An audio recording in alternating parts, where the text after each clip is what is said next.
Yup.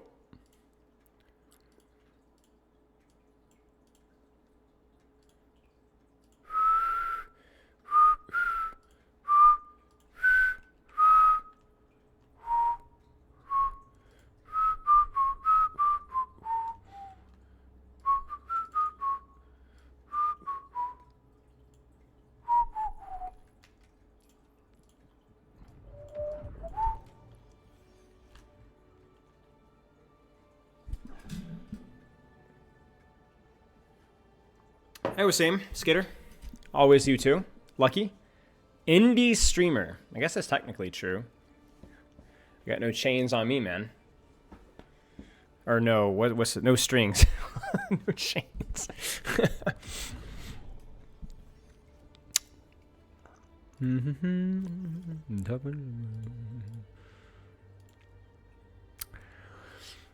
What's up, Suzuko? What's going on? What's up, Tom? Nothing much. We're just going to do a quick replay review, and then we'll get into our sauce, I guess. Kind of looking forward to today's review. Capitalism, hello. Minecraft stream today? No. I've never played Minecraft. Don't have time to. Maybe it's one day.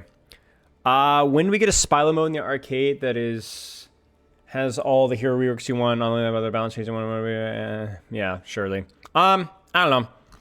My thing is just like, dude.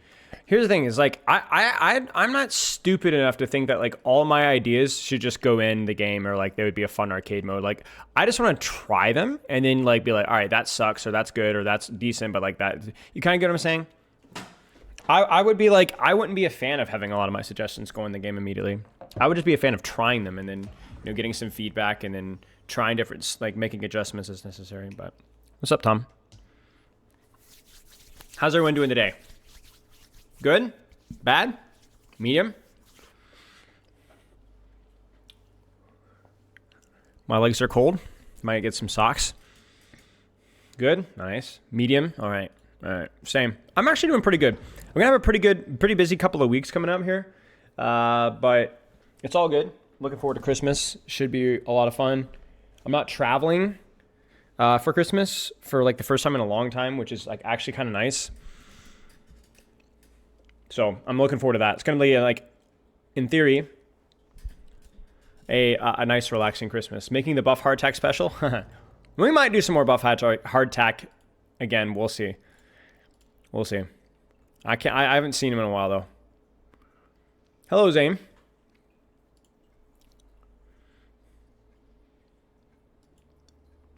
What's the optimal secondary character to pick up and learn as a Winston to cover the bad matchups, hero matchups? Well, let's see. Flat map hero. Flat map hero. Deals with Malga, Roadhog, Torbjorn. I don't know, maybe Sigma. Maybe Sigma. Hey, Zach. Maybe Sigma. Depends. Because if you think about it, dealing with the tanks that counter Winston could be as simple as going like Ramatra or something like that. But then if it doesn't, Ramatra's, or not Ramatra, what am I saying? Going like Malga maybe. But then Malga really bad versus like Tor poke DPS stuff. So yeah, I don't know. I think Sigma's okay. I don't think Sigma's super strong right now, but might be okay. Hard to choose. Okay, I guess we can kind of get into this here. It's first. Yep, that's it. Let's pull up the form here from Zach over here. I want to know how to not bleed resources on useless fights, how to use cooldowns more efficiently, how to pick the right hero in the right composition. I am a gold 1 player at the time of the review. I play, oh boy, Sojourn, Bastion, Cassidy, Ashe, Symmetra, Widow, Tracer, occasionally. Sojourn is my most played by far. So good to know. I would say Sojourn is flexible enough to where you can basically one-trick her. I don't think she's super strong, but at your rank, you could probably one-trick her. But it is too much. Yeah, I agree. So what I would say is I'd say Sojourn provides solutions for dive and verticality.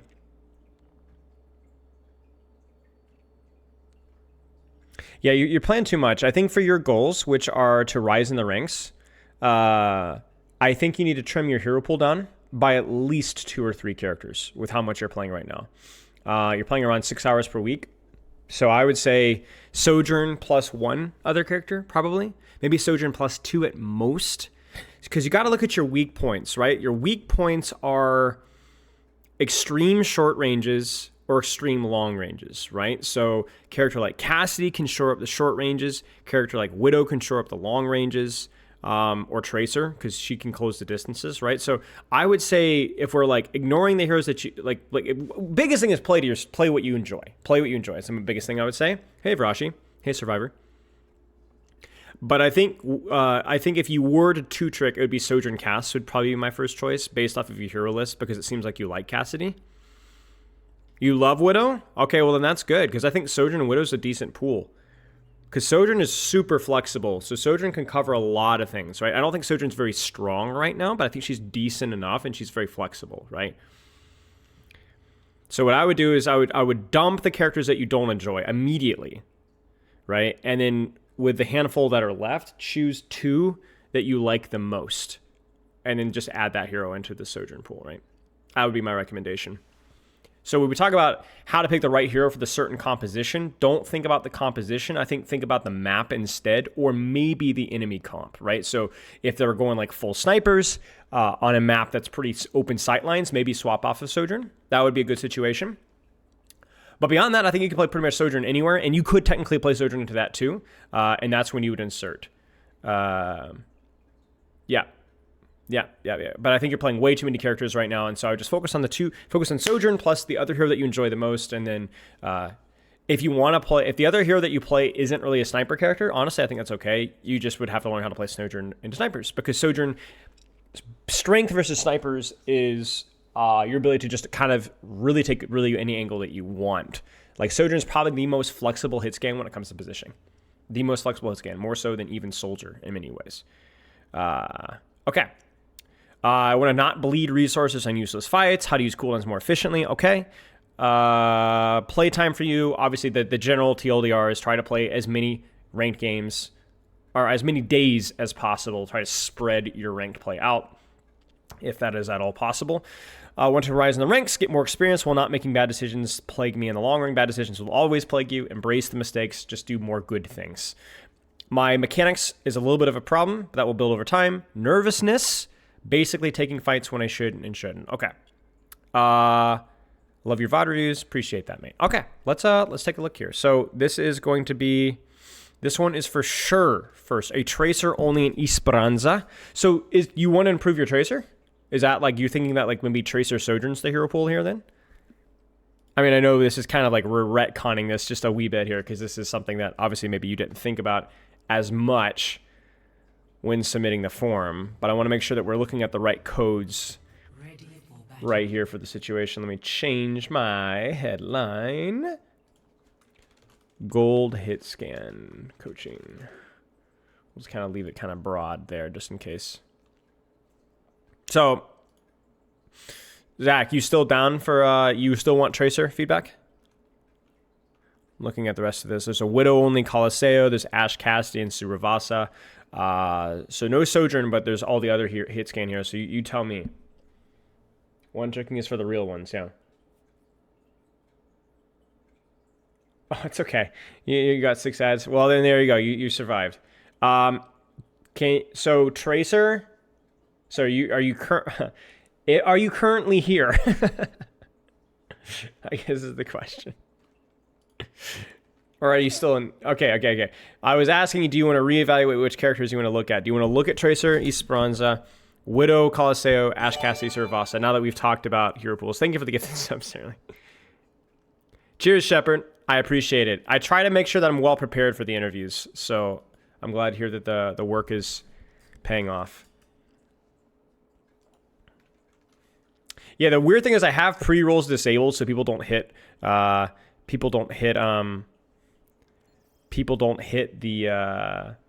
ads initially on going in. But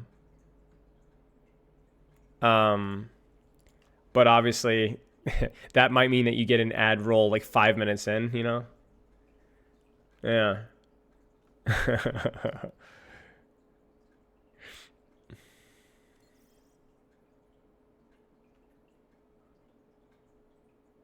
Overwatch update? Really? No way. If there's an Overwatch update that can somebody check? Okay, so first off, Zach, again, what codes do you want to look at? Do you still want to stay on the Tracer code here? And will somebody please check to make sure that codes didn't get wiped? Because I'm gonna be, I didn't get a heads up. They're usually pretty good giving me and like OBS Sojourn a heads up about it. Is Tracer Echo Widow a bad pool? No, that's a fine pool. I mean, it's a little mix of projectile and hit scan, but I don't think that's a bad thing. I think that's kind of like a stick in the mud idea that a lot of us, myself included, had back in the day, and I don't think that's a bad thing. You have verticality, you have short sightline, heavy flanker, you have long range. I mean, you have like literally an answer for every solution, right? And a pretty strong answer too. Bless you, Sarah Lee.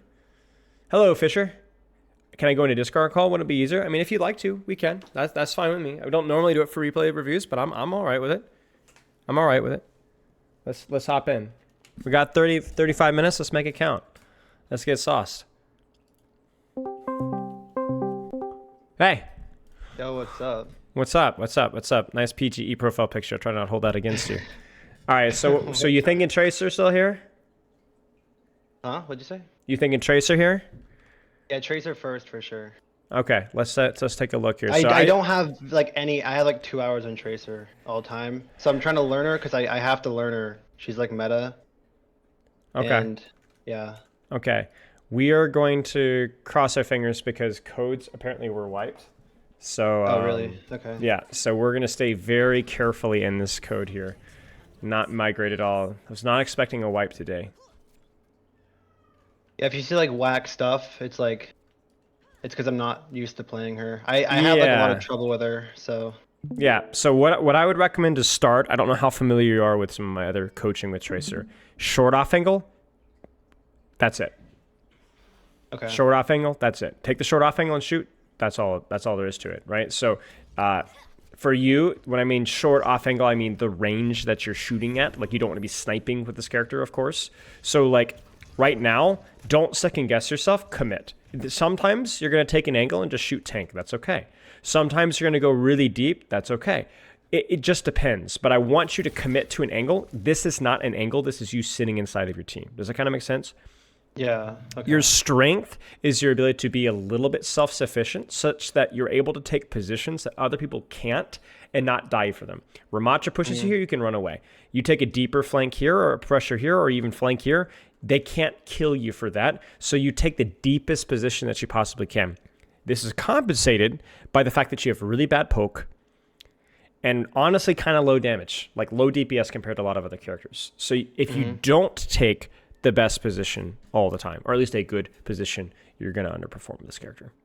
Okay. And that's kind of the way to look at it. Like literally, I think every other character in the game is better at doing what you're doing right now, essentially, which is just standing in front of tank and shooting the tank.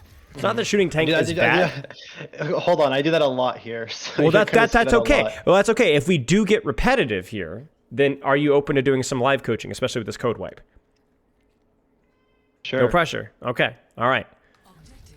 So the problem here is not that you're shooting tank, it's the fact that you're not at least leverage, because it's okay to shoot tank, just do so from an angle. Make him chase you, make it inconvenient, make it awkward. Like this here, I mean, at least you're on an angle, right? Like at least you're on an angle chasing this guy out. I think you're only chasing this guy out because he's isolated. Am I correct? Well, no. Okay, so context a little bit. I was in a 5-stack. This team's a 5-stack, and we were calming. Okay. I don't really usually solo queue ever.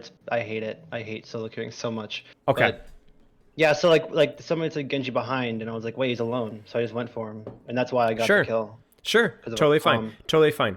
Good stuff. I want you to not wait for them to overextend or split. I want you to go and set up as if they're going to split. And if they don't, just at least distract them and harass them at an angle. You are a mosquito. That is what Tracer is, right? If somebody gets isolated, the mosquito will kill them. This is a big, big, big, bad mosquito, okay? But even if nobody gets split, you can still be the distraction. But a mosquito doesn't go directly at people. The mosquito's got to make them turn around, swat their leg. You get what I'm saying? So right now, your team goes right, you go left, and you second guess yourself immediately. Like, tank. Yeah, I did. You're okay. Like, you're not going to kill this guy, but he isn't going to kill you, and you're just going to bleed his HP. Bleed and bleed and bleed and bleed. Have some confidence in yourself. And currently, you're at a point in time now where you're going to be making a lot of mistakes and dying while you're doing this. That's okay. It's all right. Death is not the enemy. Death is just a part of the learning process, right? Because you're learning while you're on the angle, whereas here, all you're learning is that, like, you know, I'm just going to keep shooting and keep shooting and keep shooting and keep shooting and keep shooting, and maybe I'll see somebody that I can blink onto, right? But what if they don't make that mistake? Well, then it's not that good. I mean, look at your ult charge. Not that ult charge is everything. It's not. But, you know, you have the fastest charging ultimate in the game, and you're almost being outpaced by your Mei, right? So not a good sign here. This is good. Now, where's the next angle available to you? Do you see it? I know you're not experienced with this character, but let's start practicing our setups. Where do you see? Can I go up the staircase to the right? You sure can. Look down? You sure can, right? Is this short range? Yep. Big distraction. You can even drop if you'd like to. You nailed it. Perfect. This is kind of an angle, but mostly kind of playing with your Rhine, right? I want you to be the catch. They run away from Rhine, they go into you. Or they pay attention to you and your Rhine runs them over, right? Yeah, I think I did a really bad thing here. I just stayed in here, and then I think Junk pushed me or something. I think it was Genji. Yeah. Is this an angle? This is a tough question. How do you know if it's an angle and how if it's not an angle? This is a tough one. Do you know? No. Okay. An angle, this is really important. Maybe the most important thing we'll talk about today, okay? An angle is relative to your team. If we were to draw an arrow, from your tank, supports, whatever else, to the enemy team, do you see where the pressure is coming from? It's all this direction, right? All this direction. So the Junkrat, the Genji, the Juno, the Mercy, and soon to be the Ramattra, they all put their attention this area. Now you're a teeny bit to the side, but you have 3 blinks and a recall, right? You need to go deeper. Now the question is where? So you tell me. We got a couple of choices here. It doesn't have to be like a hard flank on backline here, but what do you see? I was thinking I could, you could either blink through the window there, right? Maybe? The here? Over here, yeah. Yeah, and then go course. around. Yeah, of course. I was thinking if I was still on the high ground there, I could go all the way around where the Juno is. Yep. Take the angle and shoot. You can either wrap around. So this is a crazy part. When you're here, if there was somebody close, you could shoot them. Now they're far away, so that's not going to work, okay? But what you can do then is then just deepen and do damage here. This is going to be a huge nuisance, whether you're shooting Junkrat or whether you're shooting Ramattra. It actually doesn't matter. Short range off angle. This is short range. It's just not an off angle. That's the difference. And so it's very easy for you to die. And even if you if you die, you're not going to be forcing that much of a distraction. And so what basically happens is you're kind of using your blinks, your mobility, as like a situational, if I see an opportunity, I'm going to go for it. But if I don't, I'm not going to use it. And that's the problem. Yeah, I see that. Junk and Genji can both push out in a closed high ground pretty easily. No? No. The answer is no. They have to push into you first off, which significantly improves it. It's inconvenient split from their supports, and a Tracer with 3 blinks and a recall is able to hold a contested space. Much, much, much easier. In fact, Junkrat can't even get there without using one of his cooldowns. So with where this fight is starting and where this fight's going to be happening, which is going to be right behind you about here. Like, let's be honest. The fight's going to happen right here. As you kind of do like a fighting retreat here, where should you retreat to? Got a couple of options here. What do you think? I can go on the high ground to the left, maybe, and just kind of sit there and wait. So like up here? Or, I mean, on... like here. Yeah. Short range angle. Anything that crosses here. Now, what if they push you here? Like, let's say there's a Junkrat that walks up here or Genji walks up here. What do you do? I just gotta blink away behind, maybe. Sure. You can actually even take the duel if you want to. Really? Yeah. Like, you are the... Okay, so you may not feel like it all the times, but you are the best duelist that is in the DPS and support role. It's so bad. I'm so scared of like taking one-on-one duels with like a Junkrat or a Genji. Yep. I feel like I'm just gonna lose every time. Yep. You know, want to know why you lose every time? Why? Your blinks. Yeah. Your blinks. Because a lot of people, when they're unfamiliar with Tracer, put a lot of emphasis on their tracking, but Tracer has one of the lowest time to kills in the entire game. Not just the DPS cast, but one of the lowest time to kills in the entire game on when you're not hitting every single shot, okay? Tracer's dueling potential comes not through her damage, and there's one clips that you get 1 out of every 50 games, right? It comes through your ability to avoid damage and realign your crosshair. I mean, think about it. You play like the lore is what you do. You play like the cinematic, okay? That's literally what you're doing, is you're dancing around them. And because you know you're going to blink, you have an advantage because you're ready to adjust your crosshair. And because you've had so much practice with this character, I mean, maybe not you personally, but in theory, you've had so much practice with this character, you're very comfortable with these crazy adjustments. And so what ends up happening is, yeah, you throw off your aim, but you always throw off their aim worse. Always. And that's very important for Tracer. So you're going to come here, and Junkrat's going to walk up in this angle. Let's role play this just a little bit, okay? So Junkrat's here, you're here. How do you take this duel? How do you win? Use your blinks. Tell me. I know you're not familiar with this, but let's practice. Yeah, not at all. That's okay. Let's practice. That's what we're here for.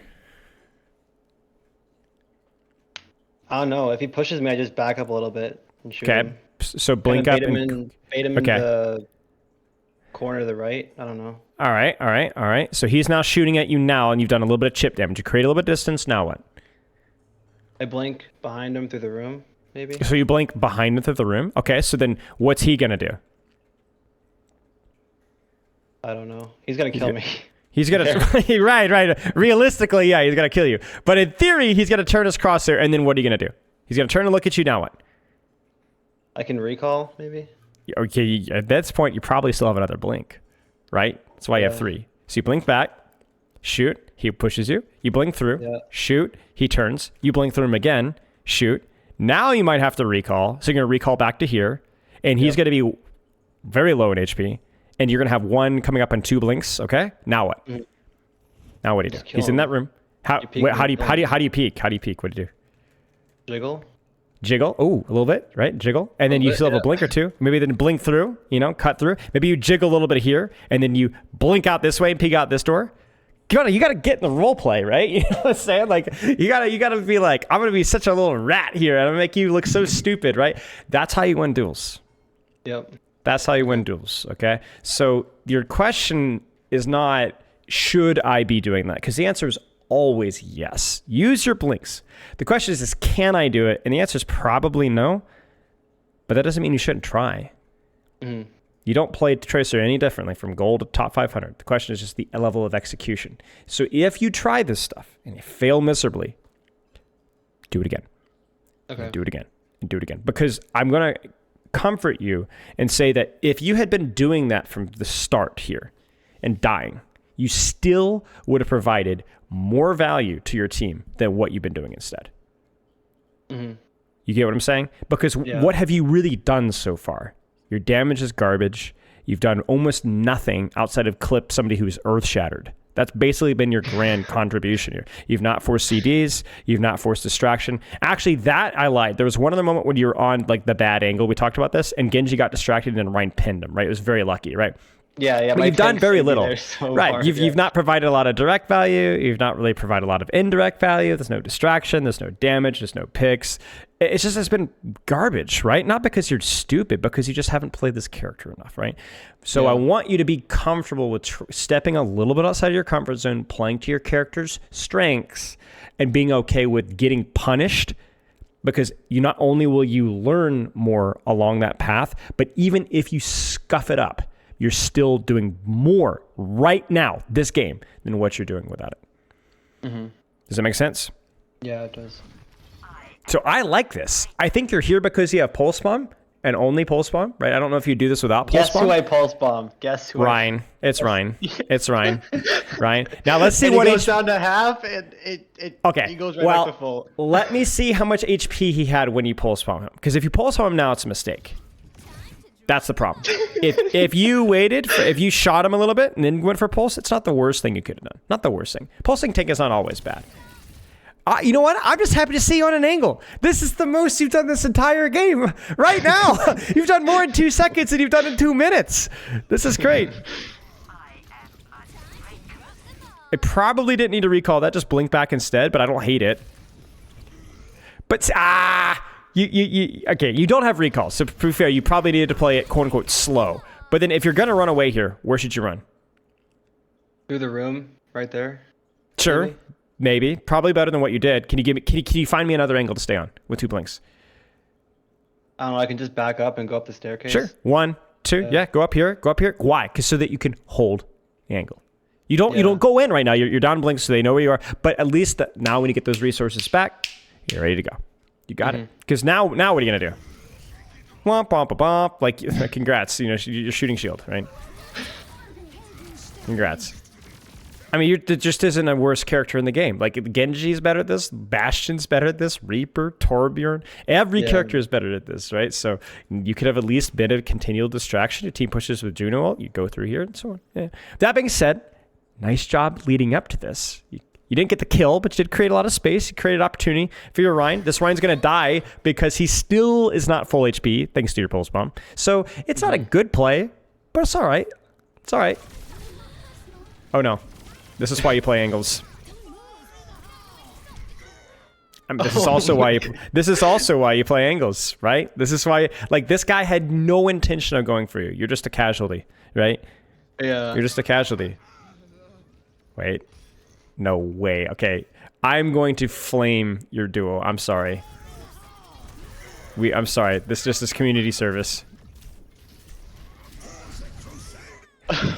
It's a Junkrat right there.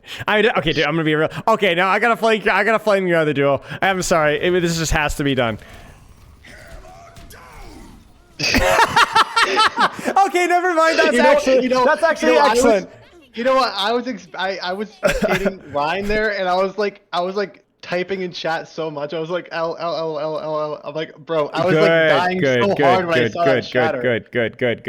Okay, unironically, that shatter's not terrible. I think she caught a wave, which is kind of bad, but yeah, I mean, it's gonna kind of screw them up, so they can't really take a fight, man. But yeah. All right. Where should you go? Where's the short range off angle with where this fight's happening? Right to the right, go around. Yeah. Oh no, there's a Genji there. What does that mean? Nothing. I still duel him, no? That's right. You got to duel him, right? It's not easy. If you mess up, you got to recall or blink out, but then you go back. You have to fight him there. If there's another angle for you to take, you could go elsewhere, right? But that's right now. I don't really think that's an option for you. So it's not that you have to pick one angle and one angle only. There's probably a couple of choices, right? But you got to go. You got to have some confidence in yourself. Yeah, there you go. Now, what should you do right now? Blink in 180, right behind him. You got it. Oh. This is what concerns me. Now, he dashes out, but you didn't know that. I can still take the angle. Right. So, like, you're still right. Exactly. You could still go around. So the difference between you and this Genji is you are in a good position to flank. He's not. He's just used his deflect. He's just used his dash. He's 2/3 HP. He's probably dead. Like, he's probably dead to your Mei and Ryan. So then you're like, all right, peace, brother. I'm on the back line. Don't chase this. I mean, look, they're literally not even aiming for you, and you're still taking damage, right? So, bit of a broken clock here. What's the term here? Sound like a broken record. Sorry, wrong analogy, wrong metaphor. Yeah, do you want to jump in a game? Do you want to jump in a game? You could say no. It's fine. We can just keep going if you'd like to. Yeah, we can just keep going. Yeah. All right, we'll keep going. Well, if we're not going to live coach, though, I'm going to make you constantly solve your positioning. Because I don't want to sound like a broken record here, right? So, 4v4, what do you think? I just look over the edge or go around the staircase. I like this. This is pretty clever right here. This is pretty clever. See, here you could even shoot the Rhine. I don't love it necessarily, but at least you're gonna be like, oh, I'm a legitimate distraction. And see, this is the problem. You're going to get pushed, but at least it's gonna cost them something, right? right? That's the thing. It's not when you go on a flank that nobody's going to shoot you. Oh, they're going to shoot you. They're going to shoot you even harder, but your team's going to capitalize off of it. Go back. Go back. Do it again. This time, blink better, you know? You ate a damage boosted mine. It happens. Go back and do it again. Go back and do it again. I mean, I respect the blink, but man, that was so close. I was so scared. Oh, I wasn't even aiming for you. That's all right. Okay, let's keep going. I die so much. Just not even in this match, but I die so much to Junkrat spam. Yeah. It's not even funny. Yeah, that should tell you something, right? That should tell you something, right? If you're gonna die to Junkrat, make him earn it. Yeah. Oh, wait. I am convinced this is just pulse bomb talking right here, though. I'm convinced that this is why you do this. No? No, I didn't even know I had pulse bomb here. I didn't. Oh, even you look didn't? Down. No, I don't think so. Okay, well, that's another problem, but hey, wait, you know what? Wait, I did. Watch. Okay, because I'm like, why are you taking an angle? You've only taken 2 angles ever, 2 flanks. I didn't take this angle because of the pulse bomb. I just took the angle because I thought it was correct. But I had a chance here. So, but go ahead, finish your thoughts, sorry. Yeah, I had a chance here and I blew it. That's okay. I was so mad afterwards. That's okay, but this is still really good. Congratulations. This is good. Okay, so break the recall habit unnecessarily, right? Don't do that. That being said, I mean, this is great. This is so good. You're the greatest. This is just about, it's a little long, but it's a pretty decent range here. The problem here is you just misused your blink. You see that? Where should you blink from here? He's turned. Where'd he go? Couple choices, right? Give me 2 options. I mean, blinking the same way I did wasn't terrible, no? It wasn't terrible. Back in the room, or I can go left. Or you can go left, right? Why? Because he's looking here. He's not looking here. This is cover. You shoot here, you apply pressure, you keep wrapping, and so on. Now, I want to point out that even though you died to Junkrat, again, at least when you died to Junkrat this time, let's look at the little red, I was going to say the outlines, but actually we'll just look at them. Look at Junk. Look at Genji. Oh yeah, they all turned around. Look at Mercy. And now, because they're all distracted, look what happens. Yeah, they kited. They all die. Yeah. You see that? You killed the Junkrat. The difference is you died to Junkrat, but you killed the Junkrat. That's the difference.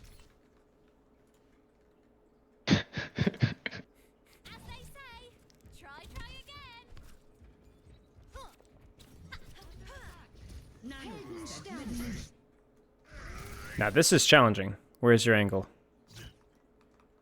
There is none. I gotta go around on the right. Okay. So either blink, 7 years, you finally get there. Or are you ready for this one? This is super spicy. Blink. Here. And just shoot the tank. Oh yeah, okay. Remember, we don't have to like flank backline. The goal here isn't like, oh, you have to go kill backline. The goal is just create a crossfire. So this guy is either shielding this way or he's shielding this way, but he can't do both. That's the thing. It's okay. You don't have to go for backline here. Yeah, this is good. This is good. Yeah. Okay. Keep going. Nice. It's okay. Oh.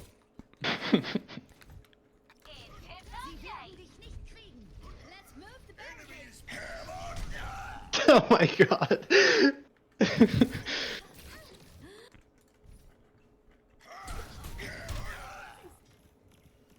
Grandma, He was typing. He stared at him for like 10 seconds. Yeah, that's the play. Listen, if you had like a scoreboard, that was his first kill. That was the enemy's. Wait, really? Kill. Yeah, his first kill all game in 5.5 minutes. I swear to God. Yeah.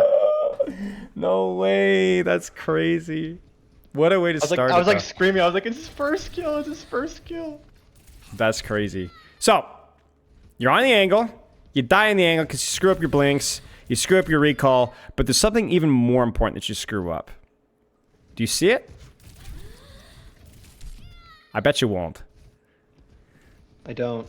Okay, you want to know why you don't see it? Because it's not on your screen. And that is your freaking team. Where is your team? Why are you fighting? So the thing is like with the deeper your angle, the easier it is to get lost in the sauce. But you cannot lose your spider web to your team. You cannot apply pressure by yourself. All right. That doesn't mean you need to play with your team, but you do need to play with a tier team. You get what I'm saying? So right now, when you set up here, you cannot fight right now. They will 3v1, 4v1, or 5v1 you, and there's nothing your team can do. You're going to sit, you're going to hide, you're going to wait, you're going to wait, you're going to wait. You're going to wait until your Ana gets back, your Moira gets back, your Ryan gets back, and then you're going to apply pressure at the same time. Yes, timing, exactly. So the harder you angle, the harder it is to get this right, but you cannot get caught with your pants on there. I don't even hate your setup there. I think it was okay, but you just can't get scouted. You can't fight too early. Does that make sense? Yeah. Okay. My chat can't even spell Yo Mama correctly.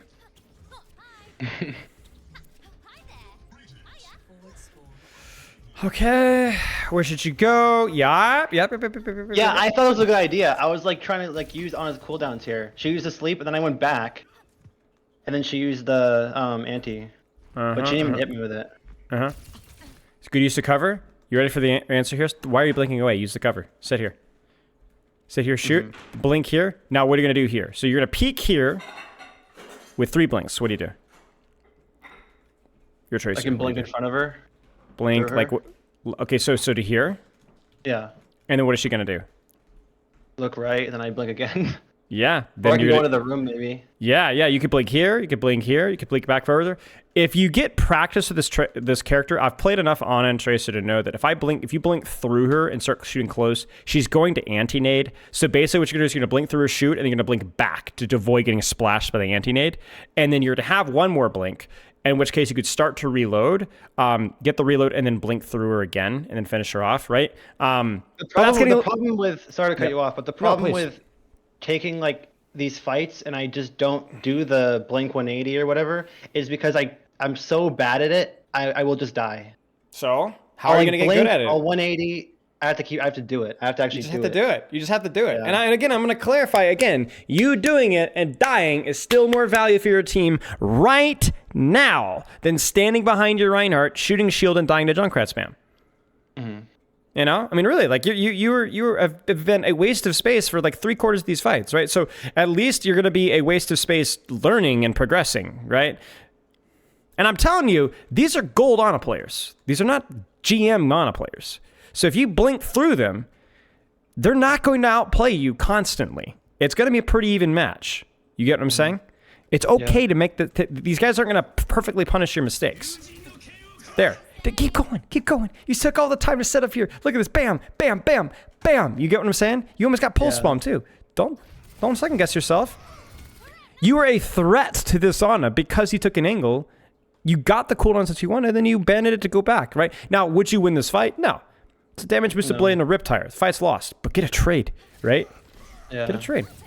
And I blink for no reason. Oh my god. It's all right. It's all right. Like there's gonna be a lot of random button pushes without a lot of intention. Oh yeah, watch this. Watch this. The Genji follows me. Watch what happens.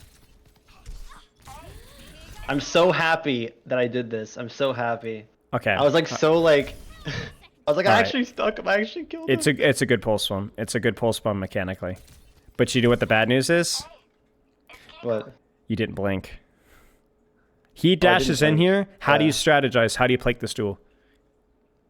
What do you do right now? Blink forward. Blink through him. Right? You're going to hit the wall. It's okay. Get this. This is where the pulse bomb is even easier because he's not thinking about strafing. He's doing... and then you sick him, right? Right? Yeah. Right. So nice pulse bomb, but, you know, that nerd emoji. Actually, you know, I'm going to ruin your day. I mean, but seriously, nice pulse bomb. Good stuff. Good little flick there. And this is a nice little flank here. Now, I want to see you deepen. I need you to get closer because you're so far that, like, literally this is what you got to worry about, right? Junk spam and Ana crap, you know? So just go. Yeah. At least your distraction, though. Let's go. Yeah. Yes. Bless you. This is perfect. Now, you're going to have to use your blink smart, but this is relatively timed well. You see this? Like, your team is here. So let's see how you do. No. Go back. Good. No! Okay, where do you go from here? I know they're pushing you. They're looking at you. That's what you want. You have 2 blinks right here on the corner. What do you do? Or you're about to come up on 2 blinks. What do you do? Go on the high ground to the right. Sure. Or are you ready for this one? Don't do anything. Just shoot. Shoot. They're going to turn and shoot at you. What do you do from here? How do you use your blinks from here? Couple of choices. I don't know.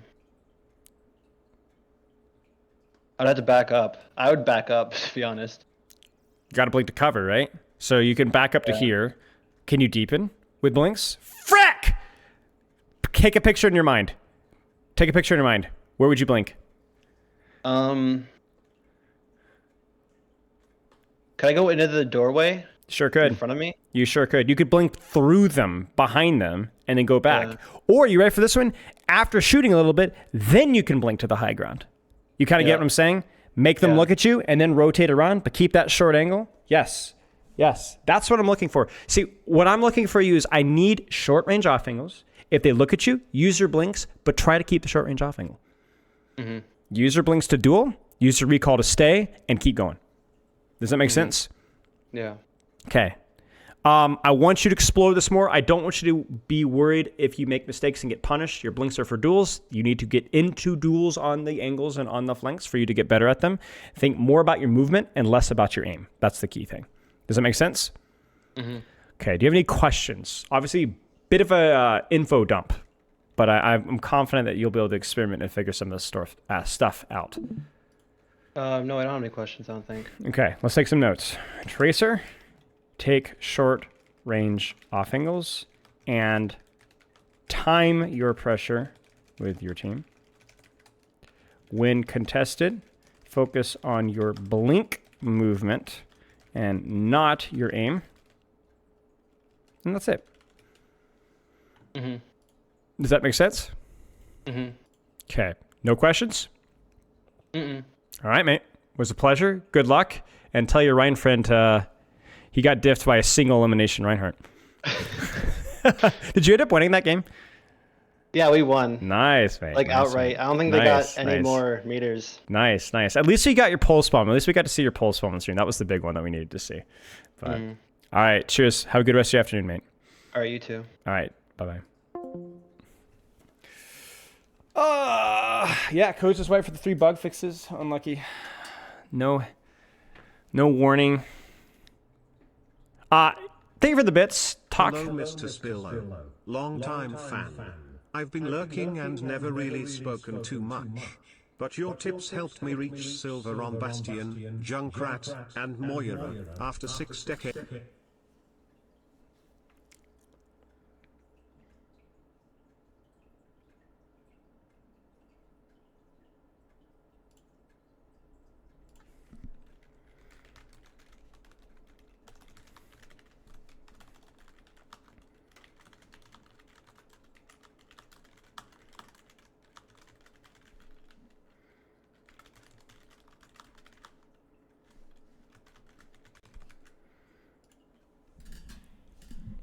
Yeah, it's because they're removing Hazard, yeah. It'd be my impression as well.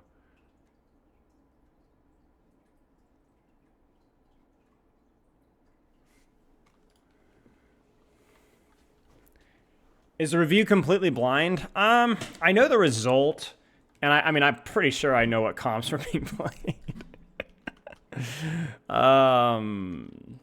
But yeah, mostly blind. I did not actually watch the match. Because, you know, part of it is fun not knowing ahead of time. And also part of it because it was like earlier in my time. What time was it? Like 9:30 a.m.? I'm not freaking getting up Sunday morning, my one day off, and watching Korean players play Malgamir into each other. Cheers, rock and roll. Rock and troll. Yeah, we're reviewing the finals. I'm getting a good quality meme to ping my Discord with here. Grand finals review starting now. Wow. Excellent. All caps. It was glorious? Good to know, good to know. I mean, I figured it'd be a good match. But we will see. Let's see if I can get a good video here.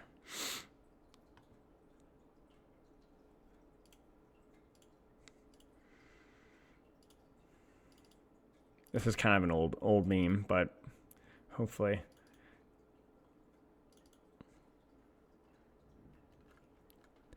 Add over.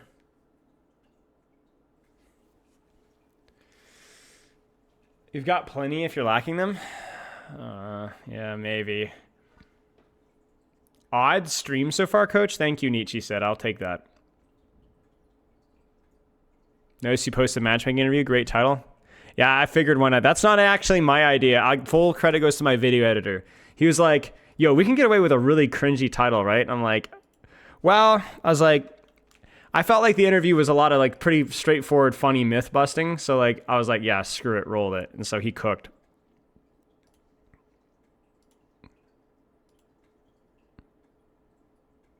Yeah, cheers, Genuine.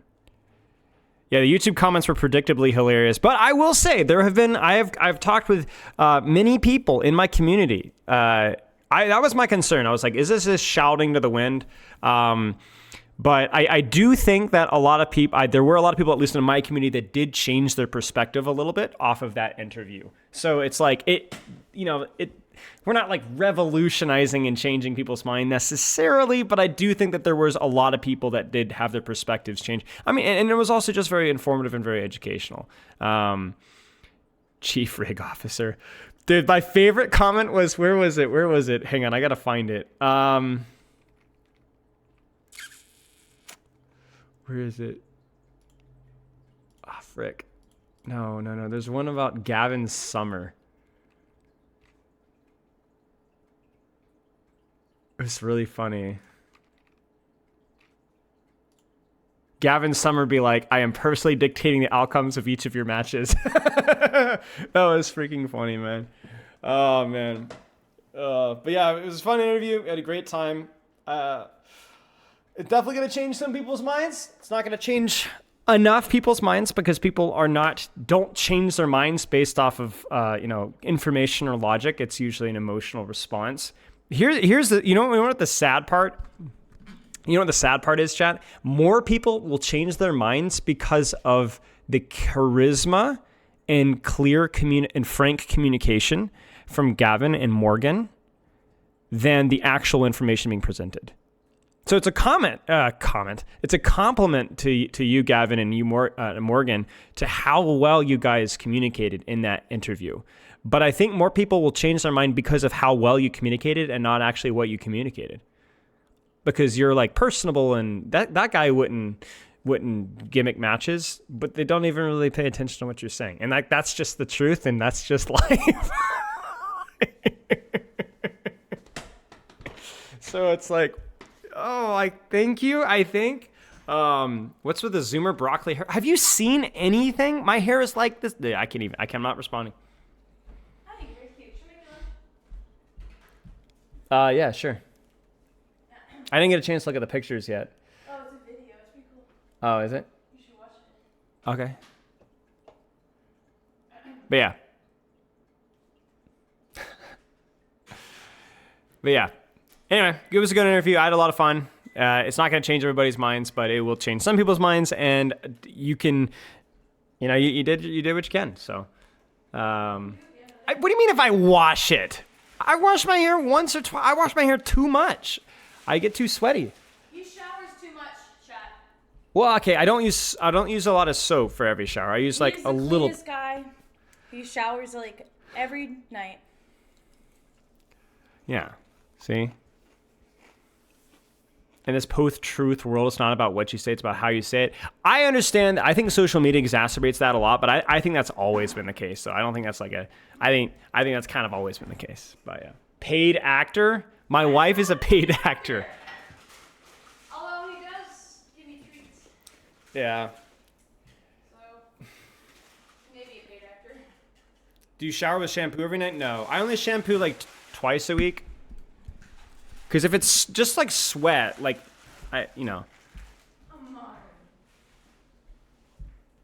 Yeah. Yeah, I shampoo only when I feel like I've been like out in public or in dirty, like in the airport, you gotta shampoo, kind of gross. But if I'm like working out, I just rinse my hair out. Yeah. Okay.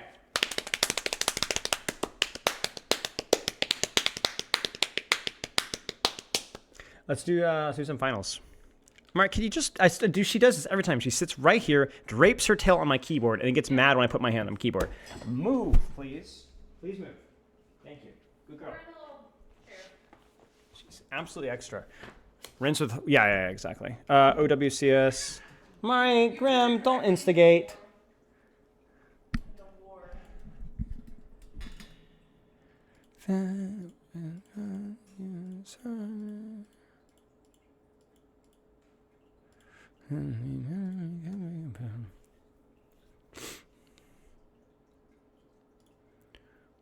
Stalker Masterclass. Nice. Dude, freaking these flex DPS are just insane. They're always turning up, man. You know what I'm saying?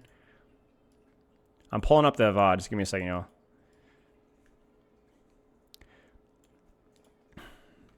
You need a cat tree behind you? Yeah. Yeah, I'm not gonna spoil the results just yet, so no spoilers in chat. I mean, I'm pretty much everyone pretty much knows exactly what happened. I think most people in chat know, but just for the sake of just in case, don't spoil anything, just in case. So I already did TM and TD. I'm way ahead of you, mate. We did that on Saturday. Yes, we did that on Saturday. So let's pull up a really simple concept here. So we're going to call about push-pull with layers, with angles, because Capitology did a really good video, I think, touching on this, and I kind of want to elaborate because this is a concept that I've been coaching for years. And I'm going to link the video in chat. Shoe is the weak length. I mean, I don't know. I'm not going to put as much attention on just the support side of things. I think it's really hard to say, especially Juno. But Capitology did this video here, how Korea solved Overwatch. And basically, it's just talking about push-pull with angles. And that's what we're going to kind of elaborate on here. And it kind of exposes a lot of these Western teams just being significantly worse at spacing and controlling advantages and controlling angles off of push-pull. So basically, what that looks like is with push-pull, as I change my headline here. It's a great video, by the way. Highly recommend it. And it's like, hey, when we're one big giant clump and you're one big giant clump, we can kind of push and pull. You push in with your ult, we push in with our ult, we kite with our ult, or your ults, and you kite your ults. It's just pretty much a clump, and it's just how it is. The big thing, though, is the fact that it's really easy to kite or run away from disadvantage. Like, let's say we push in with Juno ult here. It's really easy for Team Blue to just walk away because all the threats are in one direction. But as soon as you put, like, let's say an Echo on an angle right here and have the Echo pincer, it's a lot harder for them to run away from our ultimate advantage, okay? So it's really difficult for them to execute off of the push unless there is a bit of an angle. And Christopher used to call this a cut. I really like the term cut because it implies we're cutting off your escape. I think that's a really cool term to use, but it's just basically a flank or an angle. That's all it is. Now, they know this, so what a lot of teams will do, high-level teams, is they'll say, okay, we'll set up our angle to help take our push, but we're going to put somebody here to prevent that Echo from cutting off our disadvantage or disengage. So our Echo will kind of duel your Echo, and so we're kind of like stalemating here, which means that, yeah, we can pocket our Echo as we're disengaging, so she kind of soft backs up as well, but it kind of allows us, it kind of has our back door as we're backing up. All right? And what this also means is this means that, well, what if we change the table? What if we want to push? Well, we already have somebody on the angle. The problem happens is in a lot of the Western versus Korean teams that I was seeing and that were analyzed, the East was consistently clearing off angles and or setting up short off angles and just generally spacing better, right? We'll talk a little bit more about that. And the West was just, I don't know, man. Like, I feel like, I don't even think it's an understanding thing at this point. I feel like this is just so common knowledge but I just feel like when LAN comes to LAN, they just don't do it. They just tempo and push, and they tempo and push, and then the Korean teams make them look like pikers. They make them look stupid because they rush in, peace, or then Korea goes bam, and they just die because they come in from multiple different splits. So we're going to talk about layering. We're going to talk about setups. We're going to talk about angles. We're also going to talk about a little bit about spacing. So this is something that's not unique to Brigitte Juno, but little things like, for example, how far up do you want your brig? Your brig gets value the closer she is, but it also means that she can't kite out. So if your brig's close, you've committed to fighting right there. You cannot back out. So you don't want your brig too far forward unless you have like an ultimate advantage. That way you can hold your ground, right? Otherwise, your brig kind of hovers here or takes the angle, essentially. But yeah, all this stuff, we're going to talk about setups here. I'm not going to compare West versus East. I think Capitology does a really good job in that video, and it's something we talked about already before. Instead, we're going to look at it where it's two higher level teams doing it. And I'm going to be honest with you, even these higher level teams, they're going to make that mistake a lot. They're going to screw it up. They do it better than Western teams, but they're going to make mistakes with their spacing. They're going to make mistakes with their splits, or they're going to forget to split, or it's going to be a wrong split or a bad angle. And so we're going to talk about layering, we're going to talk about setups, and we're going to talk about spacing. And what I want to do today a little bit differently to keep things spicy with this Malga composition is I want us to, especially if you guys haven't watched the finals, like I have not watched the finals, we'll try to predict or call what the plan should be before it actually happens. So we'll go, okay, well, this is the ult situation, so this is what the setup should look like, and we'll see how good we get at it. Now, it doesn't mean I'm not very good in knowing all, like, what ult does versus what. Like, we talked a little bit about how Juno ult versus Malga cage is a tricky interaction, because if you Malga cage and the enemy Malga gets Juno ult, then you just die inside your own cage, right? And there's little things like that, like, you know, Rally can cancel Cage and cancel Reaper ult and stuff like that. But for the most part, we'll learn as we analyze here. But we'll take a look here. Okay. Yeah. What did I think about the JQ Sombra counter comp? I did not see it. I think it's interesting. I think it is something that teams probably would, if they could experiment more with it, would have done so, but did not have time to do so. And so it was something that was pulled out for teams that but yeah. Can I go over the hero picks? Sure, briefly. So we'll talk about a little bit about like why the meta is what it is. I talk a great deal about this on Saturday. TLDR is that this is not life patch. Malga is not busted in this patch. He's just the best brawl tank because Orisa got nerfed. Ryan is unpopular. Zarya is also unpopular right now. And Ramatra, Malga does really well versus Ramatra. So this is just an easy push-pull, kite, push your advantage composition right now. That's meta because Juno Brig is really strong. I think Juno and Brig are the movers and shakers in this current meta right now. This is also prior to Juno nerf. But yeah, this is Juno Brig are the reason. They are the supports that are defining the meta right now because they are Lucio hybrid, dive, push, speed ring, whatever. You're going to play it with flexible DPS and a short range push-pull tank. Malga is the best fit for that, and for this is why you're seeing so much DPS flexibility, is because it really is your choice. Like, there's a lot of DPS that can function. Now, one thing that generally isn't as good in this meta is hit scan. Not just because hit scan equals bad heroes right now, which is partly true, kind of, sort of, depending on this, but it's also because with how important it is to be able to push or kite with speed ring, you are going to see angles, but they're going to be very mobile and fluid angles. There's going to be pushing and kiting, and that's something that hit scan characters do not do well, with the exception of Sojourn. Right? But Sojourn right now, not very strong. Not a very strong character in a vacuum. So I would be surprised to see Sojourn. We saw some Sojourn versus some Pharah comps. But yeah, this is not a hit scan dominated meta. This is Reapers and Echoes and Genjis and Ventures. Occasionally Pharahs, characters that can move, characters that will benefit from the range pocket, because the Juno Brig, I know people don't like Juno Brig because of the speed ring and because the hero interactions themselves aren't very interesting, but the good thing that Juno Brig do is that they're not Moira Lucio. They can pocket different DPS, so they can pocket dive DPS, which means that there's a lot of DPS pop-off moments, a lot. Okay, that's pretty much it. Let's take a look here. How's the volume? Whenever. Like 30 minutes, something like that. Thanks. So both teams fighting top. Both teleport out. Volume is low. Okay, I can turn up just a tad. It's okay. I want it to be audible, but not loud at all. Golden? Perfect. So, Malga versus Malga, both teams fighting for top. This is awkward because there isn't really a clear angle here. So most of this is going to come down to mechanics, coming down to things like knocking Malga off of high ground so he's MIA so that you can shoot this guy, coming down to hitting full stickies on tank or on a squishy here, hitting a bigger torpedo as Juno. So this is going to be mostly micro because the setup is basically the same. Cardiac is used early.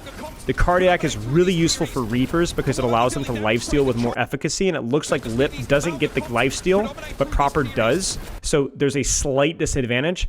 Smurf is going to commit with Slam. He's going to hit Chorong, which is a mistake, but at the same time, it looks like full stickies from Heesang is able to kill off Fielder. So both Briggs there, I mean, I don't know if Fielder could have avoided those stickies. It just looks like Heesang just diffed them. But Chorong needs to be able to hit that shield bash and or the whip. I think he might have missed the whip. I'm not really sure. Or he didn't, was unable to shield the slam. That being said, Brig for Brig. I'm curious to see what happens up top. Looks like... Yeah, they just, honestly, I couldn't tell you. It looks like Heesang just had a superior angle. This is just all mechanics. This is why it's going so evenly, really. Because both teams had the exact same setup at the exact same time, and both Echoes got value, both Malgas got value, both Briggs messed up a teeny bit, and so it's really even here. In fact, Crazy Raccoon's fortunate to even get the first flip, because really they had no... yeah, look at that. So Lip actually gets hit on the teleport, because the teleport doesn't quite go far enough. He needs to go around the corner, he gets slammed by Smurf, bam. Cardiac is used, Cardiac is used. Fielder, it gets caught again. Or Chorong gets caught. Is it Chorong? Yeah, so Chorong gets kind of caught. No, where is Fielder, chat? Am I lost? I'm lost in the sauce. So Cardiac is used. Yeah, Fielder gets Cardiac and then gets full stickied again. So Fielder keeps getting full stickied. Fielder's got to block those stickies with or without Cardiac. So Cardiac provides that AoE lifesteal on your team and the damage reduction. But that doesn't mean that if you eat full damage, like full stickies, you're going to live, right? You can't shield slam and can't whip away. You can only shield bash away. You can't shield slam, chat? Not at all? I know there's something weird with Briggs' bash doesn't quite reach the floor. Is that true? You can definitely whip him away. You can't whip him when he runs. I know that. I meant the whip before that. So fact check me on that one. Good to know. Okay. I mean, that is just kind of getting on the point. You have it for a few seconds. The bike comes in. Falcons. The nice thing about this meta is I do think some of the DPS stuff will be pretty fun to watch. Well, that's unfortunate. So then a lot of it is going to be spacing, like you said. So how are they going to break this choke? What do you guys think? Okay, so let's talk setups here. This is where the setup starts to work. Okay, so this is a mistake. This speed ring is a mistake. I don't know if they're trying to bait, but how you are now coaching Crazy Raccoon. Let's just do one team at a time. How do you play this fight? How do you play this fight? Look at the ult situation. As Crazy Raccoon, do you want to commit to this fight? Or do you want to bait?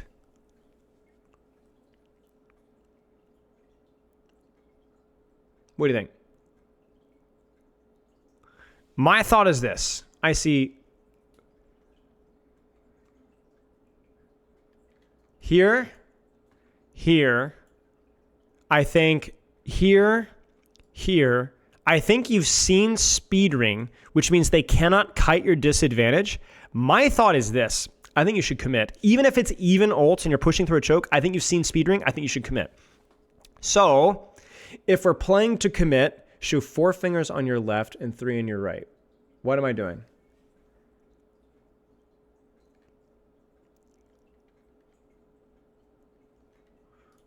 I feel like I shouldn't have done that. I don't know why, but yes. Okay, I feel like the play is to commit here. Well, choose farming ult first.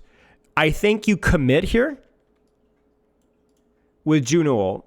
Expect Juno ult in response, and then commit with either cage fight trades inside the Juno ult. But I think you send Heesang on the angle with copy. I think you break the choke with your copy. I'm curious to see, because they don't have speed ring anymore, right? So they both speed ring. Okay, so they speed ring into Juno ult. What do you guys think about the spacing of Falcons here? Do you think Falcons is space? What is Falcons' plan based off of their spacing? I think it's to kite the point. You see it? Look at Fielder's position. Remember, the Brig is the real key because the Brig is the most immobile character here. It looks like they're going to disengage the Juno ult and then pop their Juno ult on point. THK, thank you for the sub. Wait, I just sent you a video asking about this. So this is why my echo angle suggestion is important. Because I don't think it's as... if you have the echo popping here with stickies right now, I don't think it's as easy for Smurf and for Falcons as a whole to disengage this safely. So it's a... so they actually... wait, they matched... that's a mistake. That's a mistake. That's a mistake. I think they needed to fall back. Yeah, because he gets way too close. And then Proper... I just literally one shot on the corner. So Crazy Raccoon sets tempo by just turning the corner and go BAM! BAM! No hesitation, perfect timing, perfect execution, and they do it without an angle. So it's just BAM! The slam, the BAM. And so they actually respond with Juno ult and cage fight, but they burst down. Like even the slam on Chio is enough here. So they're going to use cage fight. We need to see a cage fight in return. We need to see a cage fight in return from Junbin, I think. Or a rally. One or the other is fine. So the layering there was fine from both teams, I feel like. The difference was that Crazy Raccoon had a perfect 3-2-1 combo right there. Perfect. Perfect. And they were also speed boosted where Falcons were not because they had used the speed ring earlier and I don't even know what they had seen. There was a disconnect there. Calyx, think of the sub. I do think the play there was to kite, run back to point, and then match ultimate a second later on point. So let's see. What do Falcons do? What do Falcons do? Proper tries to take the corner. They're going to push out, try to force Wraith. They get Wraith, which means that it's going to be very difficult. Oh, no, they're going to commit. They're going to commit. They're going to commit. So this is what Crazy Raccoon is doing. They're walking through the choke and be like, hey, if we force Wraith, they can't push. But then they're like, dude, they're walking in the open. Let's go. They've used speed ring. Let's go. So then Junman goes, frick you, dude. What's up, Aptastic? Frick you. You're trapped. Proper gets Death Blossomed. They're going to need to rally. Oh, man, this is going to be scary, guys. This is so stressful. They get the copy on Reaper. Is it worth? Is it worth?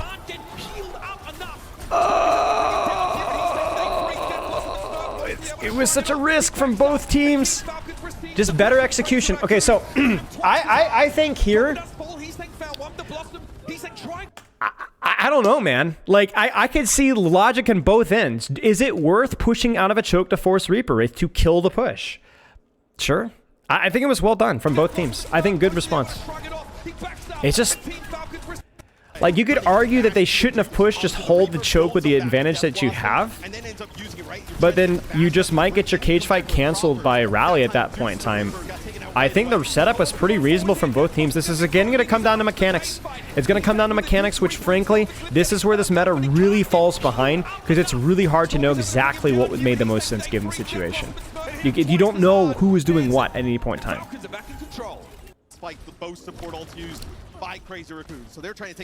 Alright, how are they going to break this choke? How are they going to break this choke? Are they going to clear an angle? Are they going to set up a flank? Cheers, I would not. Appreciate the 6 months, mate. Wait. So they shoot angle here. Echo goes in with Pax and Torpedo. They just hit squad Stalker, chat. Look at this. So they Brig Reaper mark the left angle. They have Malga on corner on point. And then they synchronize the push here. And then they Juno... dude, what are they even looking at in the left over there? Voices? Okay. Yeah, no, they're looking for Reaper, and then they just pocket the Heesang, and he just dives.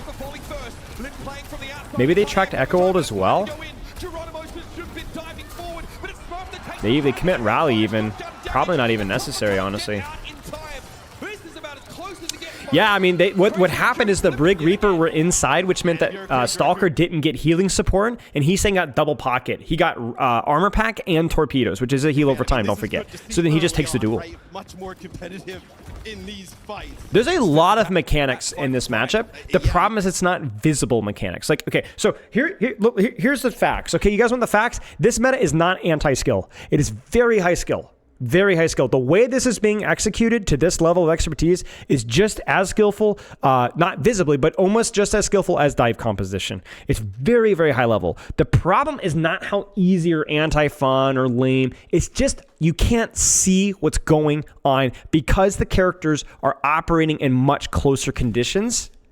That's the difference. And a lot of the skill is not just the mechanical side of things, although it is a lot of mechanics, even with a character like Malgo, the way it's being played right now, right? Consistently landing on the slams of timing is just not always to see what's happening on. Yes, it's like Goats. Goats is a very mechanically demanding composition, very mechanically demanding composition in a mirror. It just wasn't all obviously mechanically demanding. And I think that's a fair criticism. I'm not defending this kind of meta because I do think it's a bad viewer experience. I think it's a bad viewer experience, and I think that's objectively true. But I don't think that we have to speak with hyperbole and be like, oh, this is an anti-fun, stupid composition. Okay, so what do you guys think Crazy Raccoon is spacing for? Do you see it? What's the spacing imply here?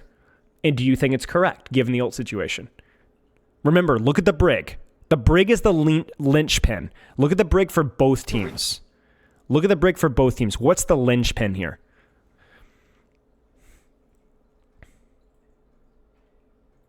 Look at Chorong. Look at Fielder. This screams, we want to push with Juno ult as soon as you touch this corner, and we're going to throw the kitchen sink at you. Right? Okay, you can't see. I'm sorry. So there's a Brigitte right here, behind my big, fat, ugly face. But you can see Blue Brig. What is Fielder's position imply to you guys? It seems like they're not willing, they don't want to commit just yet. They certainly don't want to put their Brigitte in harm's way. So we could see a matching ultimates and just kind of playing it slow for Falcons, or we could even see a full disengage on the ult. Now, I don't know if that's likely given the fact that we've seen speed ring, but yeah. Let's check. My prediction is we're going to see Juno ult here, maybe Juno ult mirrored, and then maybe a Stalker setup on an angle. We'll see. Yeah, you see, they want to push. They want to push. Crazy Raccoons wants to push. This is dangerous, though. This is dangerous. The ult has to be used now, because look at Chorong. So if Smurf hits this right here, if they match Juno ult for Juno ult, it's spooky. Fielder's out. Copies in. I love this from Stalker. And this is where we talk about viewer experience, right? Ult for ult, total chaos right here. Both teams trading pretty evenly. Yes, this is total chaos. Total chaos. Total chaos. I think this is pretty reasonable from both teams. This is just where layering matters, because you can literally predict who wins the team fight, because we got ult for ult, you know what I'm saying? And then we got this for this, and then this for this. But this team in cage fight. So, yeah. You know, when you're operating at ult disadvantage, you either need to find a way to, like, commit and one-shot somebody, or you have to find a way to disengage. Otherwise, it's just not going to work. Did Lip ult do nothing? I don't know. It's a good question. It might have gotten bashed. Yeah, he got slammed. He got slammed. That's the difference. So they actually... Wait, where was Lip set up for this? Yeah, so he's inside of his Malga. What a weird ult. This is honestly kind of a Cheeks ultimate. He's inside of his Malga, but he's also far back. Like, he just, like, peeled Death Blossoms. Like, he's Death Blossoming underneath the copy here. This is a bad ult. I think he might have gotten whipped, but I don't think it matters. So, he gets whipped by Fielder, so that's a huge play by Fielder, which means you really shouldn't be ulting this. You should just walk and then set up your ult later. This is just a crappy ult from Lip. I will also say, chat, if Crazy Raccoon wanted to commit here, what should Lip have done? What should Lip have done? What's the mistake with the setup here? If you want to commit, if you're all, yeah, you need to TP in. You need to TP in right off screen. Because then you have your pincer push. Even if they whip him and look at him this way, that just enables the push here even more. Wraith in or actually even Wraith in wouldn't even be that bad, because you're thinking about it, we're all inning here. Like we're all inning. This is all or nothing here. So yeah, Wraith in, TP in, you could do the plat, like yes. This was Lip mismanaging his cooldowns and his position given the ult situation and how they were playing. This was never a hesitant trade from Crazy Raccoon. They knew they were at an ultimate disadvantage, so they just wanted to take it boldly, and they just didn't do it correctly. So they didn't have the cut. And then obviously just a really weird ult, right? Just kind of hovering in the middle of nowhere. And that little advantage is enough, you know? 96 to 62. Yeah, although Chorong able to live, they just got so separated there, right? You saw Smurf go in with a really nice stomp, push Chorong out away from the rest of the team, not able to kind of play. Is Lip Reaper fraudulent? I mean, I don't know. We haven't seen enough. I think we might have an idea. There's the cut on the push. He's a little early, though, so that's probably going to force... Oh, he didn't even force Wraith. That's crazy. The supports from the rest of the squad flips the point. Chorong gets stuck, little ult charge. Falcons doing a nice job separating the supports from the rest of the squad. So... They actually do a flip dude. Ah! This is so cool. Check this out. Lip goes in. So that pulls attention here. So then Junbin comes in from the flank and hooks him. He gets him. He gets the Juno. He gets the Echo. That's so cool. That's so cool. Look at this. Look at the setup there. So everyone's here, and then Junbin just sneaks mine. Now the question is, what happens to Heesang? Oh, Heesang just gets smoked. Heesang, that's just mechanics. Stalker just dunks on him. He just full stickies him. He just gets done. That's actually such a huge little play there from Crazy Raccoon and Junman especially. But Stalker just kills him. Like, Stalker not only gets the trade, but watch this. Stalker, I think, gets hooked. I think he gets hooked. Does he drop into Mega? I think Stalker drops into Mega. So he drops below the point. Yeah, so he drops below the point, comes out again from underneath, and kills somebody again. Dude, it's all, man, even in these comps, it's all about the lurking and hiding and flanking and nasty little nastiness, right? That's crazy, man. And then, yeah, just destroyed. Straight up Stalker. Straight up Stalker here. Was an actually really clever play there from Crazy Raccoon. Lip kind of looked a little lost in the sauce mid-fight, but was actually a pretty clever play there for a setup from Lip and Junbin. Like, they just instantly killed Juno. Instantly. It's perfect. But yeah, too late. More important for map, getting more support for map wins other than visiting.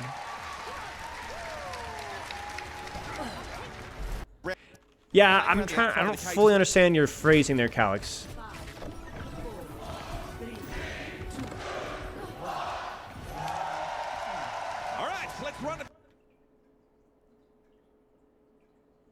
Well, they only got the Juno and I think maybe the Echo. I don't know if they got Echo or not. Hello, Bronze Spylo. I don't know if they hooked Echo or not in the cage. If they did, she dropped to under point. But they got Juno. That's all they needed, right? They got Juno instantly. And they didn't even need to use the Wraith for it. It's just legitimately nothing but mechanics there. Legitimately nothing but... Stalker literally just kills 2 by himself. Sim TP's out for both sides, and we are in the fray. So do they teleport here? Yeah, they teleport. They're still there first. Why?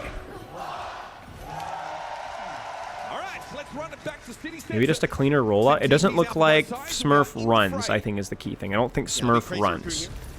So they get the corner first. Proper tries to cut the push. Do you see what I'm saying with the cuts, guys? Okay, so they go in, they push those Falcons, but they do so with the Reaper on the angle, which look at what that does. Do you see what is synchronized with the Reaper angle? With the Reaper angle, what do you guys think you should see in the next 2 seconds? Watch. Predict it. Who's about to show up on our screen here, chat? Who's about to show up? Bam! Oh, wait, no, not Bam. There, wait, no, it's not Bam. Where the frick is he? There he is. Okay, so you're about to see basically Malga and Reaper pincer at the same time. it doesn't work out. But yeah, Smurf comes flying in, it looks like. I think. Maybe not, chat, but there should be. The funny thing is he's not the only one angling, though. Because Lip goes in there with him to match the angle, forces Wraith pretty quickly, and then now he's just stuck. I think it's as simple as Falcons got to the corner, Crazy Raccoon got to the corner first. I think that's mostly it.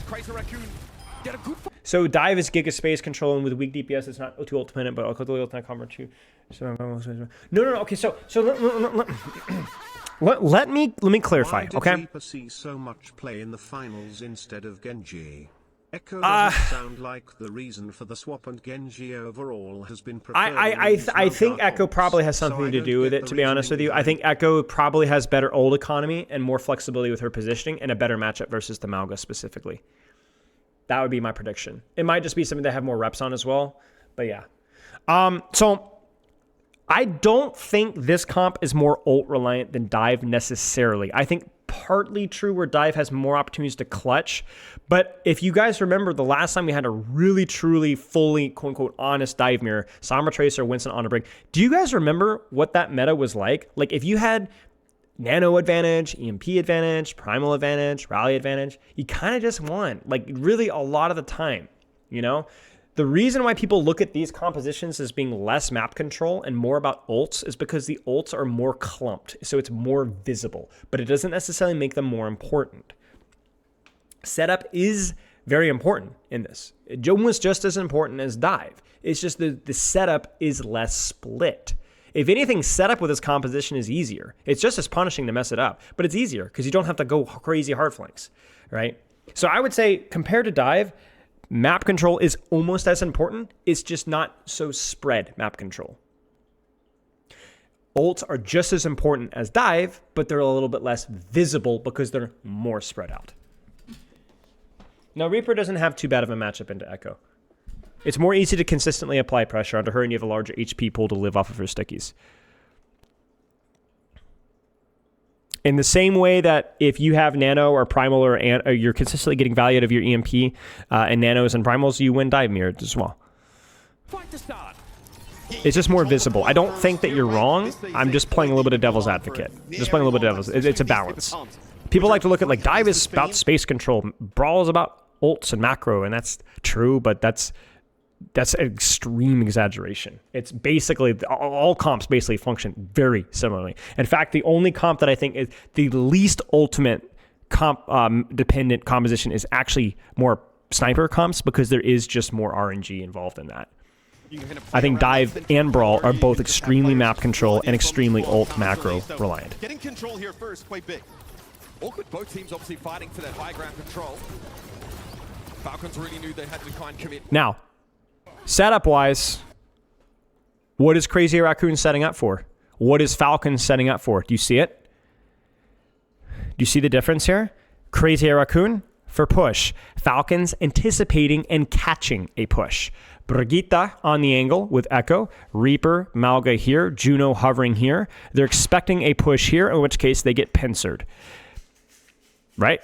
Falcons is ready for this. Falcons is prepped for it. I don't know why they would think to push here. I don't think it's necessary. I think you have point control. You have no real advantage to push off of. You don't even have a good flank here, so I think this would be a mistake. This is a mistake. This is a mistake. What did you see that thought you could push here? Falcons literally can just catch with Cardiac. Reaper on the angle. Brigitte holding corner. Echo holding corner. Juno, thank you so much. I think, okay, so minus you know what it is, Chad? You know what it is? Raccoon did this on their attack, on the retake, and because it was so perfectly synced and set up, it worked really well. But the difference here is I think Falcon's setup is a little bit more spaced, more angle pilled. Because guys, this is okay. So okay. Do you see the off angles here? Do you see it? Do you not see the off angles here, guys? This is Dive. It's just less. They're just as many angles here. It's just they're not as far away from each other. Do you not see the angles? Look. I mean, look at that. That is Dive comp just on mini form, right? Look at that. Reaper Crossfire, Brigitte here, Echo here, right? This is Dive. This is Dive. And this is in a hive mind right here. right? There's not really a good setup. To be fair to Crazy Raccoon, there isn't a really good angle that they could set up with their DPS, right, to push through this choke, which is why I think it's a mistake.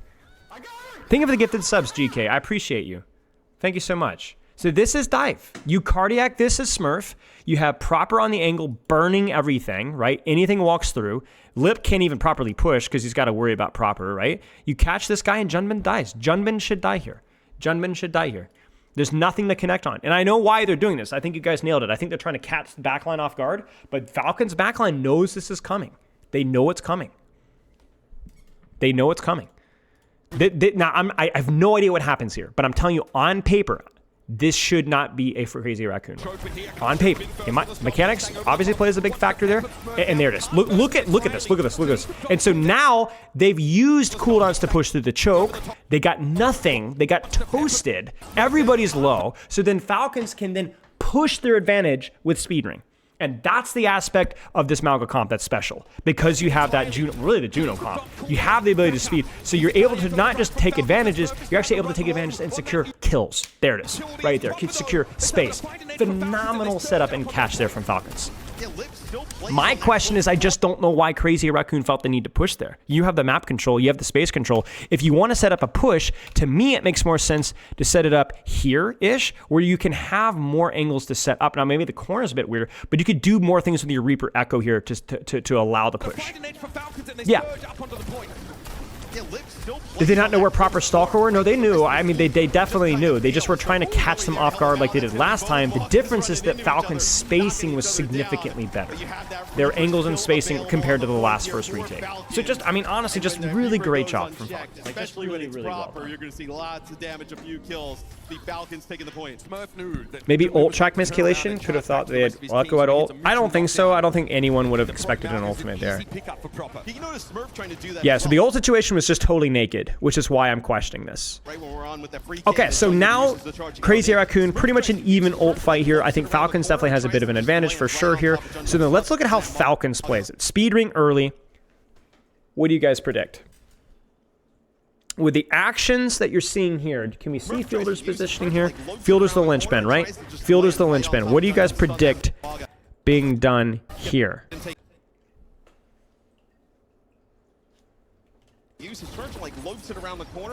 do you see?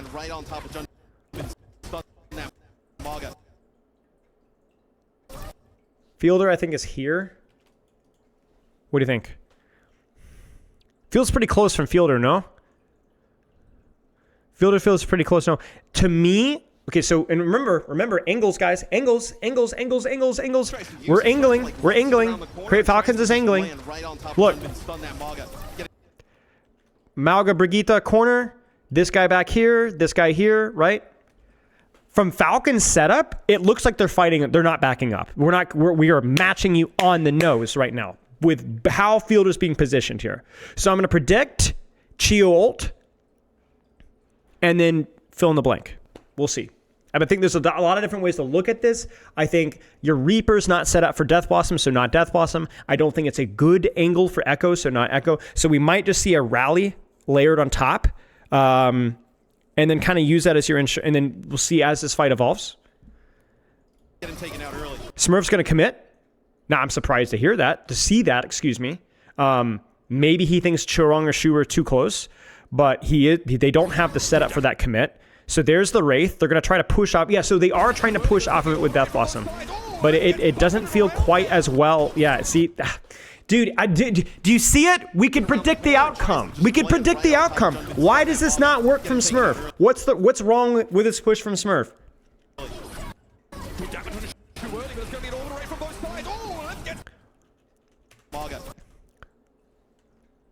Where were we set up to fight? Where were our angles? Right here.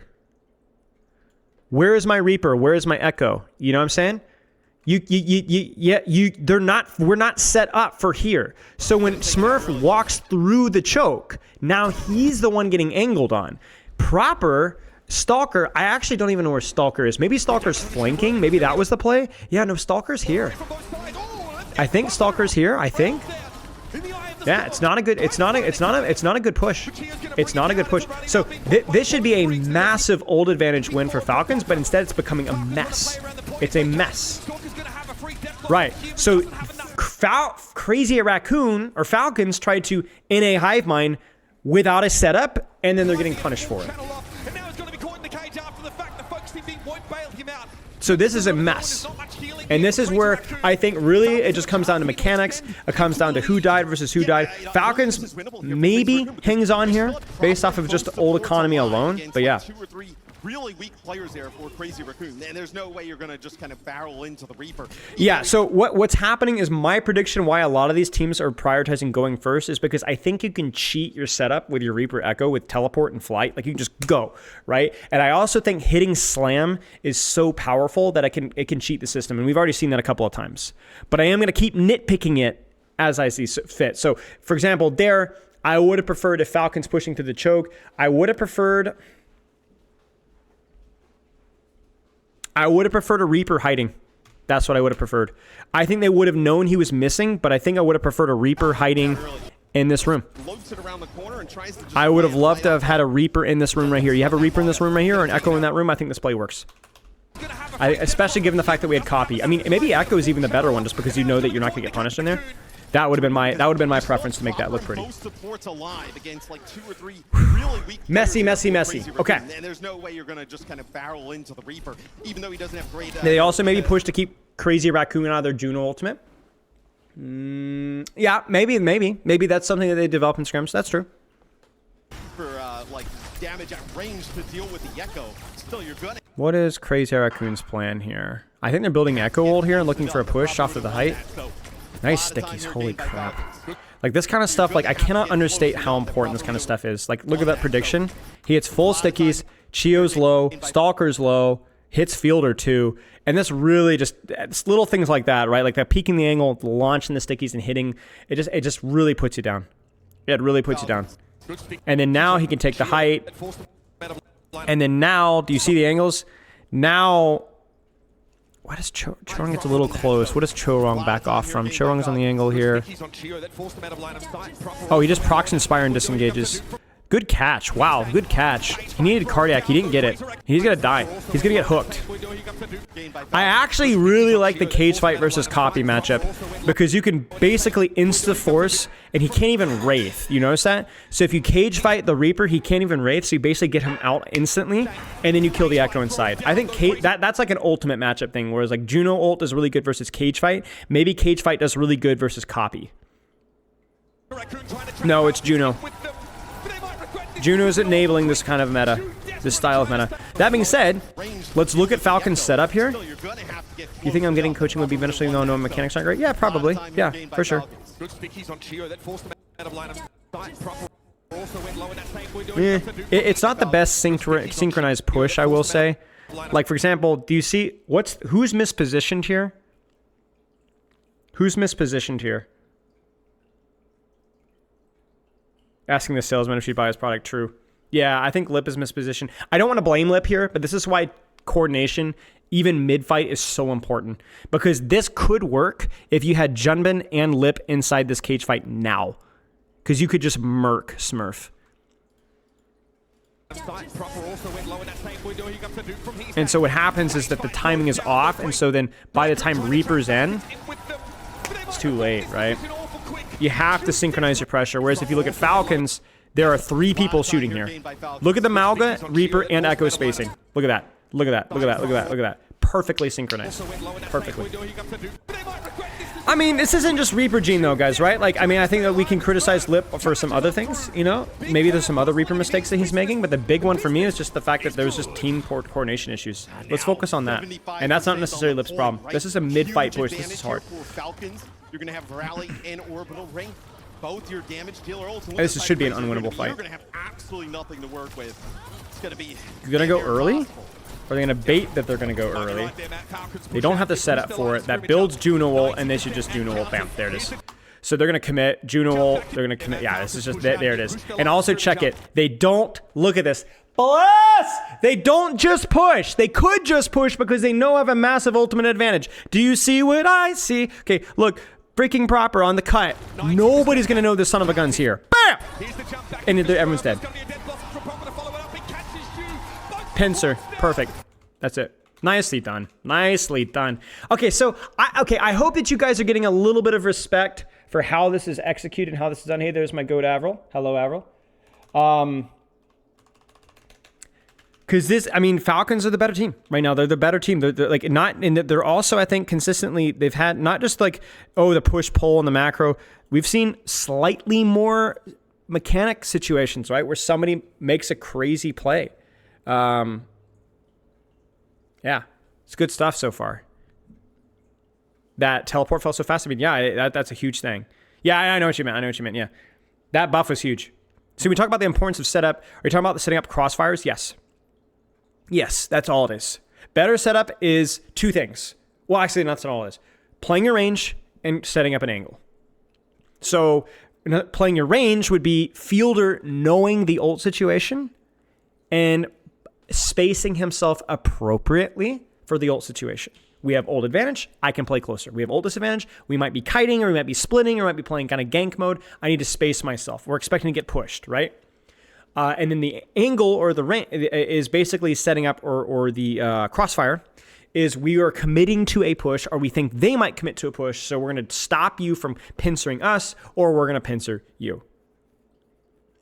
Falcons are better in the meta. Crazy Raccoon are better. I mean, yeah, I don't. You guys know what I mean. There's just a different, and I think also as well, like Crazy Raccoon felt more often off tempo. And by off tempo, I don't mean faster or slower. I mean everybody's on the same tempo. We're not, it's even that last fight there. GKB, exclamation mark coaching, or you can message me directly, yes. Although I might not respond in a while because I will be busy next week.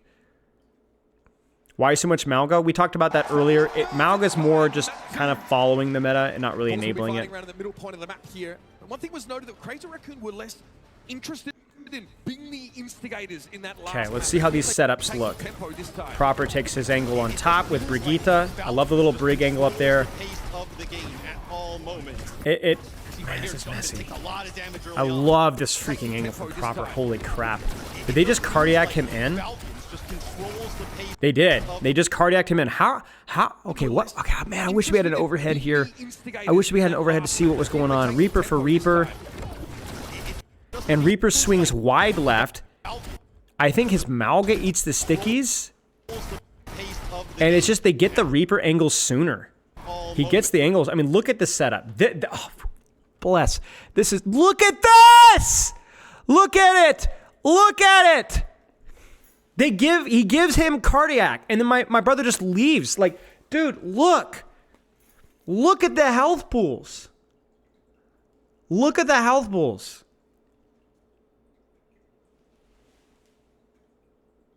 Live review on Twitch is way better than YouTube. Maybe. The problem is that skipping 10 or 15 seconds with the arrow keys on Twitch is really annoying. So good. So good. So much distraction here. So many crossfires, right?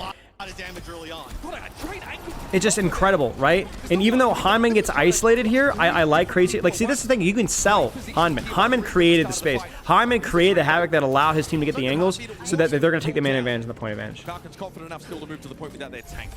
Yes, beautiful. You can't exactly push in without your Reaper, right? You lose your Reaper early on there. For Crazy Raccoon, there's no way you're going to extend your Maul. No old advantage here, chat. I love you. So, my chat. Oh man, this is where map advantage is good to know. I think pushing through this space is really bad. I think we'll probably see some angles on high ground here, and then like playing around point, trying to set up. There's some decent fun stuff your Reaper and Echo can do on point here. Let's see. Chasing his first world championship still back. Yeah, see, they're trying to poke out the Reaper. There's the cardiac used early. Echo takes top. Malgus knocked into each other. But Stalker, where the frick is Stalker? Stalker goes over the top. Yeah, he's saying cheats. You guys know the term, right? You guys know the term. He cheats for the kill on Hanban, who's low. Stalker instead says, screw shooting your tank, I'm going to kill the guy cheating. And so Hanman might die here, but will it again be worth it for the angles? Will it be worth it for the map control? Maybe? It's the same thing. It's the same thing. Oh no! Okay. They got Juno ult first. They got Juno ult first. That's it. GG's. So Hanman keeps dying for his team, but they got Juno ult first, so they win the messy fight. 60%, a little bit higher, 61 for Falcons. And Okay. For Crazy Raccoon, they just gotta get one. So cheating for the kill basically means you give up your off angle and just run into the middle of the enemy team to get a kill. Because you had both Malgas on their back, so he's just going to get in there and get the kill, which means that he got shot from above and killed by the enemy Echo really easily. Map. Like just It's a calculated risk. It's not a mistake. It's just a calculated risk, and it paid off there. Up on stage playing a lot of the same maps. You've lost all of them. Just getting a map win, regardless of any way you do it, right? What's the spacing for Crazy Raccoon looking like, chat? Do you see it? That's Brig right there. Brig Echo. What's the spacing? What's the spacing? What kind of tempo are we looking at here? Too far, right. So, yes, exactly. So we'll see a pincer. We'll see play slow for ults. We'll see off angle. We'll see kite. Right. So for Falcons, what can you not do? What should Falcons not do right now? See if you guys can get this one. Yeah, we've been thinking about that, Poke. What should they not do? What should they not do? They're too far away. They're not committing on the corner. If Brig was here, different story, right? Yeah, no, right, exactly. You need to take space. You need to go, but you shouldn't necessarily pop an ultimate. Now, why? Why would you not pop an ultimate here? Because here's a question. Okay, what's the disadvantage of playing far away with Brigitte Echo? And even it looks like what's the disadvantage of playing debate? What's the disadvantage? Why is this bad? I mean, it's good, but it's also bad. It makes it can run away easier, right? Very easy, right? They don't get slammed. But the problem is this, there's no whip shot, there's no inspire, there's no damage. It's harder to hit your shots, right? So basically what's happening is they're giving up their choke control for the ability to not get rushed on. So for Falcons, you don't need to ult to get out of the choke. They're too far away, so you're good. Just walk to the corner here. Then you evaluate and press the shoot. So what we're likely to see if Falcons plays this one correctly, we'll see how. Okay, they're walking forward. So now, what should Falcons do? You see that? Chorong went from here. They're walking. Oh, now, yeah, now. So it looks like Crazy Raccoon is again trying to go through the choke, and I don't know if they have a setup for this. Do they have a setup for this, Chad? Doesn't look like it. Yeah, so they just Reaper teleport on main. I don't think this is going to be good. Do Falcons have an offing on this choke? Let's see. Where's Reaper? Oh, they do. I think Reaper's here. So this, on paper, should be good for Team Falcons. On paper. Because if Crazy Raccoon is walking through the choke into an off-angled pincer. Oh, frick me, dude. What a slam from Hanman. Hanman's like, oh yeah, you coming? Okay, you coming? Here we go. Boom! Boom, daddy! Lip gets smoked. Catch with rally copy. Cage fights used. What a mess. Oh my gosh, chat. What the frick just happened on my screen? Okay, I'm exposed. What happens? This should work? It doesn't. Why doesn't it work? Slam. Rally is used. Copy is used.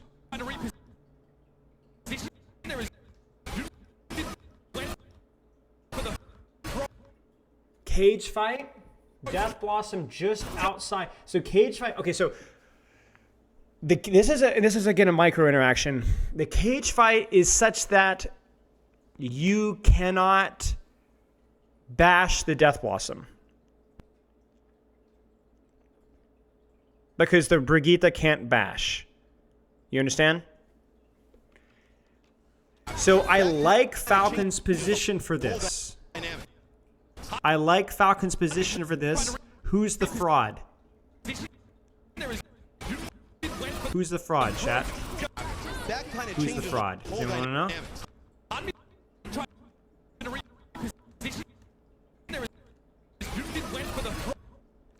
There's one person that's a fraud. There's one person that screwed up and allowed this 4-ult extravaganza from Crazy Raccoon to work.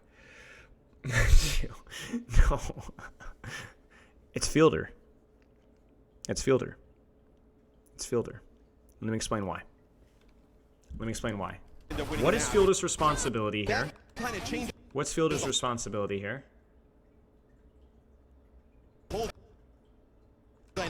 Just pop rally. You got a Cardiac Malga on you with Cage Fight. Reaper ult. Well, actually, more than that. Why is... Remember, we talked about this. Why is Lip and he saying, why are they allowed to Reaper ult? Remember? Cage Fight. Fielder has to bash Junman. Has to bash Junman. He has to. So right here, this Malga has ult. You must bash this Malga. If you do not, then you will open up this and this to execute. Now, I am still curious why Junman is not taking more damage and why other people aren't taking more damage. That is true. But that is a mistake on Fielder. That is a micro mistake on Fielder. Yes, you can. You can react. In fact, well, yeah, you'll have to wait and see. So,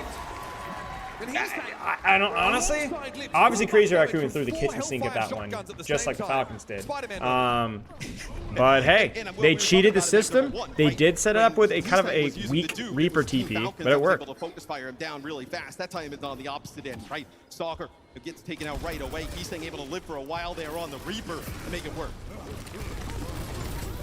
Back to brass tacks now as Crazy Raccoon have control the... Crucial thing here is that they have Cage Fight here, so basically this feels like Crazy Raccoon knows they're screwed, so they're just gonna try to catch Fielder with his pants down. And I can't tell if they do or not. What the frick is happening on my screen? Are they just flanking? I don't know where anybody is. I think that they just go kill the Brigitte on her own. I think he just teleports. And I think the Echo just comes from the top ropes. Holy crap. This just feels like Crazy Raccoon knowing that they're screwed because they don't have Cage Fight, and so they just try to make the most of it. It was a good try. It was a good try. Crazy Raccoon, give this fight up. How does Proper just get into your backline and kill both supports? I mean, you give up one of your own, right? You give up Chio, a Fielder's still alive, but man, the value that Proper gets there, right? A TP into the backline just basically deletes Chorong from existence and then deals with Shu pretty easily. I mean, you gotta keep these two players alive for Crazy Raccoon if you're even gonna have a chance. Top of there, backed up by Chun. Two players alive for Crazy Raccoon if you're even gonna have a chance. Top of there, backed up by What is he going for? Is he going for Brig again? You're gonna have a chance. What the frick is he going for? I mean, you gotta keep these two players Junman. alive for Crazy Raccoon if you're even gonna have a chance. Or is he going for Reaper? I think he's just trying to cut off the Brig. I have no idea what is going on here. I don't know why we're just ignoring Field. I think they're just hard calling. I don't know what they're hard calling here.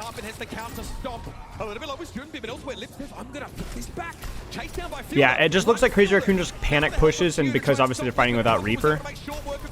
Odd push there. I'm not sure what they're looking for. It looked like maybe like Reaper. I actually don't know. Not enough to get the first flashpoint. Falcons start with the lead.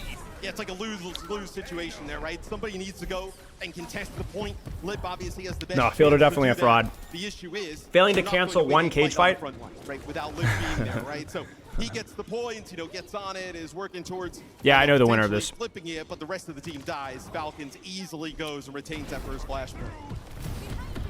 Here just to reposition back. Yeah, I don't know what he saw there. I think there was just like an urgency. Okay, what do you think about Falcons setup, chat? So first off, grade intentions. Like, what do you think Falcons is intending to do this fight? And how good do you think that they're doing at it?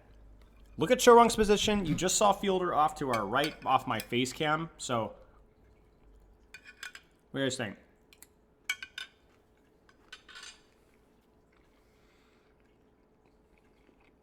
I'm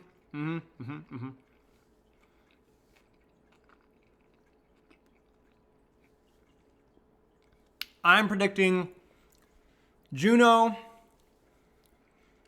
which will be answered with Rally, Reaper Echo, complete mess.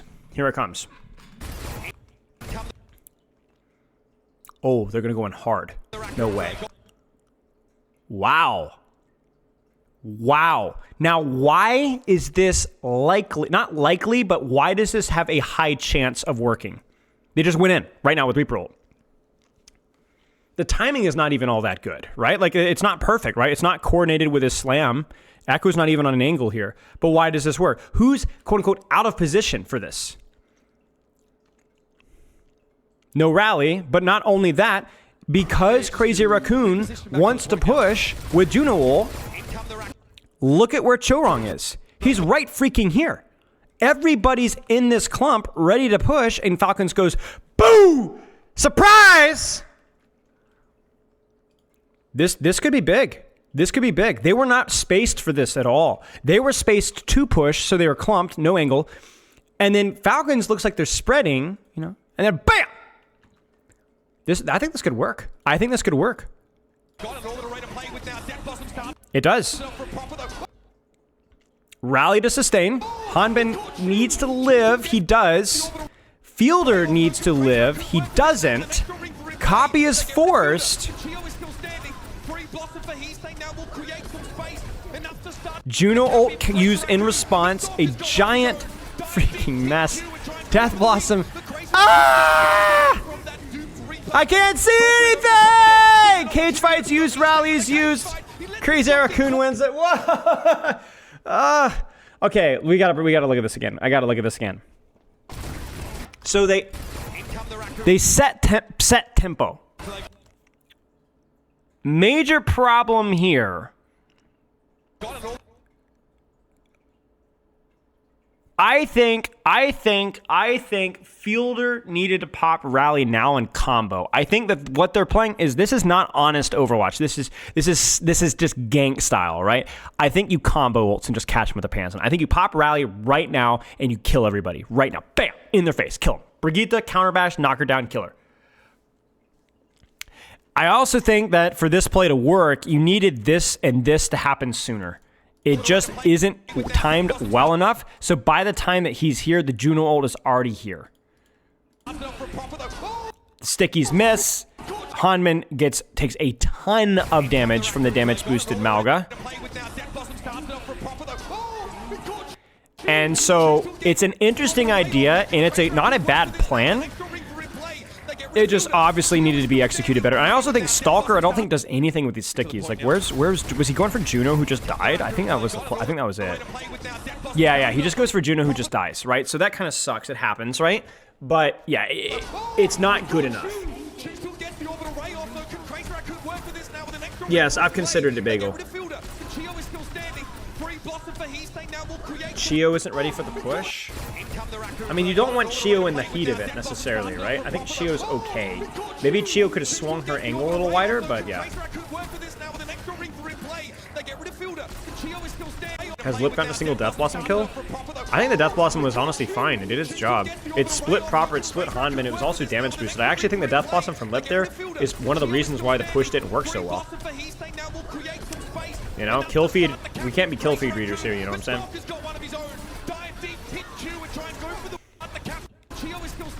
So main thing is that Fielder pops Rally, but pops it too late, and then also doesn't live. Like, this is the problem with Fielder's Brigitte here. He's popping Rally now, and then going in, when in reality, he needs to pop Rally and just live. If he wanted to go in, he had to synchronize it. So it's a desync on the push from both the Reaper and then the Brig afterwards. So now Fielder's taking a 4v1 by himself. This is a mistake from Fielder again. This is a mistake of tempo, and it's also not well played by Fielder there either. He just needs to live. If Fielder lives here, they win this fight. If Fielder holds his bash and holds his corner, maybe even bashes out, they win this fight. Yeah, there's a serious desync here. Not to throw Fielder under the bus again, but I think he tosses this again. Not all on Fielder's shoulders there, for sure. But but yeah. Can the later orbital Good array response that by can Crazy push on Raccoon. in, They but recovered that's really how quickly, and I do want to again say it again. I want to say it again. Got an orbital array to play with now. Death Blossom started off for a prop. What did Shorong do? Did Shorong bash out? The Raccoons, they got an orbital array to play with now. Death Blossom started off for a prop. Really good response from Junman, and honestly, pretty darn good Death Blossom from Lip. Yeah, I mean, really, it's a good Death Blossom from Lip. It's a good one. It's a huge split. He pops it inside of his Juno ult. He kind of kills the push. Yeah, this is good. I mean, this is a total mess, but I think Crazy Raccoon earned it.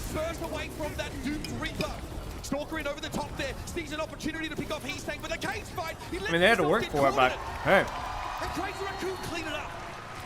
And Falcons kind of got the action they wanted there, right? Yeah, Hanman had to leave because he was desynced on the push.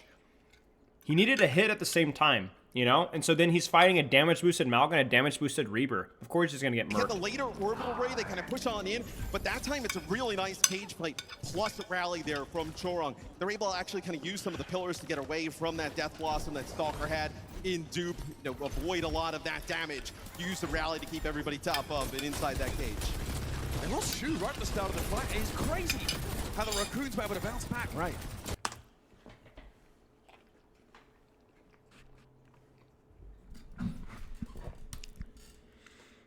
I mean, obviously, you know what Falcons are going to do. They're going to build a cage, and they're going to 3-2-1.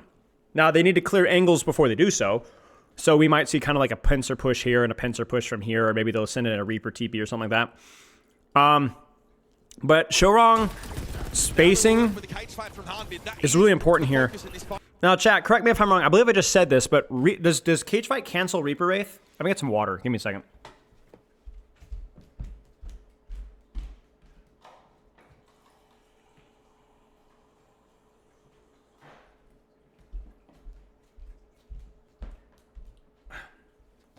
You can't leave it, though? Okay, that's good to know.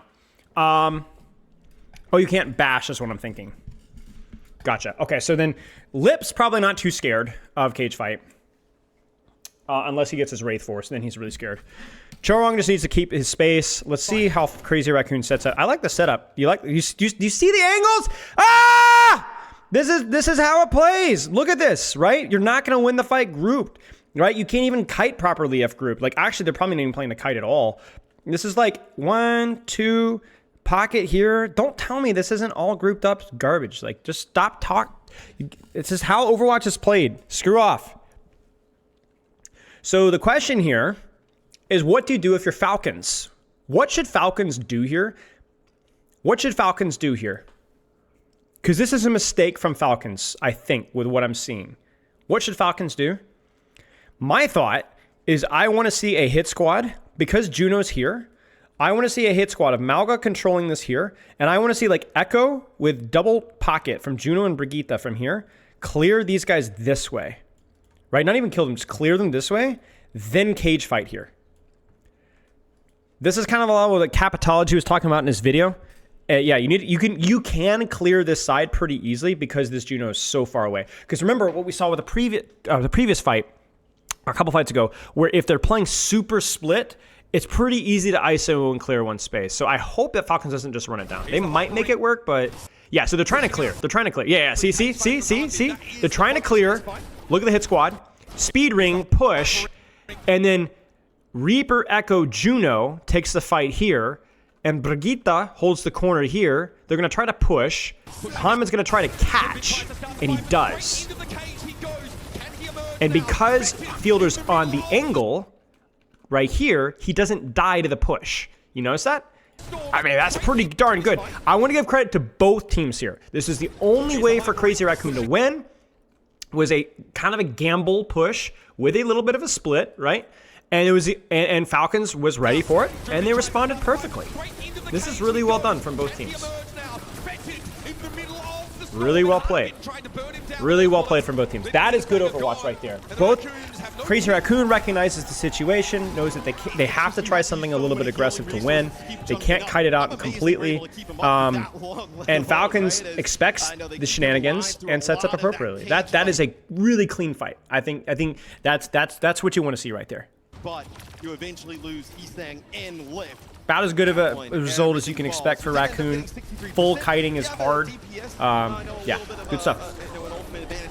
Uh-oh, uh-oh, uh-oh, uh-oh. What's the word? What's the Spilo word, guys? What's the Spilo word?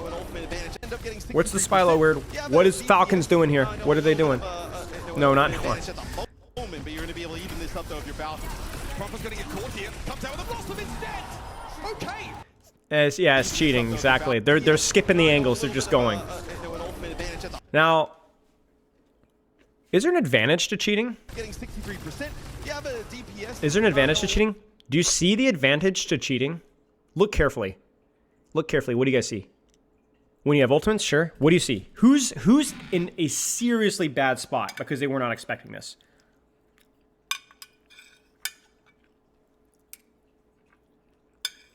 Yeah. Yeah. Yeah. Shu. I know Shorong is a little spooked too, but especially Shu. Look. You see what I'm saying? So he has to speedring himself, which then means that he's not near far enough to live this. So this is where the cycle, like you catch Crazy Raccoon napping, and yeah, you don't have any angles, all right? But they were not ready for this. They were not expecting the fight to happen here. I mean, this has probably happened to you guys in your ranked games before, right? Some teams tries like catches you off guard spawn camping, and you just get caught in like a really bad spot because you didn't know that you were fighting there, right? Now it's still expensive, and if Crazy Raccoon had had anything to respond with, it probably wouldn't have worked. Rally, Juno, anything like that, right? They're still losing a lot of. They're getting traded here pretty hard, right? Which is what you'd expect. In fact, I don't even know if they're gonna win this. Okay, it looks like yes, barely. But you can see how messy that was because of the cheating. I'm just more curious why they did that. I don't know if that's just because they thought that there was a window of time where they didn't have support ults. I don't. It's not a bad play. It's just I would never go look at that ult situation and think that that's the proper play. So I don't want to overread into this. Sometimes pro players just feel it, you know. But I want to be very clear that that's not like brilliant Overwatch. It's high risk, high reward. Maybe in a situation where that wasn't even necessary, arguably.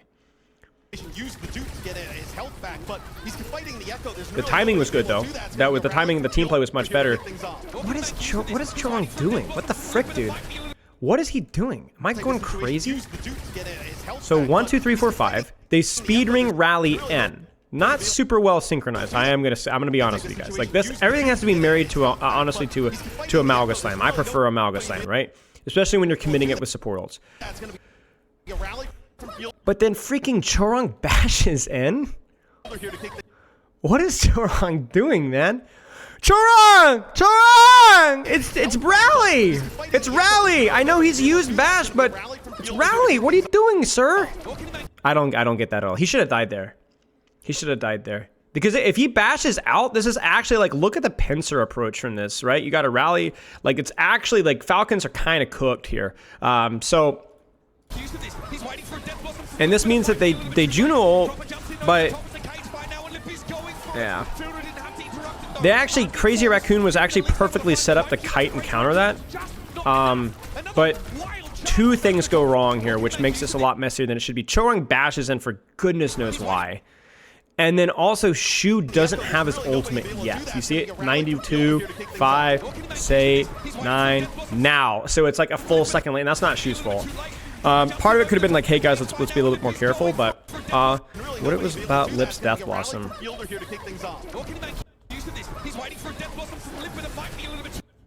I think it's a good Death Blossom, guys.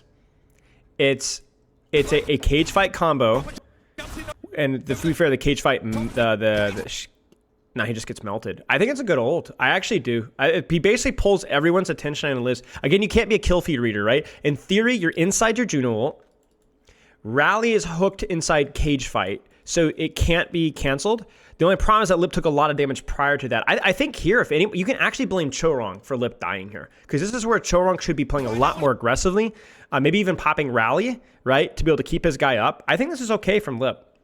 I think this is okay from Lip. Now, they still cheated, and they still had a decent setup, did Crazy Raccoon, so this still could go either way.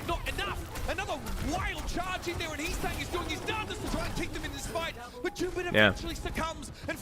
Not a well-executed push by Falcons, but individual errors from Raccoon really screws it up. See Falcons doing this to Crazy Raccoon right now just shows what, like, they're on such another level, right? You win this. I don't know how good Lip's Reaper is. I'm just saying the ults so far have been, like, pretty logical, right? Like, the way that you're using Reaper ult is either to deny pushes or enable pushes. And the key thing is more about tracking the variables like bash, tracking the variables like, you know, am I playing in the middle of the open, right? I think the Reaper ults have been relatively okay. I think you still could be right that his Reaper's bad. It could be mechanics aren't there. It could be his initial spacing isn't good. I would need to look more, even target priority, right? And every time Junbin charges in, it feels like he's being exploited. Hanbin's catching him in a... This spacing is really spooky from Chorong here. Maybe they mistrack ults, but he's got to be really careful here. So they're going to push, but do you see the difference in the spacing here? Even though Crazy Raccoon doesn't have any ultimates, Falcons still know that they might do this kind of shenanigans, right? The speed ring commit, right? So we got to be ready to catch that push, and that's exactly what happens. You see it? Check it. Check it. You see? Look at Proper's angle. Look at the Echo angle. You see it? Look at the Brigitte spacing, pocketing her Echo, pocketing her Reaper, spacing herself. Juno, Echo. You guys can't see Echo over here, but yeah. This is good. This is a nice setup. If you're Raccoon here, I don't understand why you push. I understand thinking, okay, we have an ultimate disadvantage coming up here. We need to kind of make something happen, but this is just lazy pushing. How would you set up this push to be better, chat? Wait. No. I'm a liar, chat. I'm a liar. Do you see Lip? Lip teleports here. That's actually pretty decent. Let's check. So Lip teleports.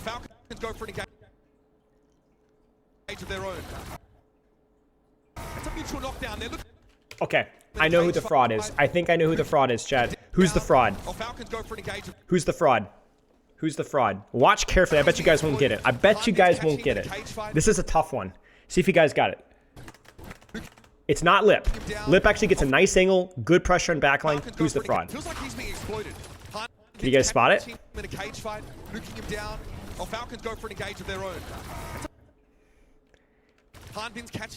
Yeah, it's Heesang. What is Heesang positioned for right now? Now don't say, oh, he should be on it. What is Heesang positioned for right now? What is his best target choice with where he's at right now? Yes. It's Hanbin or Proper. Yes. So this is where you need Heesang to dump stickies here or here and burn this. Heesang is literally inside his Malga, right? So you either need Heesang to swing wide here and shoot here or just full commit here. The problem is, dude, even Chorong, like look at Chorong, right? So Chorong actually goes to clear and stuffs this angle this way and packs his Reaper. This is good. This gets a check mark from me, check mark from me, check mark from me. Shu, I don't know where his torpedoes are. That's the key thing. So torpedoes must happen now. So you could probably point some cooldown mismanagement here. The problem is Heesang is, look at where Heesang goes. Remember the target priority, guys. Target priority. What's target priority? It's convenience. So he flies all the way in, too far away in the open, realizes he can't make it, and then just kind of dumps Squishy on a corner. He does end up hitting a couple on Chio, but he just doesn't do any damage.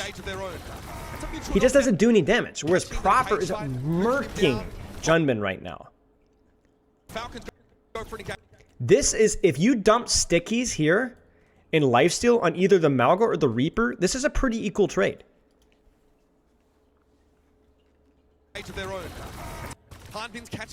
So it's not where Heesang goes.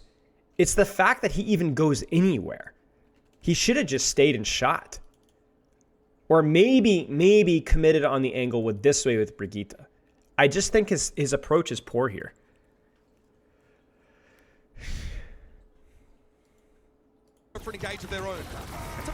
If you get cardiac stickies on Reaper, then I think there's value there. Heesang got low by Stalker stickies. I know. But that's partly because he was standing on top of his tank, which he should have been. And then even if he is, he needs to shoot what's in front of him.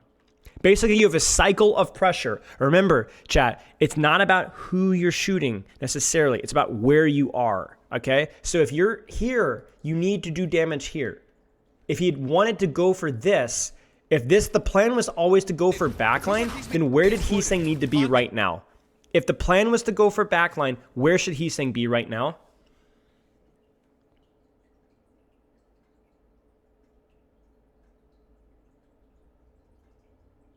In my opinion, it should be somewhere here. It should be somewhere here. I think exactly with Brigitte ready to go here or ready to go up and over. I think he sits back here and then tries to run to backline. Too late, mate. Too late. It's too far. Yeah, I mean, you guys are saying left. Like, if you wanted a hard flank, I guess you could do that as well, you know, but probably not even necessary, to be honest with you guys. So, little micro mistake as well. I want to point out, like, Stalker stickies on Junbin turning the corner, like, legitimately kills this push because Junbin loses his armor before the trade even happens. But, I mean, this is just the difference between, you know, you have a cardiac Reaper in your face, your Reaper's in backline. I just don't think it's worth. Heesang gets the kill on Stalker, so I guess I'm just a hater, but I'm telling you, that's why Junbin dies. That's why Junbin dies, and that's why I think they're going to lose this fight. I know this is pretty advanced stuff, but the TLDR of it is that you have to set up your pushes. If you learn nothing from that, if your plan is we don't have ults, we need to commit and do something silly, then why is Heesang in the backline? Lip setup there, very reasonable. Completely solos in his backline. Choron clears out the angle. Junbin forces the counter stomp. Again, I want to point out that Shu needed torpedoes there. He didn't have torpedoes. That may have been a small thing. Oh, they're ganking. Look at the timing again, right? Everyone's looking at the Malga running in first from this right side. Echo's even playing far back, right? But bam. They were not ready for that at all. That's a great point. Yeah, I think Falcons really likes this. They like the whole, you're not ready for us to do this. That's consistently been a theme for them, but they're setting it up better. That's the difference. How do you even see a path here now? Poor Crazy Raccoon. It's really behind. Now, how are Falcons going to space this? You kind of need to play this quote-unquote slow. You need to space this with your Brigitte until she gets rallied. They're going to poke heavily on the trade. Oh, no, they're just going to go. They're going hard. Pincer with the Reaper. Cardiac's used already. They really are reaching in this rally. Look at this, guys. Field is legit bashing across the entire map. My guy is going them. They hit them on the rotation. The difference is that, like, this tempo is, I'm not gonna lie, this tempo is kind of silly from Falcons, but at least they're using the Reaper to set it up. That's the key thing. Both teams, like even Lip, the previous fight, like, I'm nitpicking Raccoon for not optimizing their echo angle, but this is still better than half of the stuff that we saw from the NA teams, and this is why these teams are in finals. Yes, I think it's as simple as he's saying needed to do more there. By the Falcons. Yeah, but now you're going to be able to come back here for Falcons. You're going to have... Gets him involved, but Chio getting picked up by the focusing beam. Stalker doesn't get to spend much time in Malga form there. And Fielder's rally, helping Falcons stay nice and I don't know what they see here. Is it must be Juno ult? It must be like, yo, let's just go. Juno ult? Oh, no. Do you see it? Do you see it? Do you see it? Do you see it? Do you see it? Do you see it? Do you see it? Do you see it? Why is Falcons running here? Whose spacing is wrong? Whose spacing is wrong? Yeah, speed ring, number one. Good catch. But yeah, Chorong's too close. Chorong is too close. I know why he's close, because he has rally, but he needs his team to play around him. His team is not playing around him. Look at the spacing here. This guy's cooked. This guy should be cooked. Juno ult now. Ah! No, I can't predict it. Okay, you know what? You know what? This goes to prove that this is not a mechanically free matchup. Be able to come back here for Falcons. You're If this was just chess, then this would never happen. So what happens? There's going to be Bro, what happens to Pro? yeah, but now you have, Wait, what happens? What the frick happens? So Proper runs it down. He gets stomped. Dude, look at Proper's You're HP. going to be able to come back here for Falcons. You're going to have Chio's orbital array. There's going to be Hanman jumping in. Bam. Crit stomped. Goodbye. Stalker. You're going to be able to come back here for Falcons. You're going to have Chio's orbital array. There's going to be Hanman jumping in. Dude, he gets stomped too. Freaking Hunman. Or freaking Junbin, sorry. Bam. Just freaking crit stomps 2 DPS players. And kills them. And then now, because Falcons tries to cheat and run it down, they actually get the smoke. I think he just got shot. I think he just got shot by Echo, honestly. Chio's orbital array. There's going to be Hanman jumping. Yeah, because you can see. You're going to be able to come back here for Falcons. You're going to have Chio's orbital array. There's going to Yeah, be you can see he's saying his, like the ult chart is going up pretty high here. I think it's Echo. Be able to come back here for Falcons. Now, I want to point something out again. This is kind of how Falcons likes to play. They really seem to like finding and just pushing cheap advantages, even if they don't always set it up correctly. So they're cheating a lot. We've seen that consistently, but they're at least recognizing situations in which cheating makes sense, which is specifically support heroes being too close, whether that's Juno or Brigitte. Okay? That's the key thing here. So this is risky, let's not lie here, but it's understandable. The point here is that they didn't actually clear first. If you want my opinion on the optimal read in this situation, ignore the land nerves, ignore all that stuff, is to walk forward with Speed Ring and clear Chorong out. Force him to pop rally here and blow him up and force him out. Or force him to bash out, then pursue with Juno ult. You kind of get what I'm saying? I don't know where Lip is. He's teleporting. I think he teleports on the corner or something. No, he teleports to back lane. He teleports back here. Because you can see him appear just in the bottom right, yeah. So basically, TLDR is that crazy. Falcons didn't have to force tempo here. They could have cleared, rotated, cleared Brigitte, poked out Malga, and then committed with Juno ult from there from a superior space advantage. But instead, they just saw blood and went to commit. And Chorong, see, this is the difference between the Chorong rally last time, the one I was flaming him for, and the one this time. What is Chorong's job now that they're cheating to commit on him? What should Chorong do? They're cheating. They're not setting up angles. We have superior map control with our Echo and our Reaper. He needs to live, right? So watch what he does. Bash out, pop rally, hold shield. And then as things get devolved, then we walk. Even now, like, you have to be really careful of damage boosted Malga. You can get traded. And so he lives. He does exactly what he needs to do. He catches the push. We have superior map control. I mean, that's great. That's great. I will say also the fact that it's 99, I promise you had to factor in why Falcons did that too. You see blood, you're like, dude, we win this, it's over. You know. Probably play slow for cage fight. Cage fight for cage fight. Cage fight for cage fight and Reaper. Reaper ult's not that good in cage fight if it's just the Malga in there. So spacing is going to be very important for Falcons here. Yeah, so this is an advantage to kind of get back into this. They just needed something to go their way. Was trading the push for the rally there worth? I mean, you won the fight, right? They used Juno ult. The intention was to push with Juno ult. So you use 1 for 1 and you win the fight. Of course, that's always worth. So we said it earlier, caging Reaper does not prevent him from using Wraith, but it does prevent him from leaving the cage. There's the Reaper angle. I like this a lot from Falcons. I like this setup from Falcons a lot. They're going to pocket the Reaper out on the angle, and they're just going to kind of poke and poke and poke. Cage fights here, a little bit passive. They're going to Death Blossom, but do you notice the Death Blossom doesn't do anything? Oh no, Shu or Chio. Chio gets sucked. Okay, so if Chio had positioned, so Chio gets a little too close. a little too close. It was always going to be a gamble going 2 for 1, but man, they really needed Chio. If Chio doesn't get hooked in here, I think Falcons are in a great spot to win this. Fielder's able to space properly. They do have, man, maybe the setup is good enough.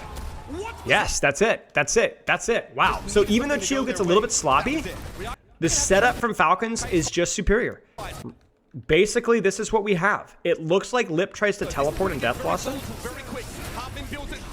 Yeah, but then there's nobody there, right? I don't even think Death Blossom is appropriate here. I actually think just shoot and then look for like more mid-fight. But yeah, look at the setup here. From Crazy Raccoon, or from Falcons, excuse me. Good stuff. So despite Chio dying, the setup from Falcons, the angles from Falcons is just superior. Lip Reaper bad. That was not a great Death Blossom, I will say. A little more patience there.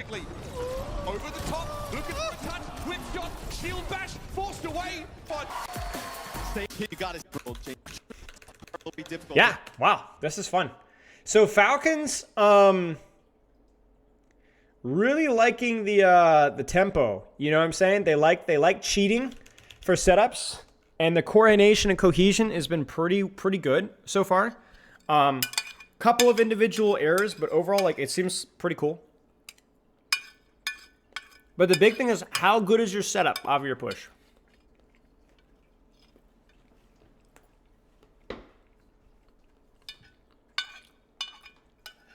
Well, Death Blossom is hard. Death Blossom is hard.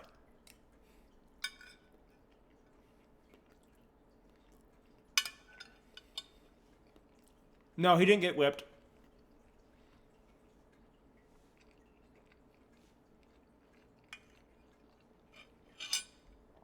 I'm going to finish eating this really fast and we'll go into map 3. Any questions so far? Yeah, on Saturday, DeBeast.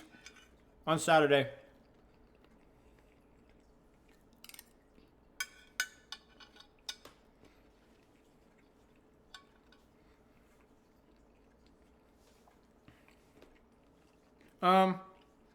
Sweet potatoes, carrots, corn. It's really good. It's really good. I don't know how to describe it. It's like some potato vegetable medley thing.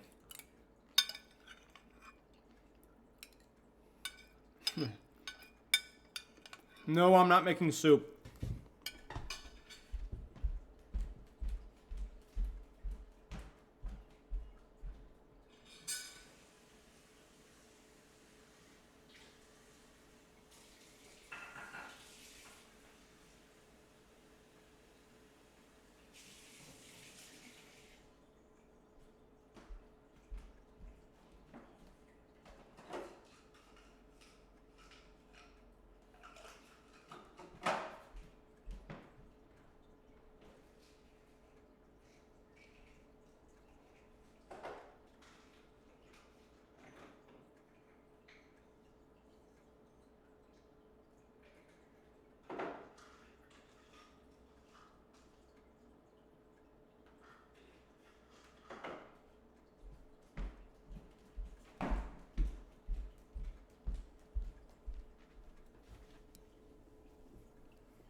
Give me 1 second, y'all.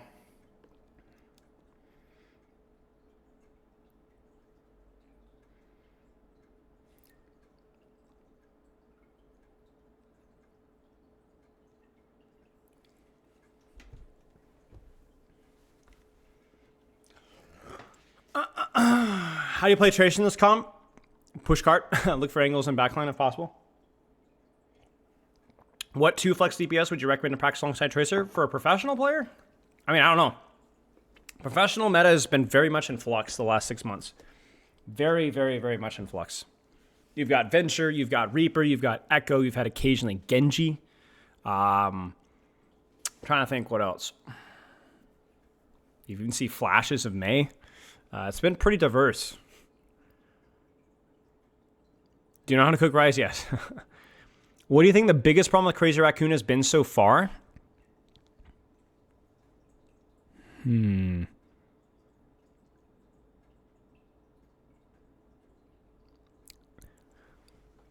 Felt like some synchronization issues on Lijiang Tower, like not quite as tight at Crazy Raccoon.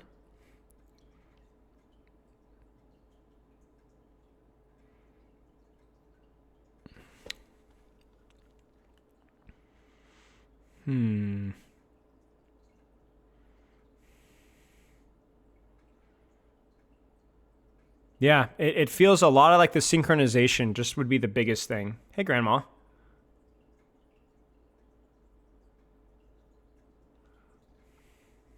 Grandma's ashes. The Malga comp for Tracer? What? What do you mean? I would not play Tracer. Tracer would just basically be constant harassment from the offangles, playing around Cardiac to utilize your pulse bomb. If they don't have Cardiac, you're pretty free to use, or Wraith, you're pretty free to use pulse bomb. Yeah.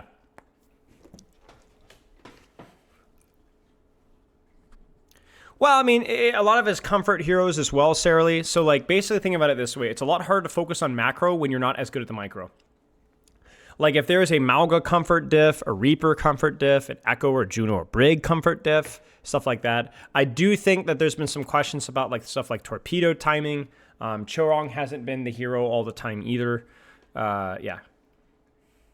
Something out proper for Happy on this map. I mean, Happy historically has been at least...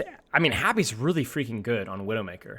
Now, we're also going off of old information, so I think like these guys have a much more accurate, obviously, insight as to how good Happy is on Widow right now. And I can tell you that Happy is a very, very, very, very good hit scan. Very good hit scan. I know Proper's a great hit scan too, but I don't see this as being like a dumb mistake. These guys clearly know. Better than Pepper? No, obviously not. Okay. Let's go. Dive. Right here, trace the Widowmaker, mirrored comps. Yeah, I mean, you can't sort out a win, right? With Lip on Widowmaker and Shu on Ana. I don't know what else you can do. Might be the best look here for this Raccoons roster. Chio pops into that. I love the side, Hydro Seek, man. It's crazy. Likely inhabiting the bridge. Some poke down here from both our tanks. Smurf is currently looking for an opening and waiting for Stalker to be in position to make some kind of dive happen. Funny. What a nade. Wow. Pincer dive from the Winston and a flank nade from the Ana. That's incredible. Also affected by that. Yeah, it's more like the biggest thing there is that Junbin gets hit right. It kind of forces him back. Gonna allow Smurf to take control. Happy assisting the mark on Cart. It's a great way to catch Heesang off guard, but it obviously does make you predictable and pingable. So let's look at setup here for just a second once we can actually see. Junbin takes that opportunity to dive top. So then Happy retakes high ground. Chorong is rotating top, but he's going to need to drop, I think. Oh, and they get the anti-nade and Shu. Oh, my days. Oh, my days. Okay, they get stuffed. A lot of these nades, but he inherently has an advantage with those because he holds the high ground, can lob those down. Uh-oh, uh-oh, no nade. One or more targets. He's also going to be really hard to dig out. Good jump from Junbin there. Good recognition. Happy gets Chorong. He's also going to be really hard to dig out of this position. Anti-nade is blocked. Yeah, there it is. Yeah, and Happy gets the first pick, but it feels like if you're going to hit these positions. Oh, man, I don't know. And connect onto one or more targets. He's also going to be really hard to dig out of this position. Yeah, there it is. Yeah, and Happy gets the first pick. Yeah, but it feels like if you're gonna hit good spacing, good setups from both teams, honestly, but like, I felt like a bit of a, that pick by Happy really did it right there. That pick by Happy really did it, because that's also enables the Widow to get killed. Would love the Heesing POV. I mean, yeah, this, if you guys think that, see, this is exactly what I'm talking about. It is actually harder to see what's going on from like a strategic standpoint on this map with this comp. You guys ready for that? I don't think you guys were ready for that, but that's the truth. It just is. It's harder to know what's going on, or just as hard at the very least, because it's so freaking spread out. You can't see what's going on, but it doesn't feel like that because at least what you can see, you can understand. You know what I'm saying? It's what you can see, you can understand. You only see a small part, but you can understand what's going on.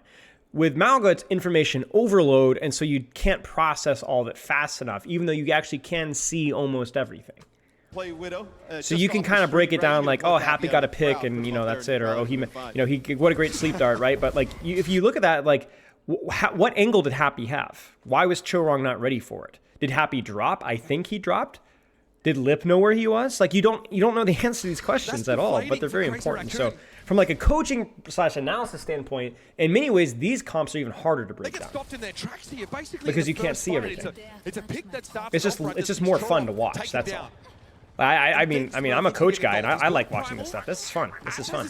You and I have no idea what the frick is going on half the time. It's fun. Like right now, we're like, okay, Crazy Raccoon clearly is like gonna force cart with Winston Tracer. I don't know where Shu is. I guess. Okay, so Shu's top, I guess. So then Junman's just not gonna get healing, maybe because he has Primal. Up to the server room here goes Jundin, but he's being chased by Stalker. Ooh, that needs to hit. We needed that Primal Rage to be forced. This is so much freaking value from Junbin. So he's gonna pop Primal Rage, but he gets so much done with this. So he zones. This is a good. This is actually pretty reasonable from Junbin. I'm confused at like what happens. Is it just a state? Yeah. Okay. Shu gets naded. So we don't know what happens. Freaking Shu just got naded and Smurf jumps, and then he's gonna Primal and they're gonna kill from there. Yeah, backline diff right there. Backline diff. I mean, it's also defensive versus offensive diff, but that Primal from Junman's super reasonable. You get the cart super deep, you put Tracer totally out of position, which also means that Heesyn can actually go for backline now, instead of forcing to be marked on cart, right? So Heesyn can actually go top. Happy kind of shuts that down with an Infrasight. Yeah, so everyone's gonna be like, oh, Junman, this is fine. This is a good play from Junman. This is a good play. I mean, yeah, sure, he chases Happy all the way out, but the rest of his team is just getting carved up. I mean, what else is Junman supposed to do? You know, Junman literally stages all the way in backline, clears Tracer, clears Widow basically by himself, and that's like you take a 4v3, you have to win that 4v3. They just didn't win the 4v3. Pressuring Junbin down to the point that he has to use Primal. Oh, that is a little cheeky. I mean, you have Tracer up. This is just misreading the pulse bomb situation. I don't think it's a bad decision. It's just a little bit unfortunate. How is Chorog dead again? Fielder is hitting so many anti-nades off of these, and then they're getting punished for it. That's actually crazy. Every single time. Wait, Chio rally? What? What the frick is Chio rallying? Rallying, I say. Are they pushing? Oh, they must be pushing off of it. That's why they got the kill on Chorong. Okay, maybe they're pushing top with rally. Do you see what I'm saying? Like, what the frick just happened? I think they just rally pushed top, and then that allowed them to get the anti-nade. Nano on Winston, gets whipped, I think, and then he jumps out. Oh, no. Junman gets naded. Why does Junman get naded? Does he get whipped?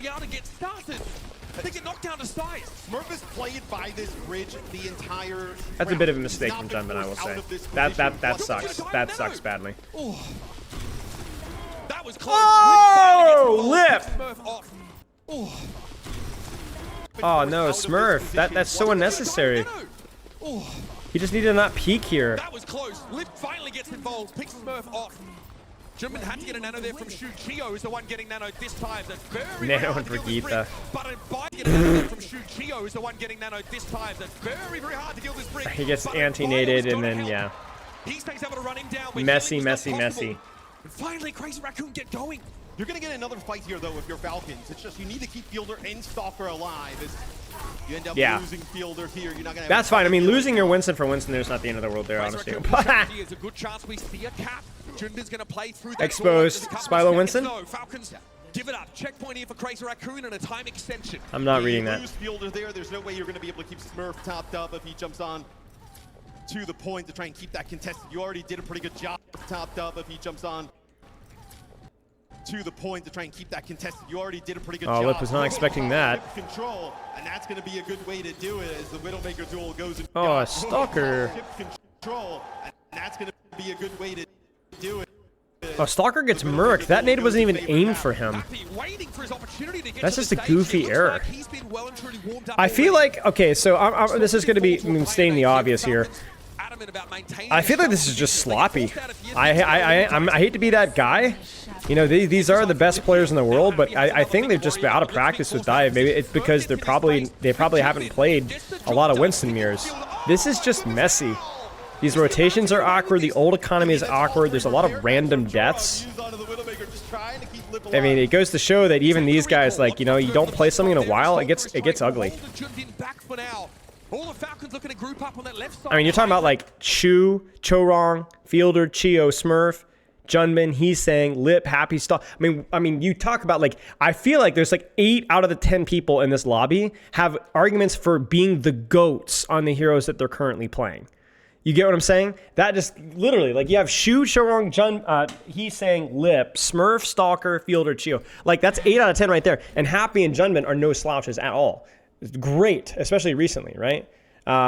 It's just messy. Like what's happening is during these fighting for high grounds and rotations and stuff, there's just a lot of random crap happening. Like Stalker shouldn't die to nade there. He shouldn't even be there, right? Did a pretty good job. I feel like there's situations when there's a lot of like the big mistake that I'm seeing is that it's not bad to die in dives or cooldown trades. It's bad to die unnecessarily. It's bad to die unnecessarily. And I think that like right now, there's been a lot of unnecessary deaths. A lot of goofy errors. I like this Widow angle. Now Happy has another thing to worry about, but Lip's being forced out of position. Smurf gets in his face, but Junbin gets the job done. There's no way. Oh my goodness, how? Is he allowed to get away with this? I mean, that's all 3 repair bags from Missed pulse, a lot of missed pulse bombs as well. On Winston's, nonetheless, as well. Now they need this nano, or they need the primal to retake this space. Dude, like that, for example, this. I mean, come on. There's no way Stalker should live here, bro.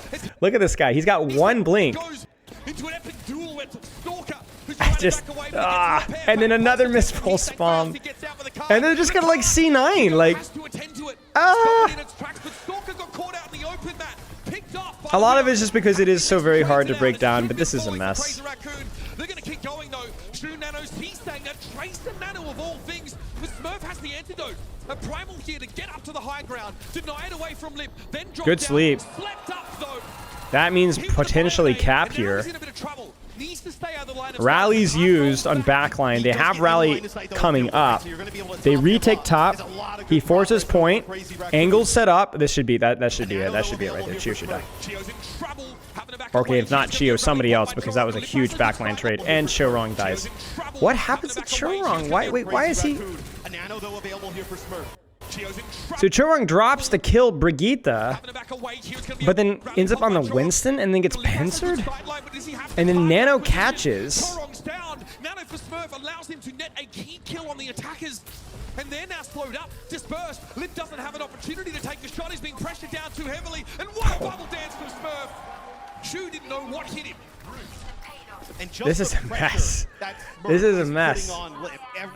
What's your preferred meta to watch? Orisa, Reaper, Torbjorn, Mercy, Lifeweaver. Onto Lip, just not trying to allow that Widowmaker to get set up in position. Look at this, they push up a little bit. See if you can get Happy to get an early pick off right below a minute. A pick here would be huge. Gonna stress Chorong out there.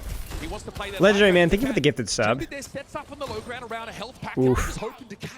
So Raccoon's going into this fight. You gotta take this fight really patiently.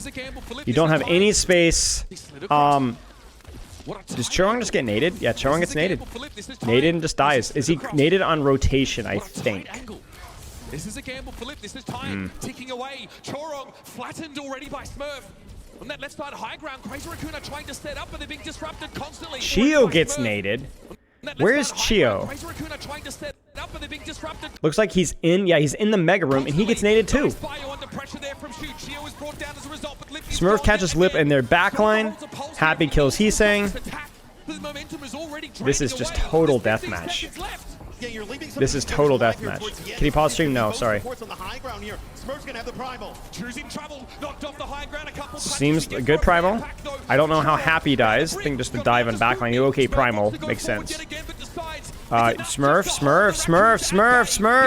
No! Smurf! Live! Freaking Smurf. That's a mistake. They needed to live there. He needed to live. If he gets out, they're going to have to reset the fight and take it as no honest. That's a mistake. Huge mistake. Just a mess.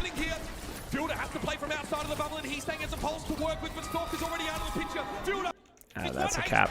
Sleep and then Smurf comes out. It's like, oh, we've seen this story before, right? They're going to clutch. a crazy raccoon, and they end up coming out on top. And she should have just disengaged. Like, you've zoned 3 people out. You remember what Junbin did when he primal raged backline and the Widow was out? He just left. He just left. You've done your job. Get out. Don't force the kill. You're not going to get the kill. Even if you got the trade there, it's not worth. You force them completely out, so then you can jump back in, double jump back in, and take like a 4v3 or a 4v2 elsewhere. They're quite fortunate that they got so much payload progress early on, right? Those early picks from Lit allows them to get top shuttle control. Almost. It doesn't feel good to disengage, but it's really high value because Ana and Brigitte are really good at keeping each other alive. But they're also their biggest value is their utility. So if you force sleep, nade, packs, and put them in a bad position, they can't reposition as easily as other supports, and they're kind of useless, right? The early fight win there for Falcon, you would have been in a lot of trouble. Raccoon managed to stabilize a little bit. And they're just cheating us, aren't they? I don't. Falcons just cheats it, and they get the nade too. It's not a good setup. It's not a good setup from Falcons. They just cheat it. Like, Stalker no recall and tries to commit off of the rally, and then now he's just pincered. This is just lazy dives. This is NA dive, bro. This is NA dive. You've got... I know they have rally, but like, you see Winston Tracer, you have Tracer here. You need to pocket your Tracer across so that she can control this angle here. Clear this Tracer out and then set up your dive from here. But they just cheat. Falcons just cheat, man. They're just like, hey, let's just nade backline, just dive backline, you know. Don't have a pincer, don't have a cut. Our Tracer doesn't have a recall, it has no bling, so surely we... And they almost lose Chio, and they do lose Stalker on that cross. It literally just feels like if you close my eyes, and I'm gonna be honest with you guys. Okay, I'm gonna say it. If you told me that Falcons was an NA team playing dive, if you changed the names and maybe some of the mechanical execution for sure, right? Especially the Tracer play, minus the pulse bombs, I would believe this was a Western team playing dive. I would. Like, what the frick is going on here, guys? What is going on? Getting close to another primal here, but needs to build it up. Like, what is going on? Look at this. Look at this. They're just getting pincered. Like, I guess they thought that maybe they couldn't get out there at that point. But this is weird, man. Stay alive is the plan for Stalker. So far, so let's look at this here. He goes backline. He goes above. He drops Junbin. Pops primal. I think he might have avoided sleep dart there or 4 sleep dart. Smurf is on backline. Tracer's marking. Stalker pushes advantages with recall. Totally fine. Great pulse spawn. Junbin is able to stuff. And he just needs to keep him stuck. And there it is. Okay. My Asian Diamond lobbies? Becoming the best of Team A and becoming... Yeah, surely that's the strat right there. Just simply be the best. Yeah, it's just messy. It's messy. And this is the thing with dive. Like, it takes practice. Oh, they're going to do... Are they going to do the TP thing? Smurf on the hog. Just looking for a hook. That was a good try. He enjoyed that. It's a good try. Unironically, that's a legitimate strategy. That became a thing. Overwatch 2 Alpha was more popular. I don't know if it was a thing before then, but that was the first time I saw it consistently. Winston takes top. Tracer scouted. Are they going to go for backline? This looks like backline. Okay, so Winston forces their Winston out. So that's why you dive tank, is when that dive tank is setting up for a dive in your backline. You can dive to mirror and force him out, so then now he can't dive your backline. Now it also helped for Smurf, right? That Fielder is landing 2-3 player bios all the time, and now it also helped for what is happening? Does not want to let Smurf just chill and get healed up. Now it also helped. Falcons poking and prodding. Lip is on the point, marking cart. That's a big nade on the backline. Like, how does the attacker get a nade that big? Shu just dies. Wait. I'm so cooked, guys. I'm so cooked. Falcons are attacking. Fielder gets an anti-nade on a Shu that kills Shu. And Chio gets the kill pushing top. We've got a Brigitte On the flank! Bio there. That's like to the high ground. Hasn't even hit that. That connects No, he on dies Jumpman for and it. Shu. Okay. Jumpman's having to find Shio though, at the very least here. Happy trying to protect. And then they get punished for it. Okay, because Brigitte is fine. Two-player bio there. That's like to the high ground. Hasn't even hit that. That connects on Jumpman and Shu. Jumpman's having to find Shio though, at the very least here. I mean, it is a gamble, you know? Like, you gotta commit on the back line. You do lose your peel presence there, so. Widowmaker, and that's a successful first fight for the defenders. A little sneaky Jumpman 3K there. Back bio. What specifically, Turlance? Will be Stalker putting some pressure there. On a lip, they want to get this payload moving. They want to get it under that underpass. Force it all the way to the server room. Force Crazy Raccoon to move back. Playing through the underpass now. It should have been set up. Looking for Widow. Yep, Johnman's that's the found dive Widow.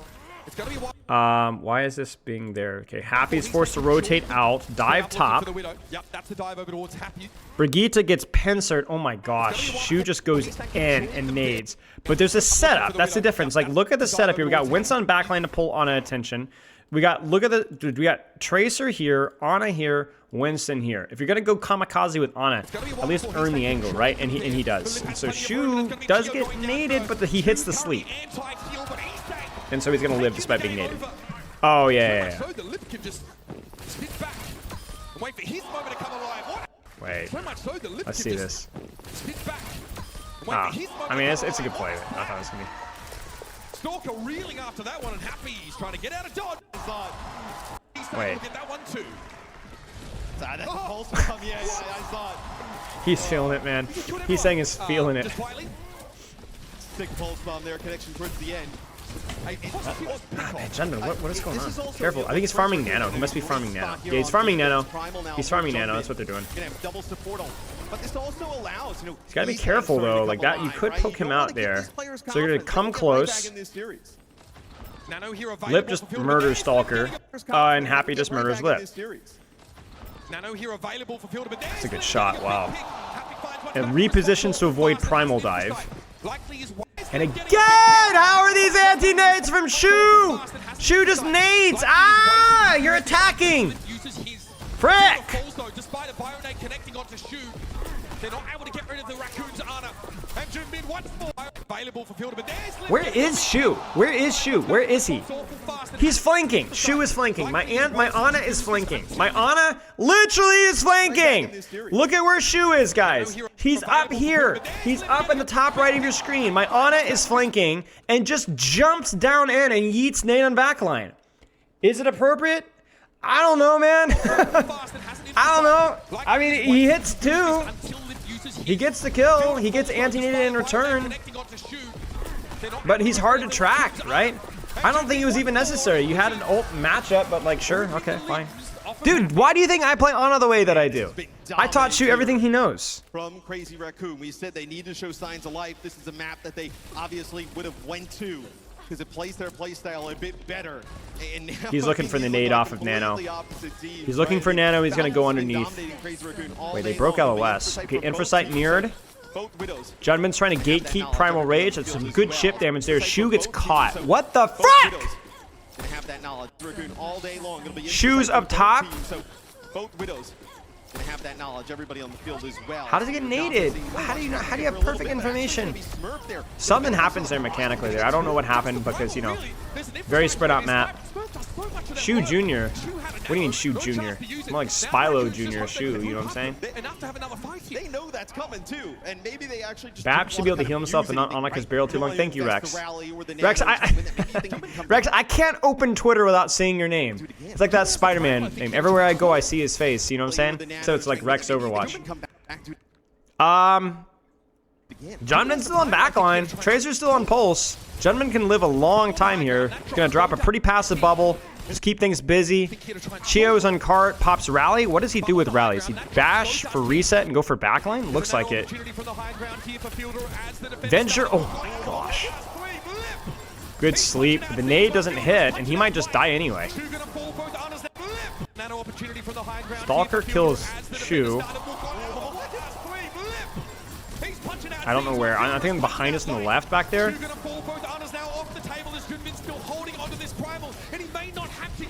I turned my resume twice with no experience. For what? For Blizzard or something?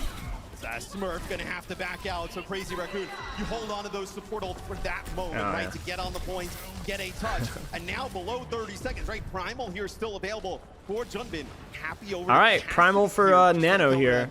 I like the Nano better generally, but you got Defender's map advantage. I like the Cassidy swap for last fight. Play the Nano, catch the Cassidy, and just burn whatever you want. Or Nano Winston deep. He misses the whip, forces him out, forces cart, forces trades. Burrow's used. He's going to stay on cart. Oh, the nade hits on lip. Ooh. Primal Rage is used. Crazy Raccoon thinks they can win this, and I think they can too.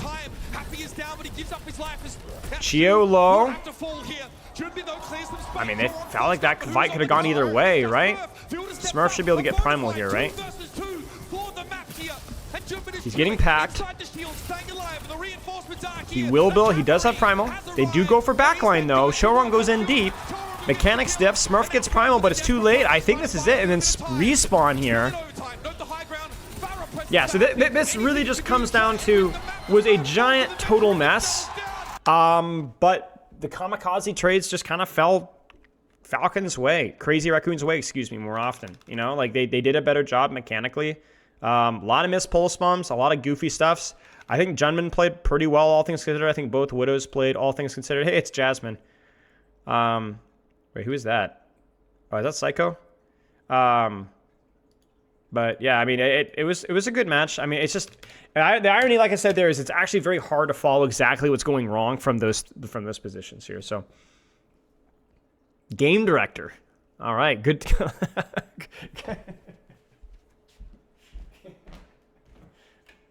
Listen, man, I shoot for the stars, man. They had the position when we'd be able to make decisions like gameplay stuff on backgrounds and construction. Yeah, fair enough. All right. Yeah, ironically, I have less to say about the dive mirror besides the fact that both teams looked pretty sloppy. Felt like Falcons made more mechanical mistakes than Raccoon did. A little bit more ult value from Raccoon as well. Yeah, it's a mess. Overwatch is a game that designed itself. Yes, I've heard you, Al. I've heard you say that before, yes. I have heard you say that before. Play Max here instead of Smurf.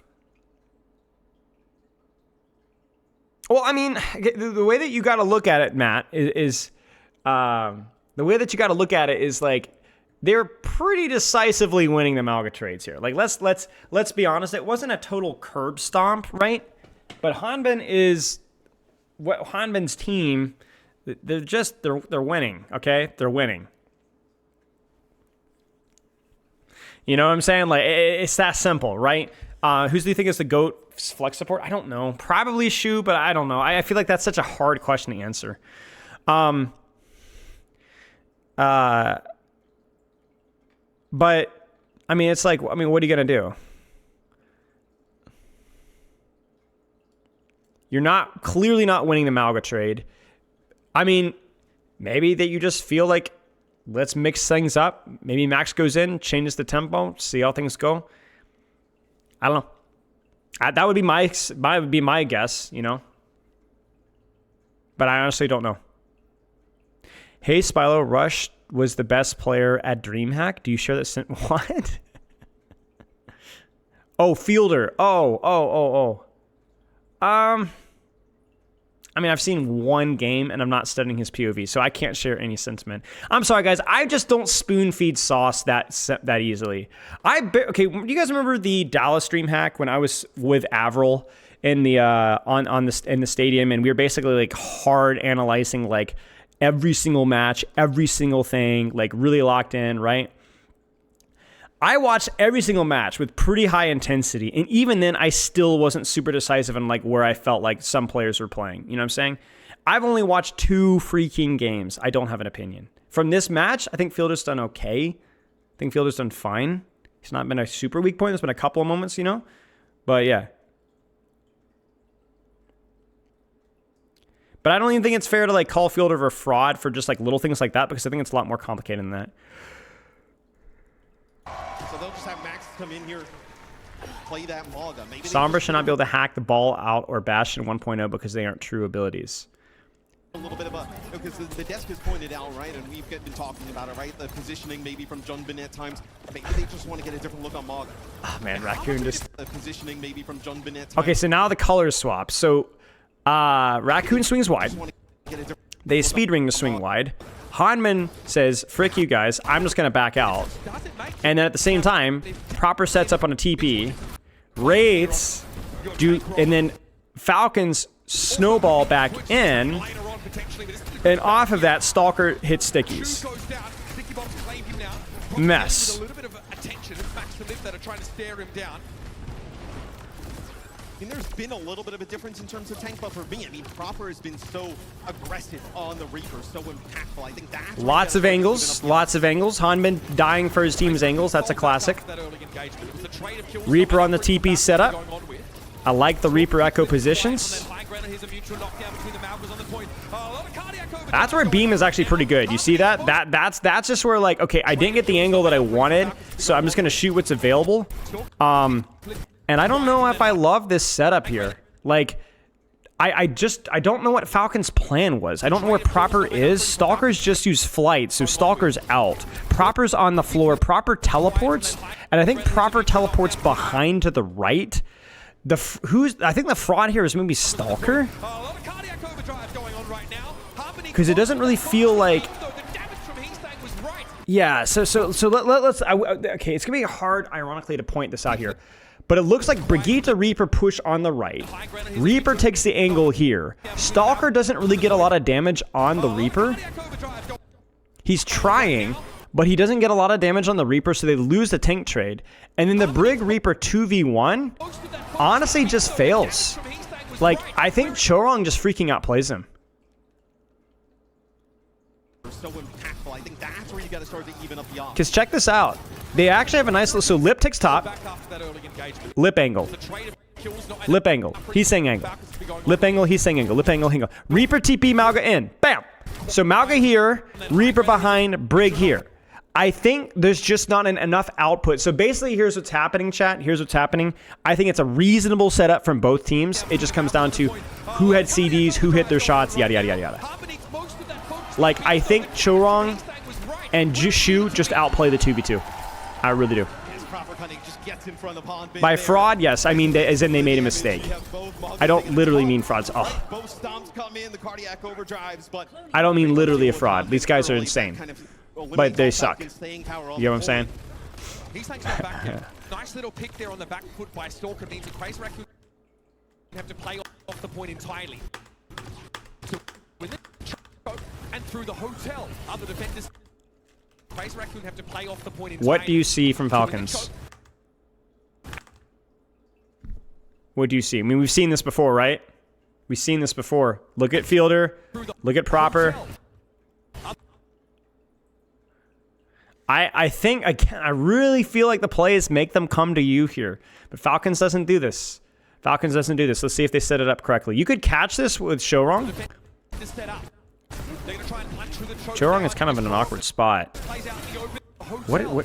I think Stalker, yeah, he gets baited. They don't actually push. The angle's too OP.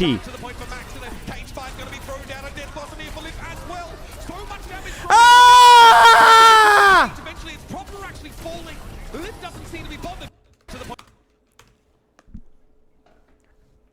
Okay, Reaper Echo angle, Brigitte Malga angle. Echo isn't here yet. They've pushed. They don't push. Max runs the point and then cages with a lip pincer. He does take a lot of damage.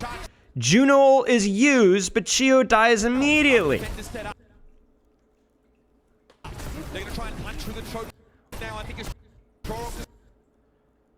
So Max gets the smoke on Chio. I love it. Shu doesn't have ult. I don't love it. Lip pops ult.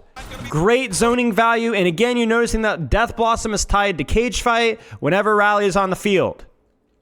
It's fine. So far, so good. Now, the key thing here is Max does take a lot of damage. He takes a ton of damage, and I don't know why. I think maybe he peaks too soon. I don't know. I don't know how, but maybe it's worth.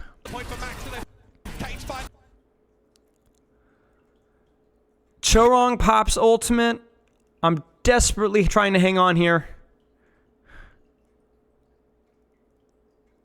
Yeah, he ran in with no armor because they committed. He knew the risks. It's probably worth it. There's a lot of damage being pulled in here. Max is dead. GG's. The question is, why does everybody else die?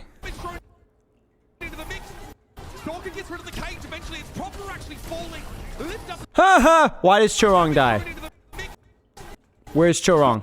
Mother. He's by himself. Why is Chorong there? Chorong. Chorong. Chorong. He goes into cage fight and swings. He keeps swinging. He keeps swinging. He gets a bit isolated from his Juno and doesn't get inside the Juno ult. The Juno ult doesn't reach him. So Shu, again, doesn't have Juno ult in time.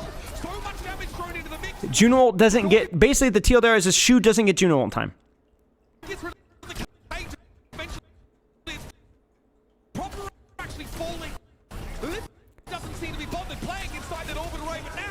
And then is unable to stay inside Juno ult is Lip.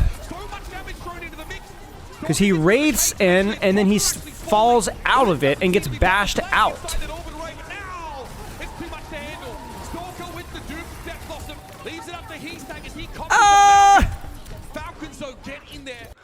Main questions for me. Fraud check. Fraud check. Fraud check. Fraud check. Max takes too much damage on entry. Fraud number 1. Chiyo gets caught with cage fight. Not even really a fraud, but kind of a cool play. He's saying just beaming. I don't know. It doesn't seem like I'm playing bad. It's a lot of damage. Lip falls out of Juno ult. Like, just Lip and Chorong dying there just felt kind of unnecessary. That's the main thing. Part of it was because Juno ult was late, but it's actually not even a bad play. It's just your pincer push wasn't as good as you'd like. Okay. Yeah, Stalker did so much. Shu just didn't have his ultimate. You guys, I know you guys want to hate Shu. I get it. I think but like we'd have to look at a replay code and look at the micro to give a confident opinion. But Max took too much damage and died too quick. He was going to die no matter what happened, but he died too quick. I think Lip ult was fine, but Lip got knocked out of ult.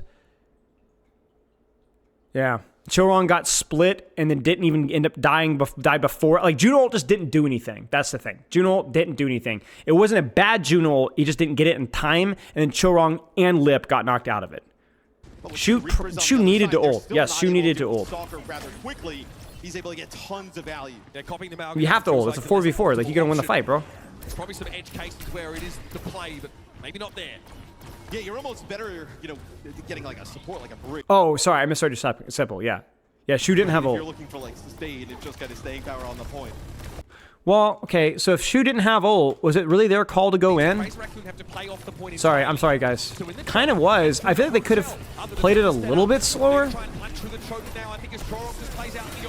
Yeah, I mean, really, guys, it really is a Juno ult. Like, Juno ult does so freaking much.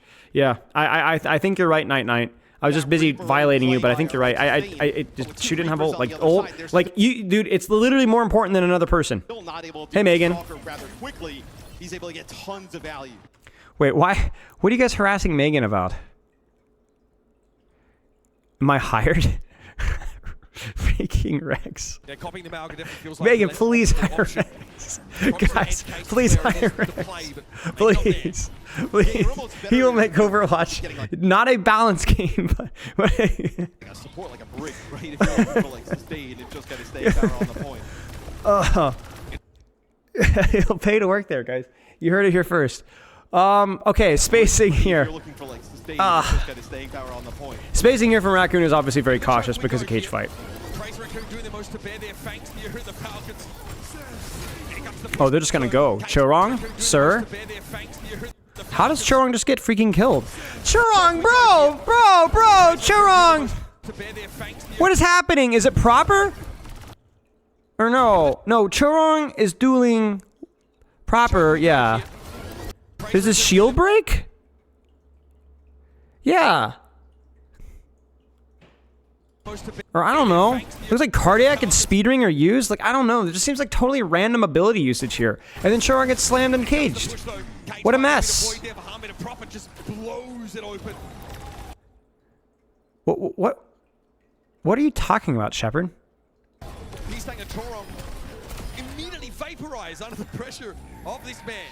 I mean, Proper has had It's a game that designs series, itself. Right? Every time we're on board with his Reaper, like not exactly in the front lines, he's like taking off angles, right? He's always kind of sneaking up on some of the supports there for Crazy Raccoon and just making an overall large impact. As it's going to be a lot of payload progress here, gotten by Falcons. They're going to get towards this final corner. Oh, the sticks. Big Fat Crazy Raccoon had a couple of good defensive fights on that first point. The Falcons still have a lot of time back to... Okay. Questionable teleport. He needed to get all the way to the staircase here. Because he's going to get shot. What is going on? First point. The Falcons still have a lot of time back to operate. The dupe available here. They commit. Reaper TP. Reaper TP. Echo angle. Shooty pooty. Big damage.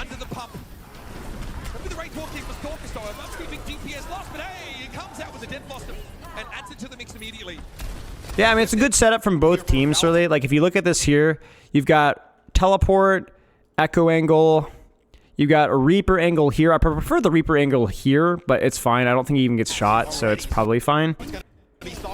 Both Malgas counter slam. This is where torpedoes is really important. Cardiac is used. I really like Stalker focusing lip because it forces the Wraith. So yes, his Wraith gets forced at the same time, but then that still allows Proper to keep free firing. And so basically you're down Reaper, which is going to be more than echo damage with Cardiac. What did I say? Shooty what? Pooty? Did I say Pooty? I don't know, you guys did that. So that would be just kind of an ultimate differential. I don't think it was a bad setup from Raccoon on that retake. I think it could have been better, but yeah. I mean, 2 Reapers with a rally going as well for Fielder. No way that Crazy Raccoon is going to be able to fight through that. So Team Falcons makes... We went to 5v5 because of visual clutter. I mean, can you imagine this composition with like a D.Va or a Zarya? With that double support ult, you got to use it, right? Get up to that corner, get an early fight win, start to up the pace. Crazy Raccoon.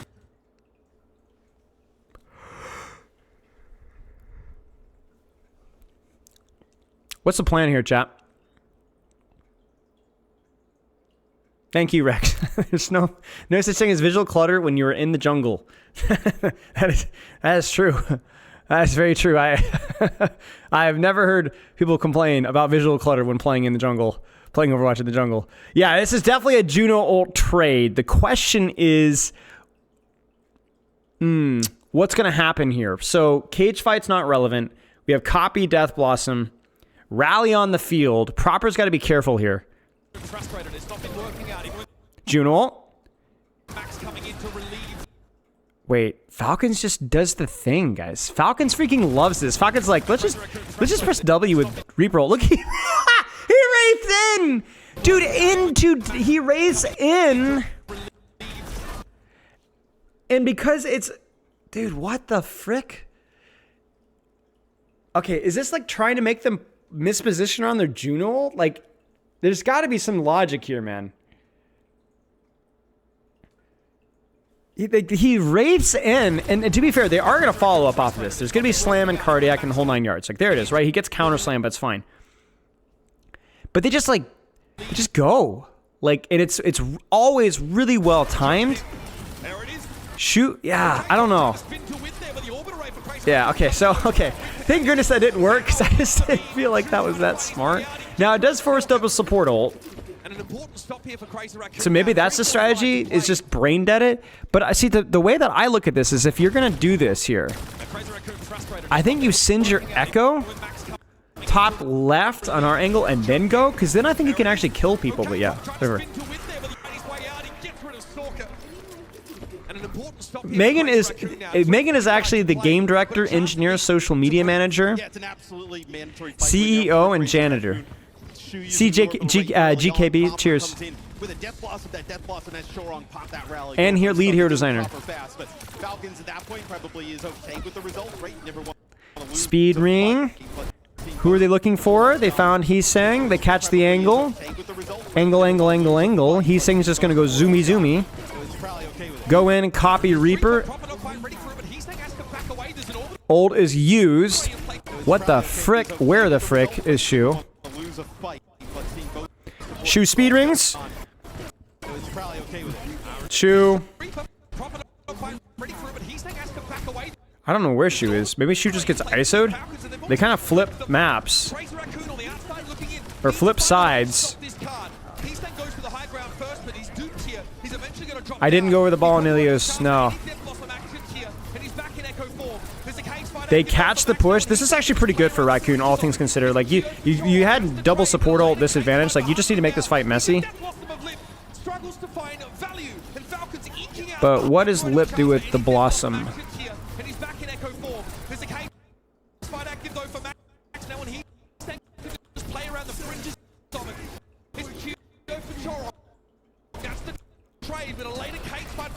Ah, it's not. Probably not. It was too late of a Death Blossom. It needed to be used sooner.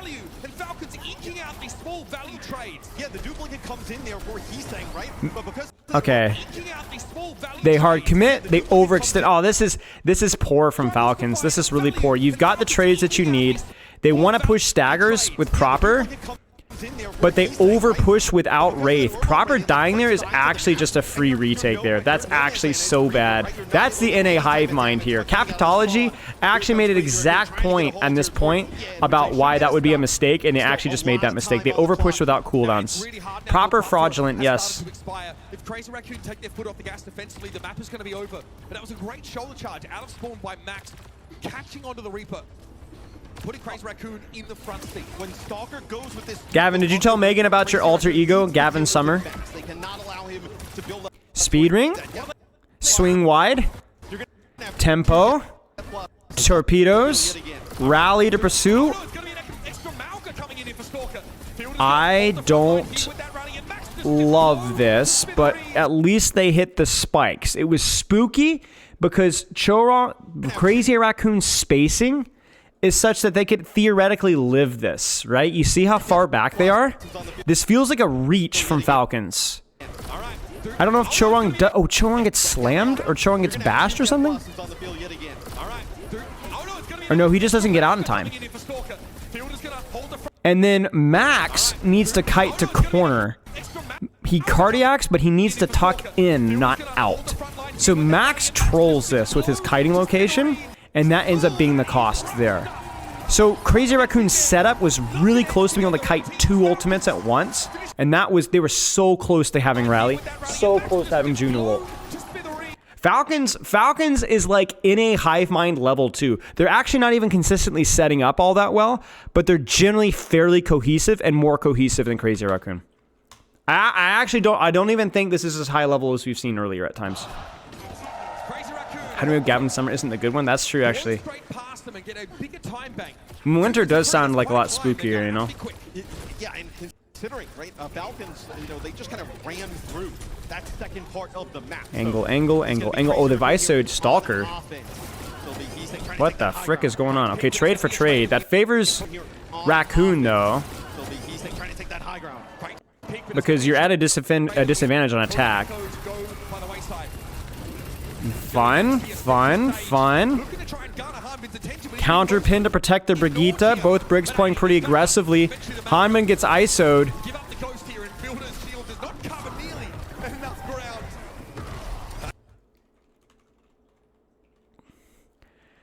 That second part of the map. Yeah, that's exactly what they meant, yeah. Guys, what is going on? What is going on? What is going on? What is going on?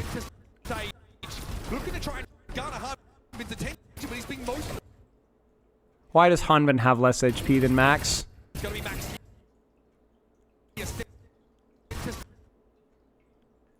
I think it's because Hanbin's trying to kill Chorong. I think the problem is Chorong is life stealing, but life stealing on the Brig Shield.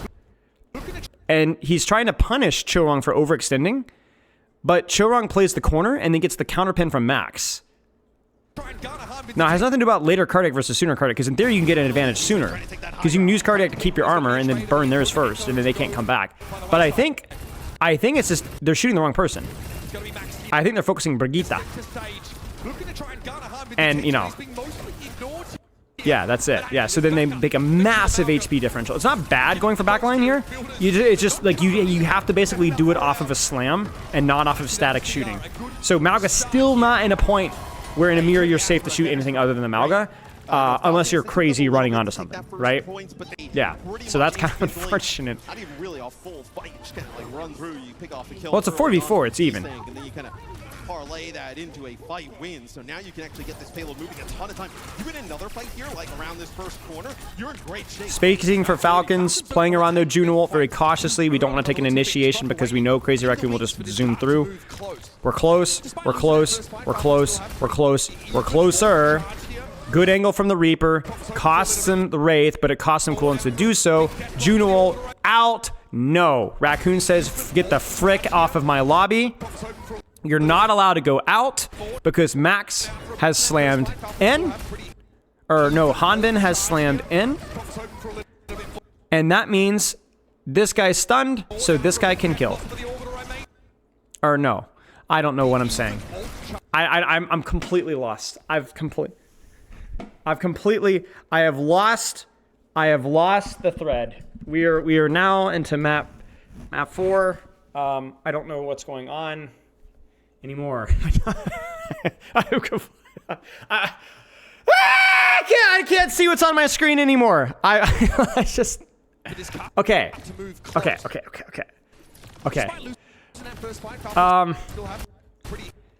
Reaper angle. Juno ult. Hanbin go in hard. They mirror Juno ult. This enemy Brig stunned. But Fielder? Where the frick is Fielder? So Fielder gets too close because Death Blossom. Both, and then, but Chorong dies too because he got stomped.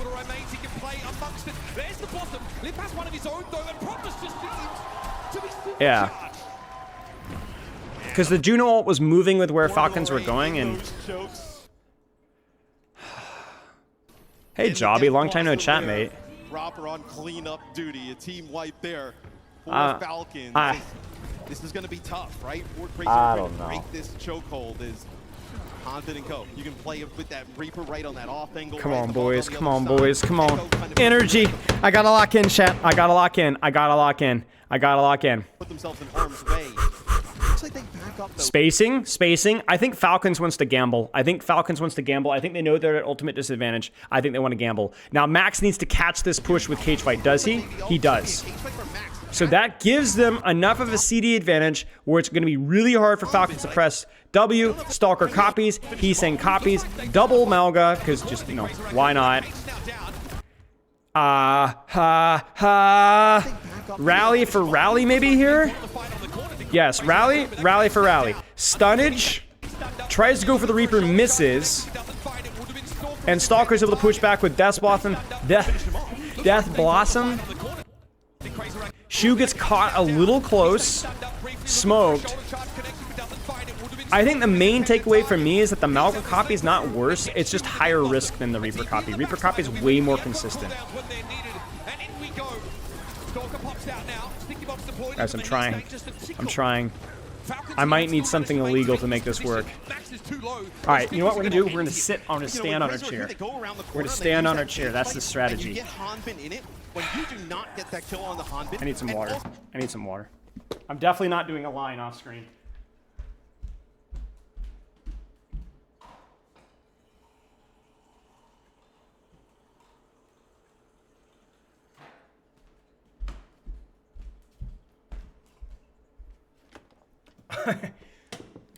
Okay.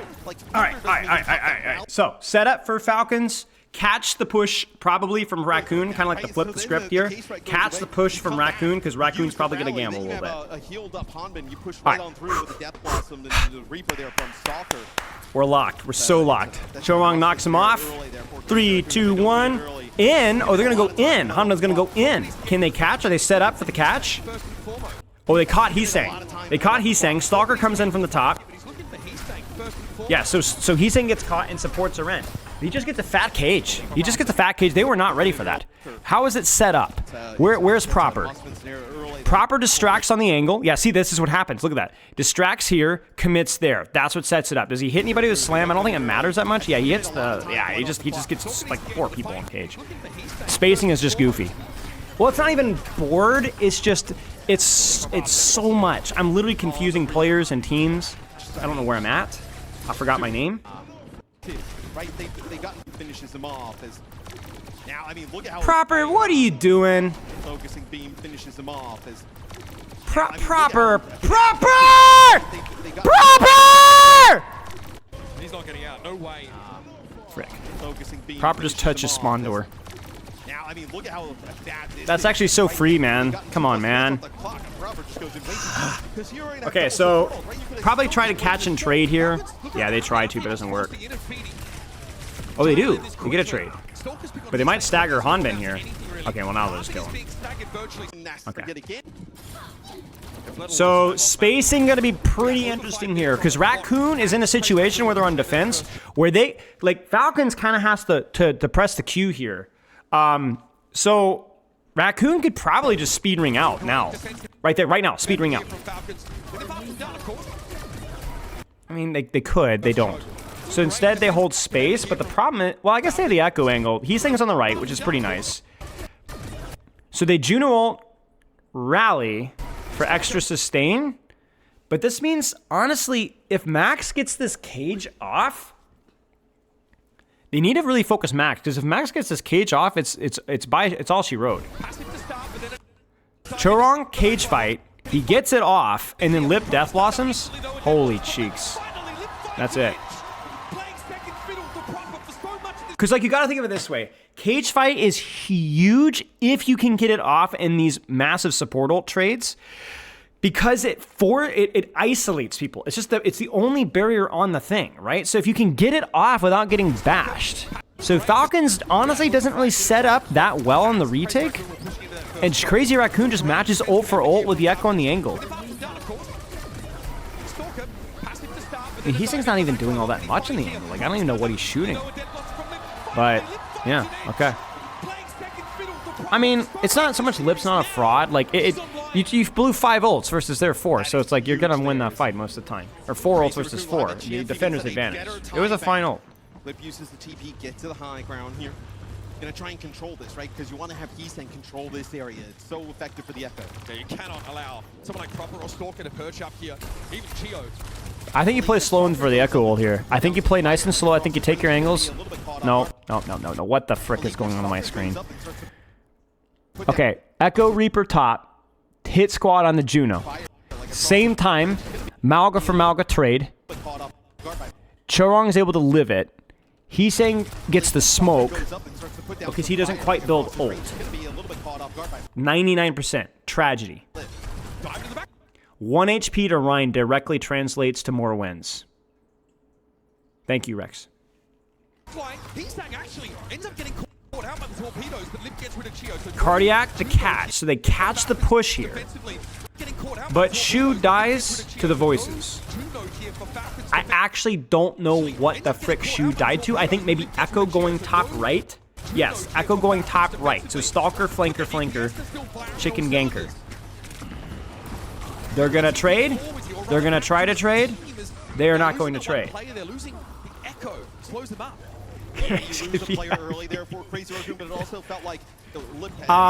Okay. Remember Cage fight versus Copy. Cage is really good. Cage is really good. What the frick happens? Matt, thank you for the gifted sub to Rex. Rex, congratulations. There's the Copy. I would cancel the run now, lock it, pop it, drop it, and roll. Ah! Reaper TP off of the Malga overrun initiation. They hit squad. Angle. They 2-man on the Juno. Great work. Loves and kisses. Chio dies. Shu dies. I don't know what Shu's dying to. Wait, no, Chio. Wait, what the frick? Where? Chio is on the back line here. Who even sets up the angle on Shu? Oh, is it Heatang? How do they even... How does Shu die? Or Chio die? I don't think Chio chose die. I mean, it's hard to say. I don't know. I'm struggling. Okay. Committing Reaper angle.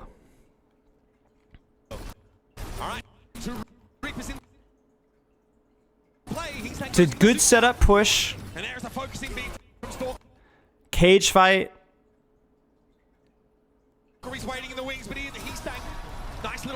I mean, I don't know. It's just total chaos here. Like, both teams set up flanks. Both teams traded backlines. Felt like there's probably a world there where Chio probably felt like he didn't need to die because I don't think they had a good of a setup on him. Look across. You're gonna have Stalker here with a dupe here. On the defensive side, it's going to be just contested. It's going to be crazy. You're going to back up. Maybe you're going to start working towards one of these support ults of the cage fight. Max on and off angle could be caught out of position here. Yeah, Max is a little at a fighting disengage there. They pop the copy. Can they kite it out? They do. They need the rally. No! Rally, no! He gets stopped! No! So, Max second guesses himself. I think it's because somebody's in spawn, but he gets caught in the open, takes an ungodly amount of damage kiting backwards. So then, that catches them in a kite situation where actually Max is in the back line and everybody else is in the front line. And then they're able to get Chorong right as he builds beat. And again, another Reaper Stalker setup. And that was a stop on a Chorong when he pops the rally and you deal with him right away. I hope you're joking, Rex. I can never tell. Wait, what? What do you mean beat? Did I say beat? About what? What did I say beat about? Did I say beat instead of rally? Oh. Okay, well. Okay. Gonna go for it again. Cage fight here for Crazy Raccoon. They're trying to catch the okay. Actually just a bluff. They're still lacking that fifth player in Chorong. You're joking, okay. So they're gonna tempo push back in, which is a classic Falcons. The problem here is that, you know what it feels like? Okay. Let me cook, okay? I think Crazy Raccoon, or Falcons, likes to screw up Juno ults. I think that's why they do this. I think they go Juno ult, move forward, so we stomp you so you can't follow the Juno ult. I think that's the strat here. And it's pretty smart, right? Like if you can catch them, then they end up, the Juno ult doesn't really, they don't fight in the Juno ult. Now the problem here is Max can, if they know that that's coming, they can catch it. Thank you, Rex. So it's a big cage fight here. That should be it, but it's not. So I don't know if they're just.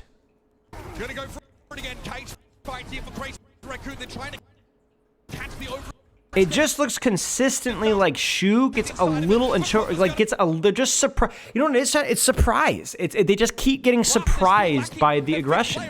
And to be fair to Falcons, it's not always perfectly set up, but at least it's pretty consistently cohesive. Like Shu just consistently gets smoked, and even proper dying there, you take that, man. That's 1-2 ultimates for a freaking Death Blossom. Again, my best description of Falcons right now is that slightly better set up, slightly more cohesive in a hive mind. I think the cage was fine. Cage is good to catch the aggression. To be fair, Chorong wasn't there yet either. But, I mean, look at that. Don't tell me that this is bad. This is useful. The problem is it just melted so fast, you know? I think a lot of Crazy Raccoon just gets surprised by the aggression. The cage only got Reaper, that's all you need. It's still a giant structure. You know what I'm saying? Like, that prevents this core from walking forward. Again, cage fight here for Crazy Couldn't Raccoon. Lip have The ulted sooner? I mean, I guess, but then you're also like, do I really want to pop 3 trade- ults here? overextended Falcons inside, I don't know. but Prophet's I think a lot of it is gonna Shu's get spacing. Shu's spacing is consistently a little bit off, I think. It's hard when it's set up well, but when it's not set up well, I don't think it's really an excuse. Crazy Raccoon, they use a cage fight and orbital raid. Absolutely need to win. Like Psycho was talking about, layering their ult to the Raccoon. who has a blossom of his own here. Harbin turns tail, gets back to the rest of his team. Being Crazy Raccoon, they use a cage fight and orbital ray there. And still come out on the bad side in terms of the trades. Those are scenarios you absolutely need to win. Like Psycho was talking about, layering their ultimates, not playing it properly. That's an example right Layering my there. ultimates. That's right. In the spawn. You don't even get a full team fight win. Yeah, see, this is the kind of stuff. Like, this is a good push from Raccoon, right? Good setup, and bam. Oh no, they juked Lip though. They juked Lip. Full team fight win. It's not playing it properly. That's an example right there. You use those 2 ultimates in the spawn. Dude, Crazy Falcons is just so aggressive. So aggressive. Lip is not a fraud, it's just a bad Blossom. He should have kept shooting. You mentioned how important that is. Crazy Raccoon able to get him up there, but can you convert off that pick? Stalker might be down, but Raccoons have lost Chorong here. No one's answering Lip though for the time being. It's hard trying to get out. Finally, Crazy Raccoon inch forward, but they have no chance of being ahead on time bank here. They just need to finish the map. No, it's going to be a dupe here from East, he's going to go for the brick just to try and stay Here, might be down, but Raccoons have lost Chorong here. No one's answering Lip though for the time being. It's hard been trying to get out. Finally, Crazy Raccoon inch This forward, is just but a they have giant no mess. chance of These being ahead on fights are time bank messy. here. They just need to finish the map. No, it's going to be a dupe here from East, he's going to go for the brick just to try and stay alive. It's worked out so far. A rally could be Wow, pulled up. copy and brig, you don't see that every day. Still to work with. Maybe superfluous, maybe unnecessary, but Crazy Raccoon have to pull out. They actually catch the brick. And that was Wait, Fielder's what? round on as well as it's gonna Oh, solo oh, what a catch by be a Honbin. cage fight. They actually catch the brick. What a catch by Honbin. That's huge. That's so big. Now you reset all the space. Totally worth using an ultimate for that. Can they catch Lip as well? Not quite. Well, the Brig's there because they're trying to take space, right? They're trying to set up and take space. The problem is Brig with Echo, it's not a problem, right? He doesn't know he's there. I gotta give more credit to Honbin than a mistake from Chorong here.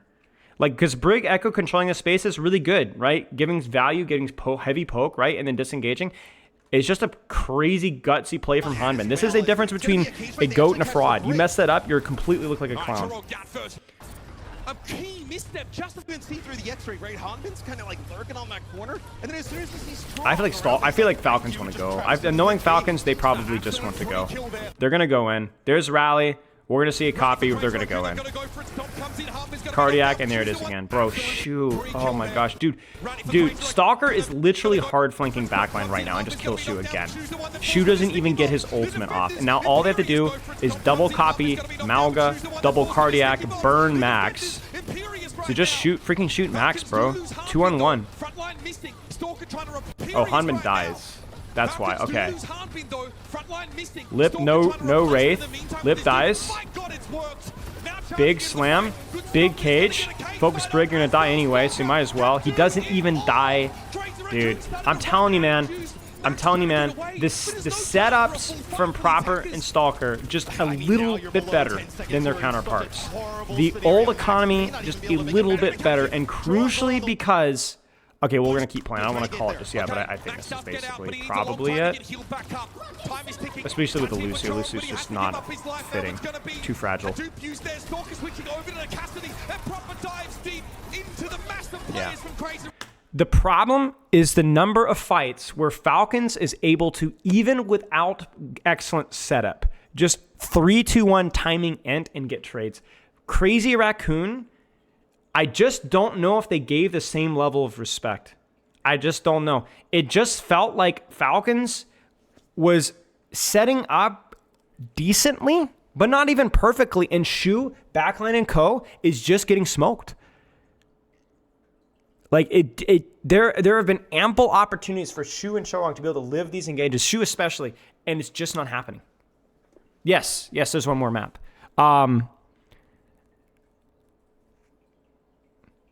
That's about all I really can say. I don't think Falcons macro is necessarily on the next level necessarily. There have been times where I think it's been good. I think it is overall in terms of setups been better.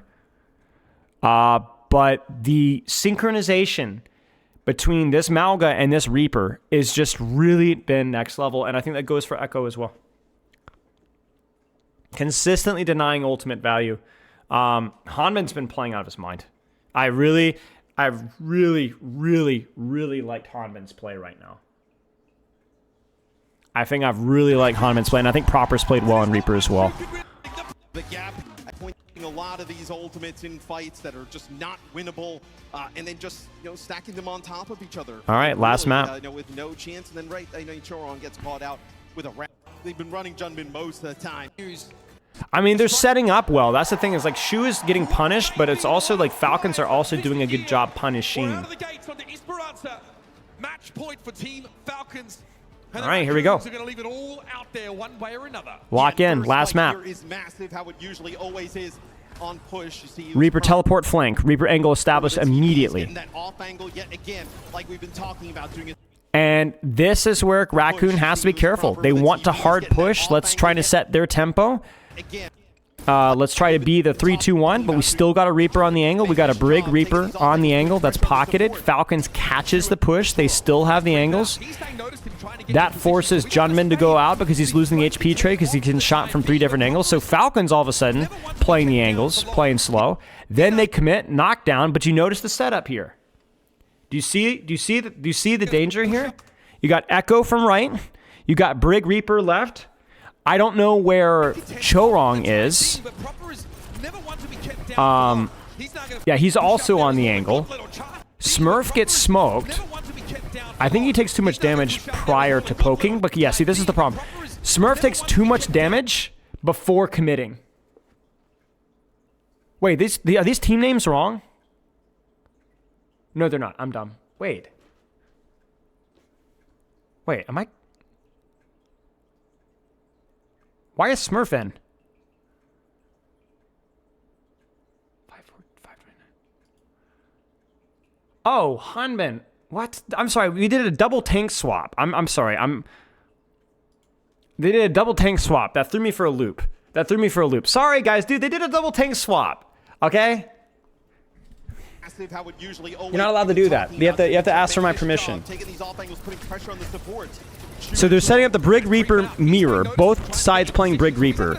The problem is that Junbin, based off of their push, even though they didn't clear the angle, they did clear the angle off of the push. So that means that Smurf is kind of, honestly, Smurf just stands too far in the open. Way too long. Gets pincered from both directions. I like the Brig Reaper angle from both sides, but...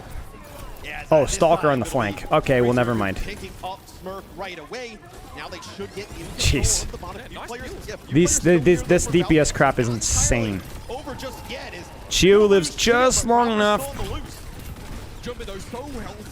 Stalker just passive healing at this point.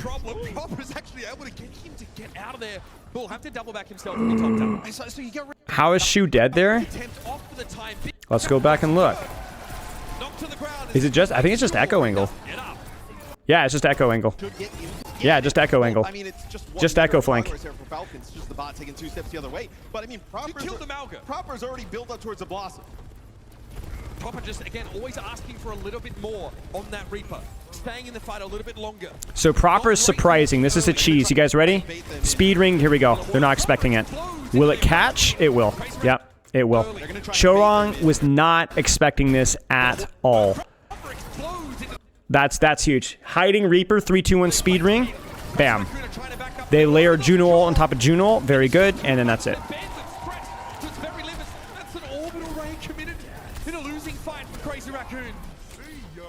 I mean, it's not even a bad orbital array.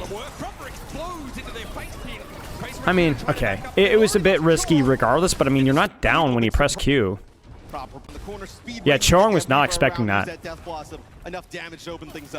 Man, so much of this game has to do with people hiding.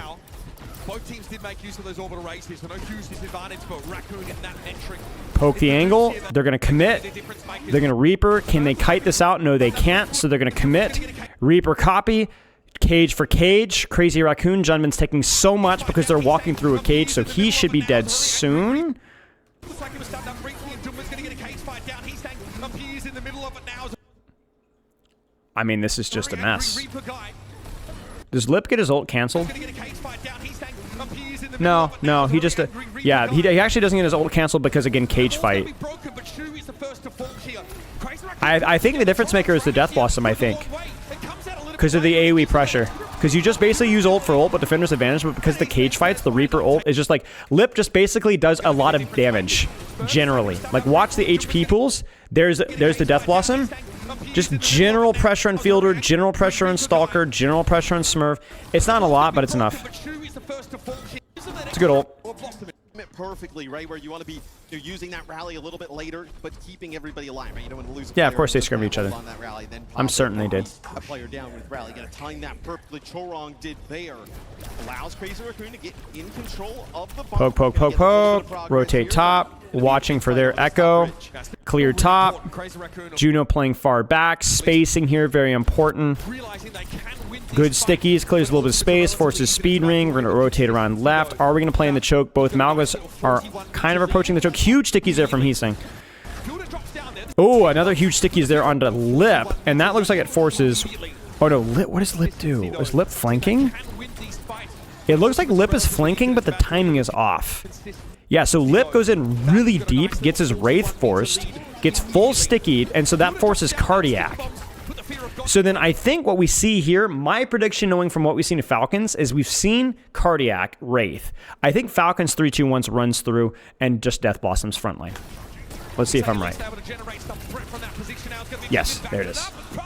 It's still a bit of a reach because it's not really well set up, but they just saw the CDs that they wanted and they just forced it. So I blame Lip for that. I blame Lip for that. I don't know. There's a miscommunication. I don't blame just Lip, but there was a miscommunication with the push through that choke for Raccoon. Huge matches, just never seems to come out on top. Today, though, just a very different vibe from him. I mean, he has taken over a lot of these games. Let's see how Falcons plays this fight. Because, oh man, yeah, dude, they. Oh, that was a little messy. Because again, knowing Falcons, they don't like playing games around Juno ult. They like going. So they're gonna go hard. They're not gonna set it up very well. Chio gets smoked by Junman. Now Junman does take a lot of damage on entry. So this is still winnable.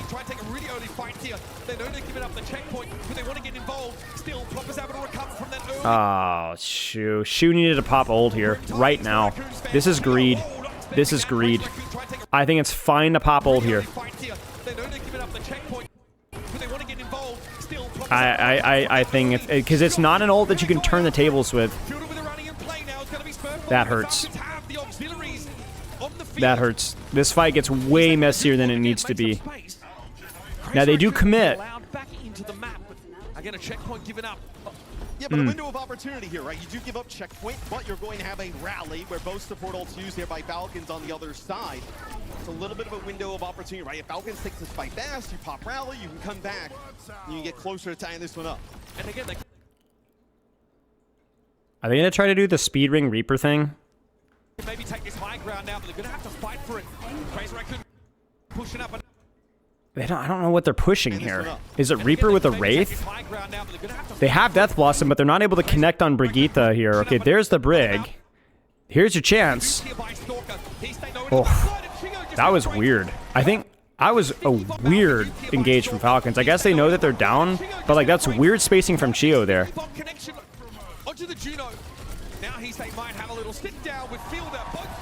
Weird spacing. That's a pretty clean fight there from Raccoons, but it didn't even feel particularly well set up. Falcons had a nice pincer push, and they just ran in. So maybe that's where the NA hive mind kind of goes kind of messy with that, you know? I don't know what they were doing here. Yeah, they're pushing daisies, exactly. Like, that was a very odd fight from Falcons. Very odd fight. Like, again, you have the choke control, high ground, from multiple different angles. They have Reaper Blossom, or Reaper Rally, rather. They push your Reaper, but you can catch that with Speed Ring and Copy. And I don't even like the Malga copy all that much. Yeah, it's an odd push. Yeah, and then Proper uses ult at literally 1 HP. Yeah, that is just, that is hubris right there. That is silliness right there. That is just poor. It'd be Crazy Raccoon getting back into it, right? Cage fight plus Death Blossom available. My prediction is that Falcons does something stupid. I mean, we've seen it again and again. You got no ults here, so now you got to do something stupid. My prediction is probably the consistent theme has been proper TP is kind of like noise, but the real hit comes from a Smurf slam and Stalker commits. You know what I'm saying? Sorry. So I don't know. Maybe that was a strat. There's to kind of use Smurf as bait. To get out of line of sight here, but it's not possible. Fielder backs up, Smurf does go down. That's the advantage here now for Crazy Raccoon, and they're going to snowball it. I don't know, that was weird. I don't even know where, I mean, they do force copy up, so maybe that's the play. But even the copy just didn't feel like it was 100% needed. Kind of a lazy setup there from Falcons. You got the window right up there. Take the window. Take the window. Maybe they just caught Smurf with his pants down. Because it's a good cage fight from Junman. Like a really good cage fight. Like Raccoon is very happy with how this fight went. The ultimate economy much better. I feel like Falcons' level of play is like Raccoon has been. This has been a little bit messier from Falcons. Crazy Raccoon has kind of like messed them up, and then now they're about to get a taste of their own medicine here. You guys ready for this? Where's the Brig spacing? Where's Fielder? They're looking for him. They're looking for him. They don't know where he is. Look. They're looking. Wraith for free.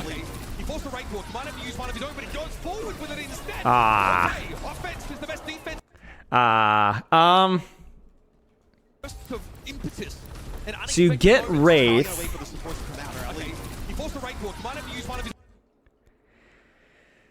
This is just a bad ult. This is just a bad ult. It's an active rally. They've scouted you. What should Crazy Raccoon do right now? I don't think it's a bad ult. They're scouting for him. The speed ring isn't there, and the Brigitte spacing from Falcons is really good. So give credit to Fielder here. I think you have to Juno ult this. I think you have to Juno ult this. I think Shu just needs to press Q. I think, yeah, you tuck and cover and you press Q. Just freaking take the front lane trade. You know what I'm saying? And it's just poor. They use double support ult, but once again, Shu presses Q. It feels like way too late. Well, not way too late, but just a little too late. Like, they forced the play, and it's just not the play. Like, Reaper ult, you can't force outside of a 3-2-1 explosive push. If they see it coming, it's over. Unless you're cage fighting. Just poor execution. With a better opportunity in these fights after, in terms of having that ultimate advantage. He let force proper to Wraith walk away at a pretty important time. I think Falcons probably needed him for... This is another situation. You just take whatever cage fight you can get, you know? You don't need to force anything. You got Rally to worry about from Crazy Raccoon. Just cage fight, whatever. Trades in the front line there. But he got spooked by the 7-foot game. Lost my streak because I had Get to fricked, let my Nodelin. mobile sub expire to save $2. Get fricked. That's what you get for being cheap. So let's see what Falcons can cage fight here. They're going to walk forward. They're going to commit hard. I think Choang tried to cancel that maybe, but yeah, the cage fight, Smurf is in serious trouble. What is Raccoon's setup looking like here? I think Falcons probably needed him for just the damage trades in the front line there. But he got spooked by the speed, teleport, Brig bash, or Brig pack. Reaper backline, Brig frontline. Malga cage fights, catches Churong, who has to pop rally defensively. Shielding off the healing from Smurf, which is huge. So then Junman wins the HP trade. The question is Lip going to be able to get safely to his team? He should. But remember, cage fight enables Death Blossom because you cannot bash the Blossom. So this cage fight is just way too fat. This cage fight is way too fat. I can understand Brig Malga, but I cannot see Heesang in here. And I just certainly can't see Shu in here. Bad spacing from backline. Much better spacing from backliners of Falcons. Look at Fielder Chio. So Echo on the angle. Fielder Chio dealing with Reaper, applying pressure. It's just bad backline spacing. It's bad backline spacing. Damage with here. Oh, this is going to be confusing fight. Stalker and Proper have been so good throughout this one. Proper in the last. I don't think it's mostly been a support diff. I think Fielder and Chorong have both had their moments, but I will say that in general, I think Chio has made fewer spacing supports, fewer spacing mistakes than Shu in terms of a lot of fights. And I think the synchronization of Falcon's action is just generally a little bit better.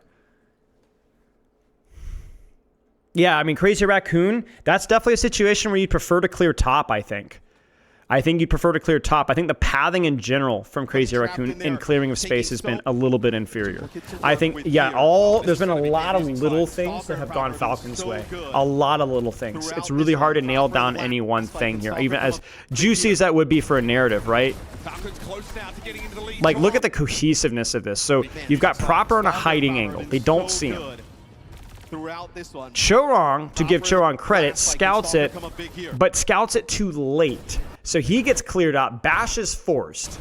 Reaper in, Malga in, Copy in, and then crucially here, if you do see a backline trade here, like if we do see Lip teleporting, I think Lip teleports top, Fielder spaces, Chio spaces around the teleport and is able to maintain distance on that Malga Reaper. So what's basically happening is we're seeing a lot of backline trades, and there's just little things. Like, look at that right there. Look at freaking Fielder. Look at Fielder. Fielder bashes, knows cage fight, and ducks behind corner and just freaking jukes the entire cage fight. And by the way, Chio's fine. It's just little things like that. You know what I'm saying? Like, you backline traded, but Falcon's backline didn't die. And Crazy Raccoons did. Part of it is how good Falcons are cohesively at setting up and diving. But part of it's just the backline is just avoiding this stuff more. They're not getting stuck in cage fight. They're not dying to Reaper flanks or Echo Stickies as much. Crazy Raccoons still have that slim lead and look to stop the Falcons in their tracks. Then Proper's playing it carefully. KG it's just rough. Around the enemy Malga as he wants to go forward. Let the bot away for a brief time, but Falcons are dominant in the fight.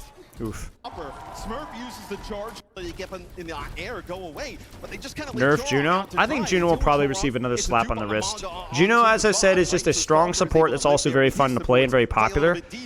So she's going to be played a lot. That's just kind of how it goes. Any character that's strong and is also popular gets abused quickly. Now, Falcons, we've seen them in these corner situations before. They will explosively push. They won't always set it up perfectly. We don't even see a teleport here. They're just explosively turning the corner with Rally. Full disengage from Raccoon. Now, the sad thing is that Raccoon does not have anything to answer with, and that's the problem here. So the setup from Raccoon isn't necessarily bad.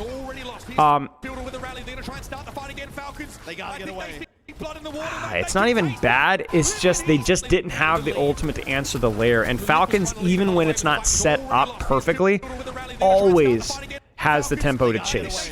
They're just cohesive on it. And notice that little things like Fielder didn't use his bash. He's trusted speed ring to close the distance for him. And make sure the Falcons come out of this fight cleanly.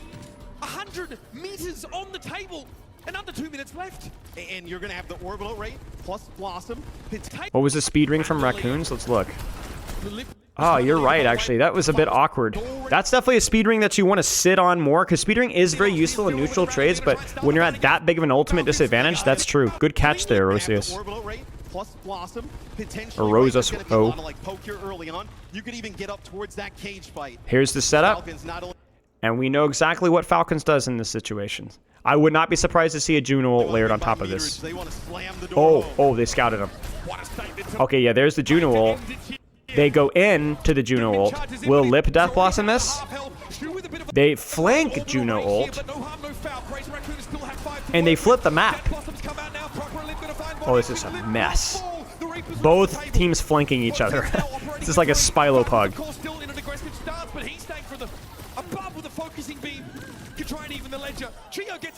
Good trade. Not a bad response from Crazy Raccoon there, actually. Perfect. Some meterage. You're probably going to need at least 2-3 fights here to get back in it. Falcons, they know that, right? You're going to push up. You have that spawn advantage. Take a fight here on the bridge. You probably have another fight over the next check.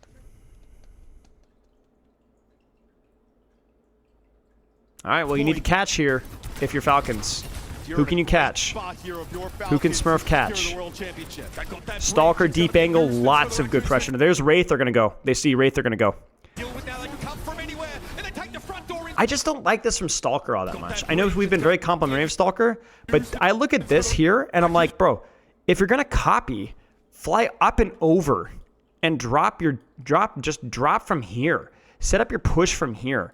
I just don't like it. This is too easy for Raccoon to catch. Jumpman just needs to press Q here, and it kind of kills the push. He doesn't even need to press Q. It's basically 2-for-1 special with Amalga there. It's not a good push from Stalker there. It's not very well set up. And I will say Stalker setups have been somewhat inconsistent. That's how they stay alive. They can't let go of the momentum now, or it'll be all over for the brave Raccoons. It's not today, says Crazy Raccoon, at least for now. Below 10 seconds. Falcons gonna group up. Crazy Raccoon is kind of screwed, frankly. I think Falcons is just basically playing for one fight here. I think the best strategy that you can do is I think you can play a little gank style. I think Crazy Raccoon has to play the gamble here a little bit. Nope. You're going to cage fight trade, but you're going to lose the cage fight trade because you're going to have Fielder in rally basically blocking your Malga lifesteal. And so you need to find something to punish Chio. You need something to punish Stalker. I don't think it's GG necessarily, because if you can squeeze this fight out, you'll be okay. You'll be in a competitive situation, I think. The question is Crazy Raccoon going to recognize the situation? It looks like they're just playing on corner. Reaper flank. I just don't know if I like Reaper flank, guys. At least the way that Lip is... Oh, is Lip just not back yet? Lip isn't back yet. Okay, never mind. I lied. So they're going to commit. He doesn't connect with Brig. If you trap somebody in the cage for Junbin, you gotta have Lip in there.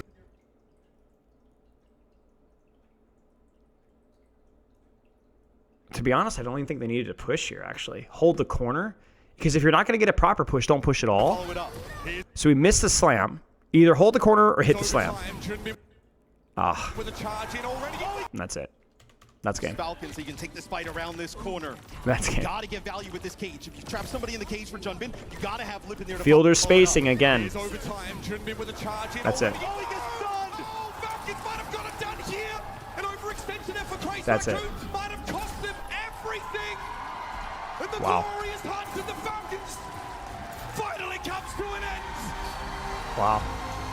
The Apex Predators stand at the Apex now.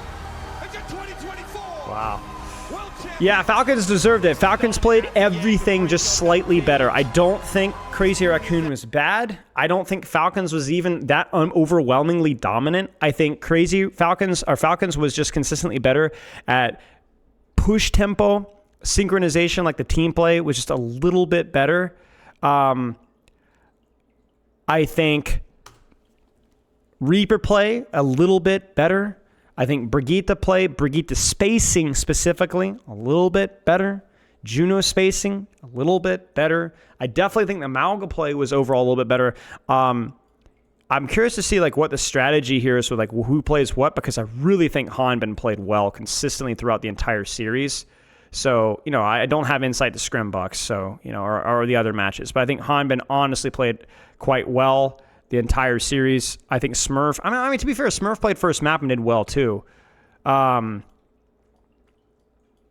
little bit of a setup diff. I think the only thing that really felt mostly neutral was maybe the Echo stuff. But honestly, yeah, good stuff.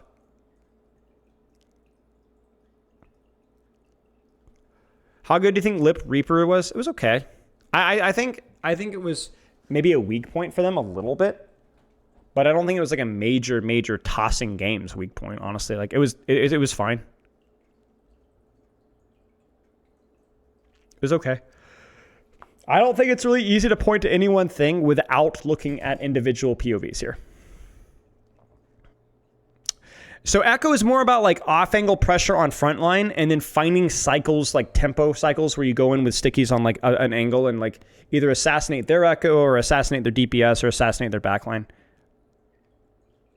She just has a lot of frontline presence, but the ability to in situations to just immediately appear on backline and just ruin people's days.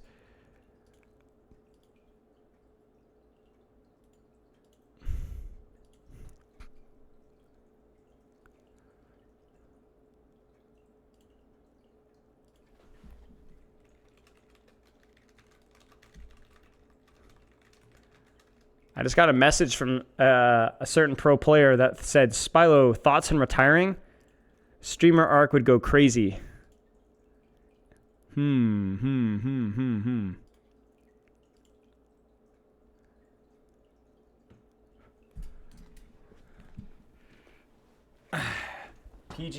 I ain't saying nothing.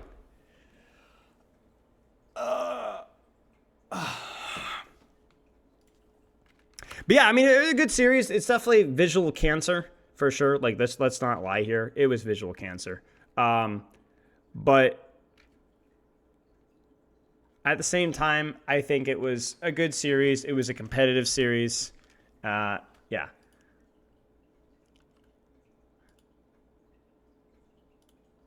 Yeah.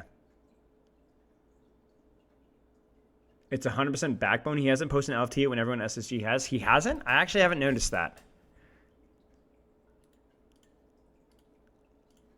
Interesting. Is the review over? Yes. Hottie wants to stream? What do you mean Hottie wants to stream? Hottie is streaming. Hottie already has been streaming. Doing quite well, I think. Yeah, I mean, it was good. It was good. I think the level of play was wait, there you go. The level of play was a little bit lower than I would have liked, I will say. I know that's the classic Spylo. I think the first map was definitely, I think, the highest, I think the highest, maybe?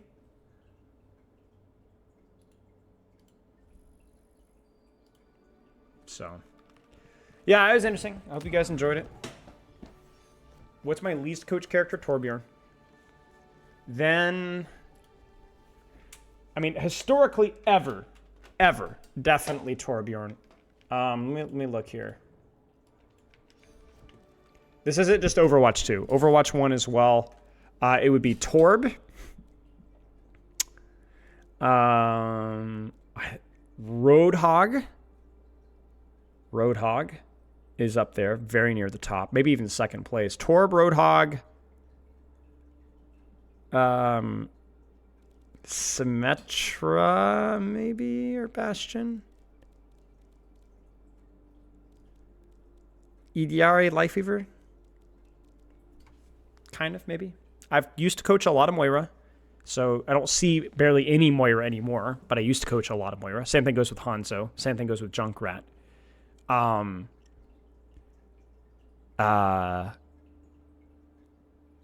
Pretty much, yeah, I mean, that's it. Oh, Malga. I've had very few Malga VODs. Do I have an Asian audience? Kind of, sort of. I had a guy in Japan that was doing Japanese translations of my videos and posting them, but I think he had some work thing come up that meant that he doesn't do it anymore.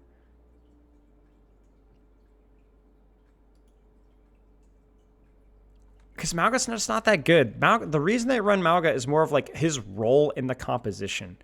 Malga is in a vacuum, not that strong. Not that strong. He might be strong now because of the recent buff, but on that patch, he isn't that huge of a strong character. It's just the Juno Briggs synergy. I gotta pee, y'all. Be right back.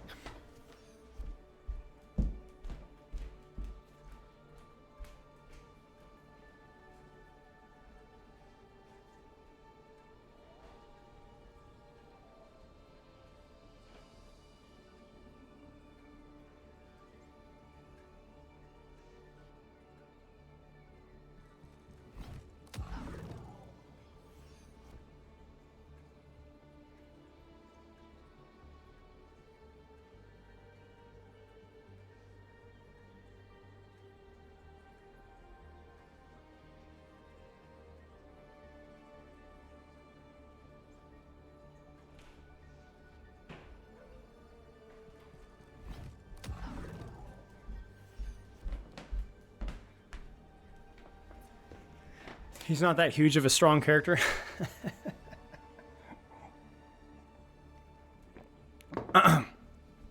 Yeah.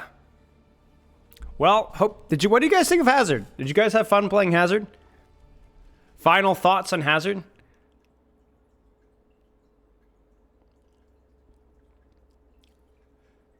What's next Hero Misery going to be? I'm going to turn on this light a little bit. Next Hero Misery is probably going to be Doomfist. probably going to be Doomfist.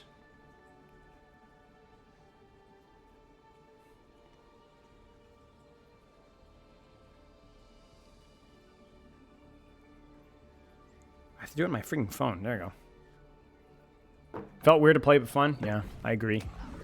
Hazard is huge and strong. Yes, very, very well put. Most fun I've had in a new hero since Overwatch 2 released for me to be in. Yeah, I had a lot of fun as well. He does feel clunky in some ways. I agree.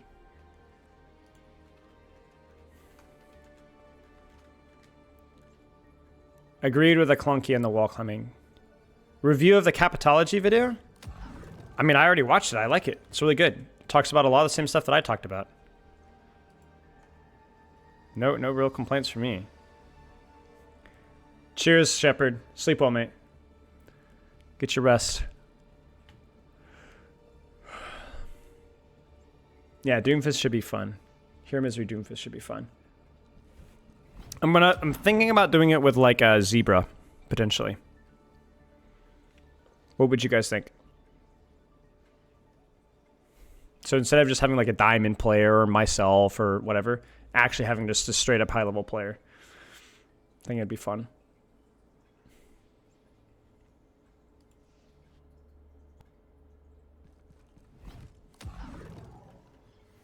Just learn Chinese and get Gushui? Yeah. How many gifted subs to dye my hair blue? Ask my wife.